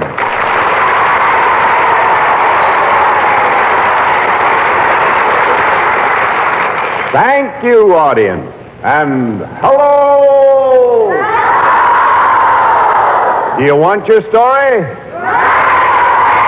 Well, That right away means business. oh, what is today's story, Sybil? One that's a lot of fun, Uncle Bill. It's The Brave Little Tailor. Oh, that's a good one. Well, what are we waiting for? For Miriam Wolf to say how we'll travel. Well, how about the good old-fashioned ice cream wagon? Oh, boy, Miriam, you really got something there. All right, an ice cream wagon it is. Everybody set? Yeah. 1, 2, 3. All right, pretenders, head the wagon for Let's Pretend Land and stop at the cottage of the Brave Little Tailor. And have your favorite ice cream as we go. Come on. Gosh, with all these flavors, you sure get plenty of variety on an ice cream wagon, Uncle Bill. You bet you do, Gwen. And remember all the swell variety you can get with cream of wheat, too. Try it with brown sugar, jam, jelly, or cinnamon. Cream of wheat with raisins or fruit. Cream of wheat with honey, syrup, or molasses. Every one of these grand combinations is a real taste winner. Yes, eat a better breakfast, feel better all day. Get a better start the cream of wheat way. And be sure to keep listening for our cream of wheat game right after the first act of today's story, The Brave Little Tailor.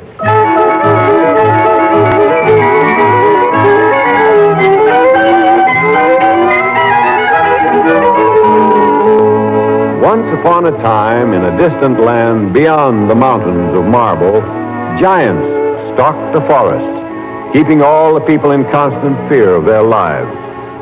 Among the people lived a good-natured little tailor with his devoted mother. Our story begins in the workroom of their neat and cozy cottage. Hello there. Hello, Mother. Still at that sewing machine, brave little tailor? Why do you call me that, little Mother? Because you are. You bend over that sewing machine day after day and never go anywhere. And I don't like it, son. I could live on less, and I'd be glad to. Oh, go on with you. No, I mean it, Jack. You've been a good and dutiful son, but I want you to have the same chances that other boys have to see the world.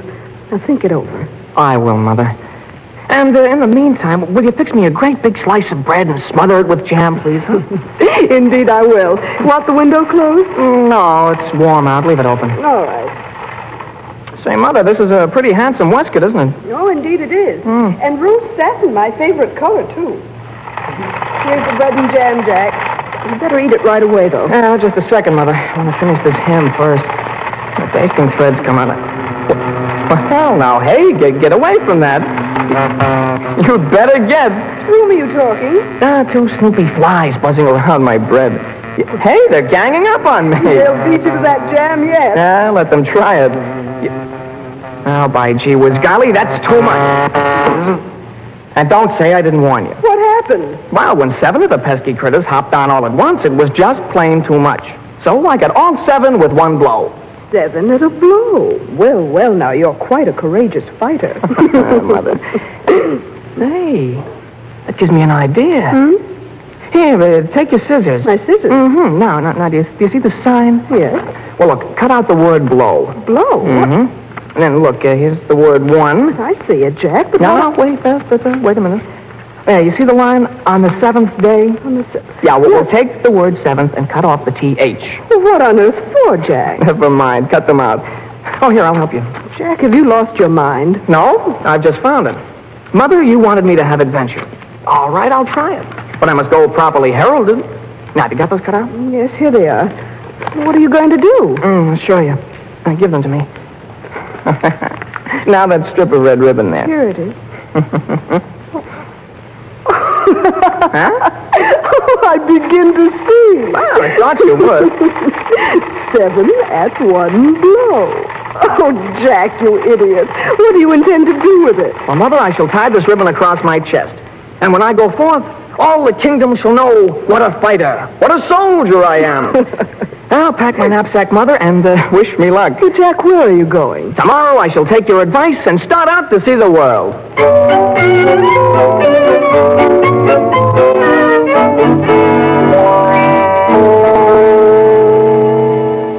And so I come to a castle. Wonder what adventures wait for me. A handsome castle, this. I think perhaps if I go inside the garden, I may hear something that will interest me. Well, no sooner said than done, my boy. Now then, with my badge of honor for all to see, I'll pretend to be asleep and bide my time.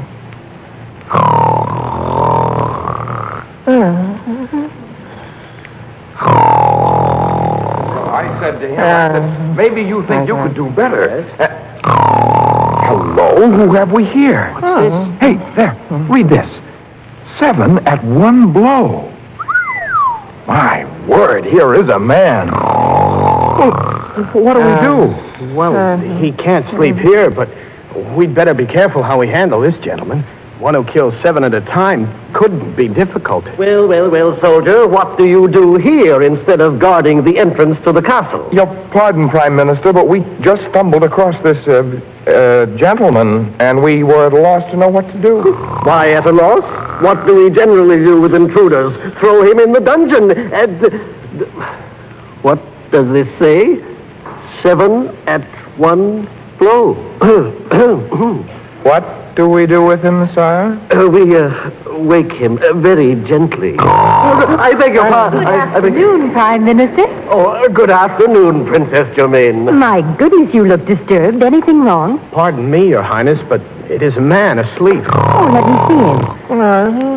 7 at 1 blow.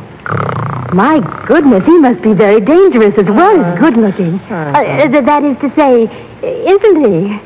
Let's wake him up, Prime Minister. Perhaps you could do it more gently than we. But be careful, Princess. 7 at 1 blow would be unfortunate. How do you do, sir?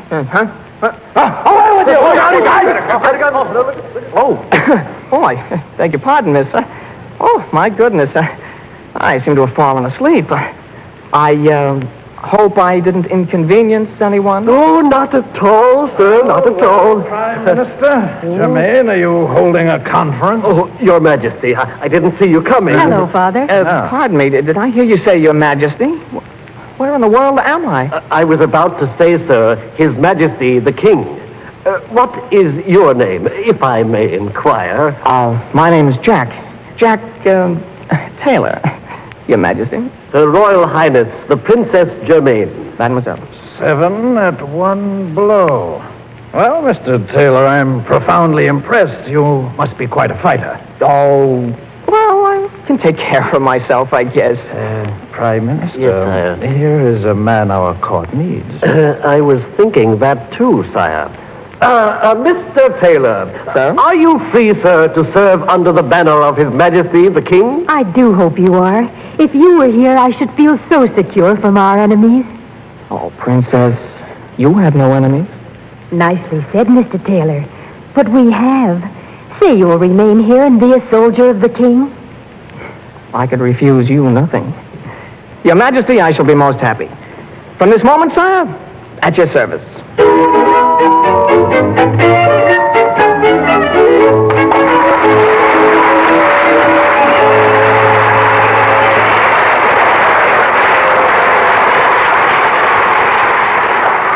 Know what, Uncle Bill? What? I think our studio audience is in the mood for a sound effects game today. How about it, cream of wheaters?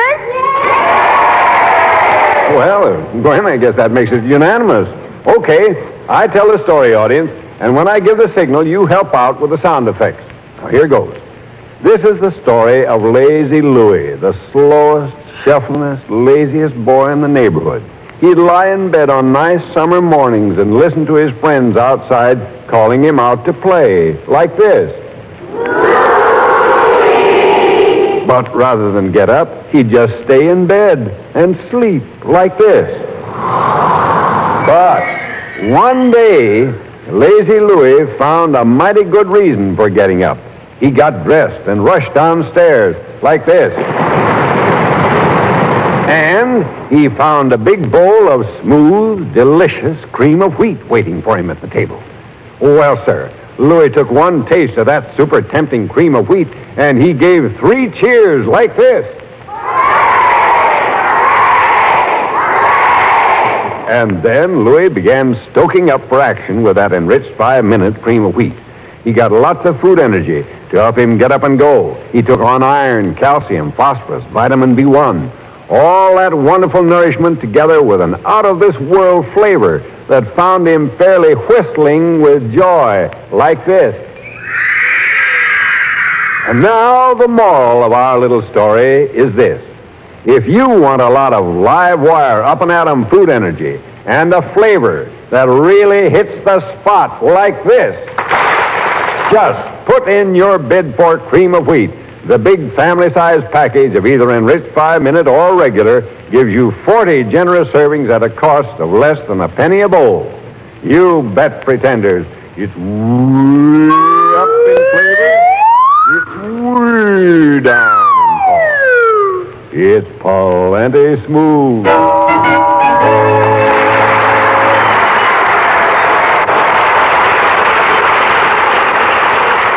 Thanks a lot, audience. And now back to our story of the brave little tailor.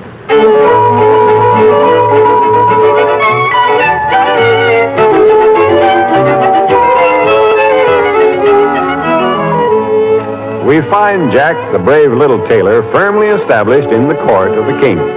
His mysterious badge, 7 at 1 blow, continues to make everyone stand in awe of his power.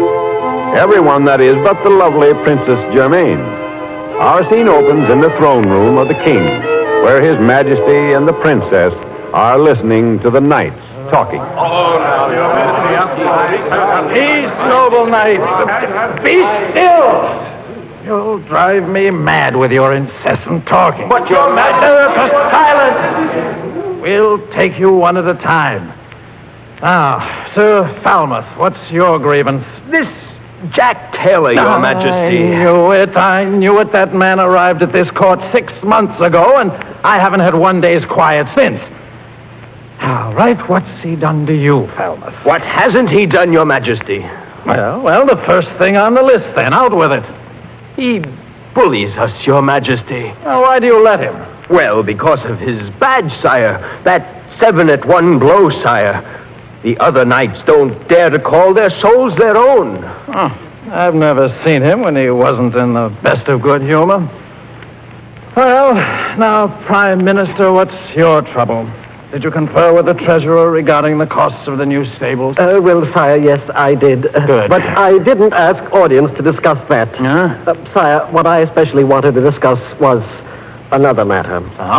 Sire, this Mr. Taylor... Oh, heavens above, will this Mr. Taylor business never cease? Well, what's he done to you? Sire, he twits me, sire. He whats you? He teases me, sire. He mimics me. Yesterday I heard him imitating my very voice and the way I spoke at the round table conference. Right before the captain of the guard, too. It was most humiliating. Why don't you handle this yourself? You outrank both the captain and Mr. Taylor. But, sire, 7 at 1 blow. It would be suicide. And then, sire, the princess, who used to be my daily companion in walks and at tea. I realize that I haven't asked you to tea, Prime Minister. But the fact is, I'm simply too busy these days with my daily lessons. Lessons? What are you studying, Germaine? How to kill 7 at one blow. What? Merciful heavens. Is he turning the princess into a bloodthirsty pirate? Prime Minister, I'll tend to your grievance later. Just now, excuse me, please. But, sir, all of you. I must speak to the princess alone. Oh, certainly. My goodness, imagine 7 at one blow. This thing is terrible.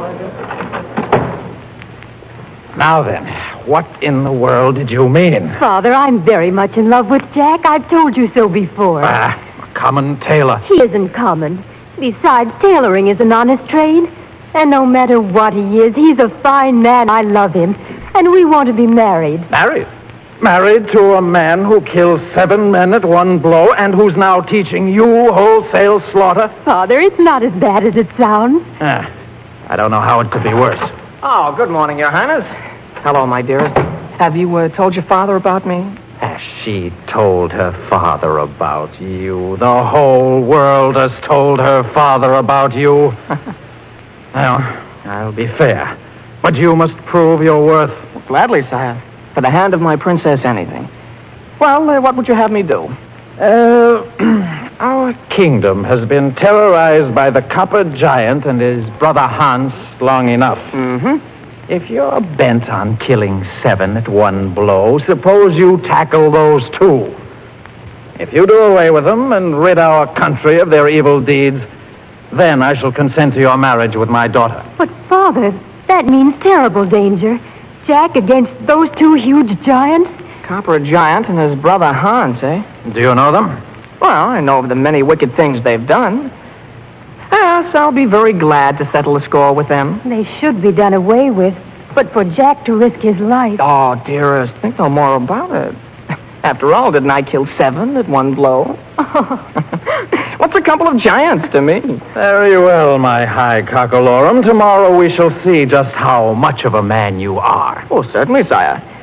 Germaine, will you go with me? I'd be delighted Indeed you won't, Germaine. I'll not have you risking your life like this. Will I be in danger, Jack? Oh, with me by your side? Oh, never. You see, Father, how simple it is. Well, something simple, but I'm not sure what it is.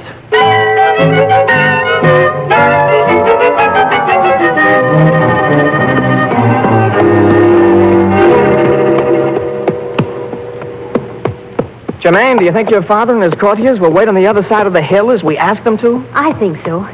Are these the grounds of the giants, Jack? Shh. I hear something. So do I. Please get off your horse quietly and follow me. Can you see them? Yes. Yeah, they're under that tree. Oh. Germaine, can you climb a tree? My favorite pastime. Why? Good. That's what we're going to do. Be as quiet as you can and let me help you. Here, this is the one. All right. Oh, wait a minute. Do you mind putting these stones in your riding cape? Not at all. Good. All right. Now then, up you go. Oh. You coming up too? Yes. As soon as I get some of these larger stones for myself. Hand them up. I'll put them in the branches while you're climbing. All right. Here I come. All right. Are you all right there? You won't fall. Oh, no, this is fine. What do we do now? Well, how's your aim? Excellent. What'll I do? Drop that stone down on the head of one of the giants. Then see what happens. All right. Hey, quit that, will you? What's the matter? You hit me. You're crazy. I am not. I'm mad. Now, don't do it again.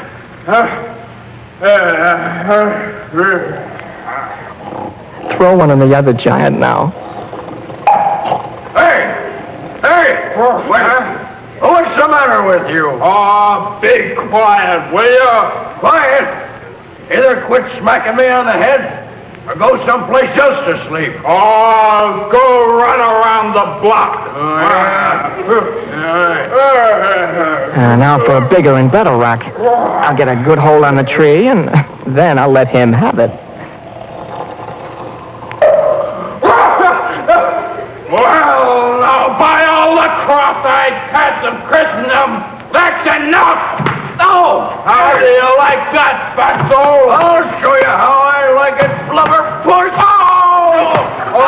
Big shoe! When will I wrap this tree around your neck? Oh! How do you like that? Oh! And that! Oh! And some of that! You can use this one for an earring.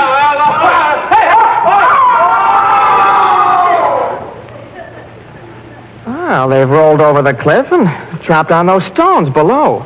Jack, the giants have killed each other. They're both dead as doornails. Isn't that too bad? Now then to call your father. Father! Your Highness! Father! Oh, wait till he sees this. Hey, let me help you down out of the tree. That's better. Yes, sir. I'm coming now. Coming, Germaine! Hurry, 5 minutes. Yes, sire, I'm hurrying. Here, Father! Germaine! Germaine, are you all right? Where are the giants? In the chasm below us, sire. In the...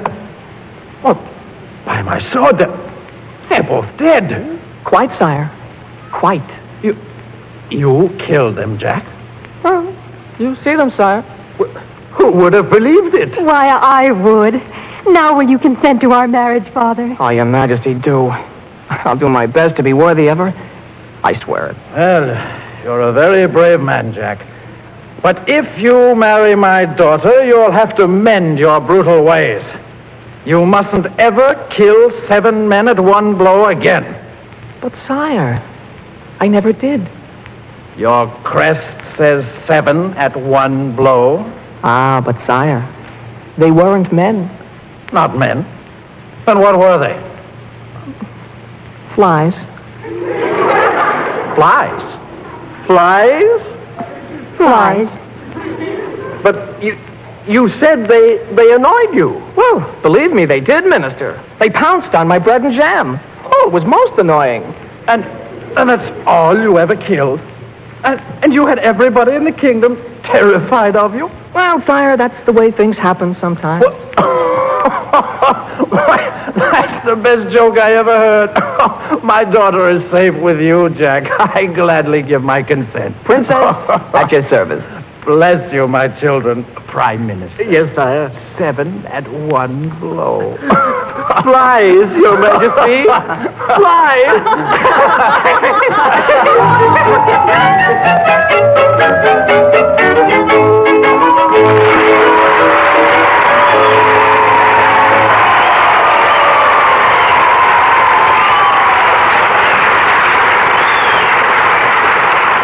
And now, before we tell you about next week's exciting story, tell me, pretenders, how many of you have a baby brother or sister at home? Well, and what's the famous family cereal that doctors recommend as baby's best first solid food? Right, cream of wheat. Good for babies, completely digestible, and with that just right flavor the little ones really go for. And remember, enriched 5-minute cream of wheat cooks to full digestibility, yes, even for the tiniest babies, in just 5 minutes of boiling. Get cream of wheat, enriched 5-minute or regular, today for sure. For all the family's breakfast, you can't beat cream of wheat. The pretenders for today were Gwen Davies, the brave little tailor, Jack Grimes, his mother, Miriam Wolfe, the king, Albert Allen, Princess Germaine, Sybil Trent, first soldier, Lamont Johnson, second soldier, Tommy Hughes, prime minister, Arthur Anderson, Sir Falmouth, Bill Lipton, the copper giant, Michael O'Day, the giant's brother Hans. Don Hughes. Original music was composed and conducted by Maurice Brown. Let's Pretend is dramatized by Nila Mack and directed by Albert Ward. If you live in or near New York and you'd like to see a broadcast of Let's Pretend, drop a postcard to Cream of Wheat, CBS, New York, for your free tickets. Have you ever heard about a little girl whose parents were turned to stone by a witch just so the witch could steal her? Would you like to know how the witch got to the high tower where she kept the girl? What do you think happened to the girl and the prince who came to rescue her when they left from the tower window? Well, listen next week at the same time to the story of the witch, the prince, and the girl in Rapunzel.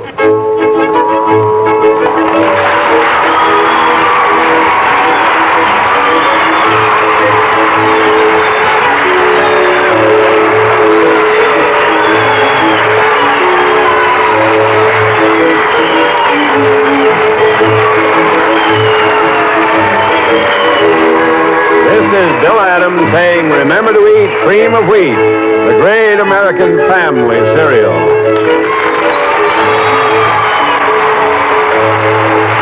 This is CBS, the Columbia Broadcasting System.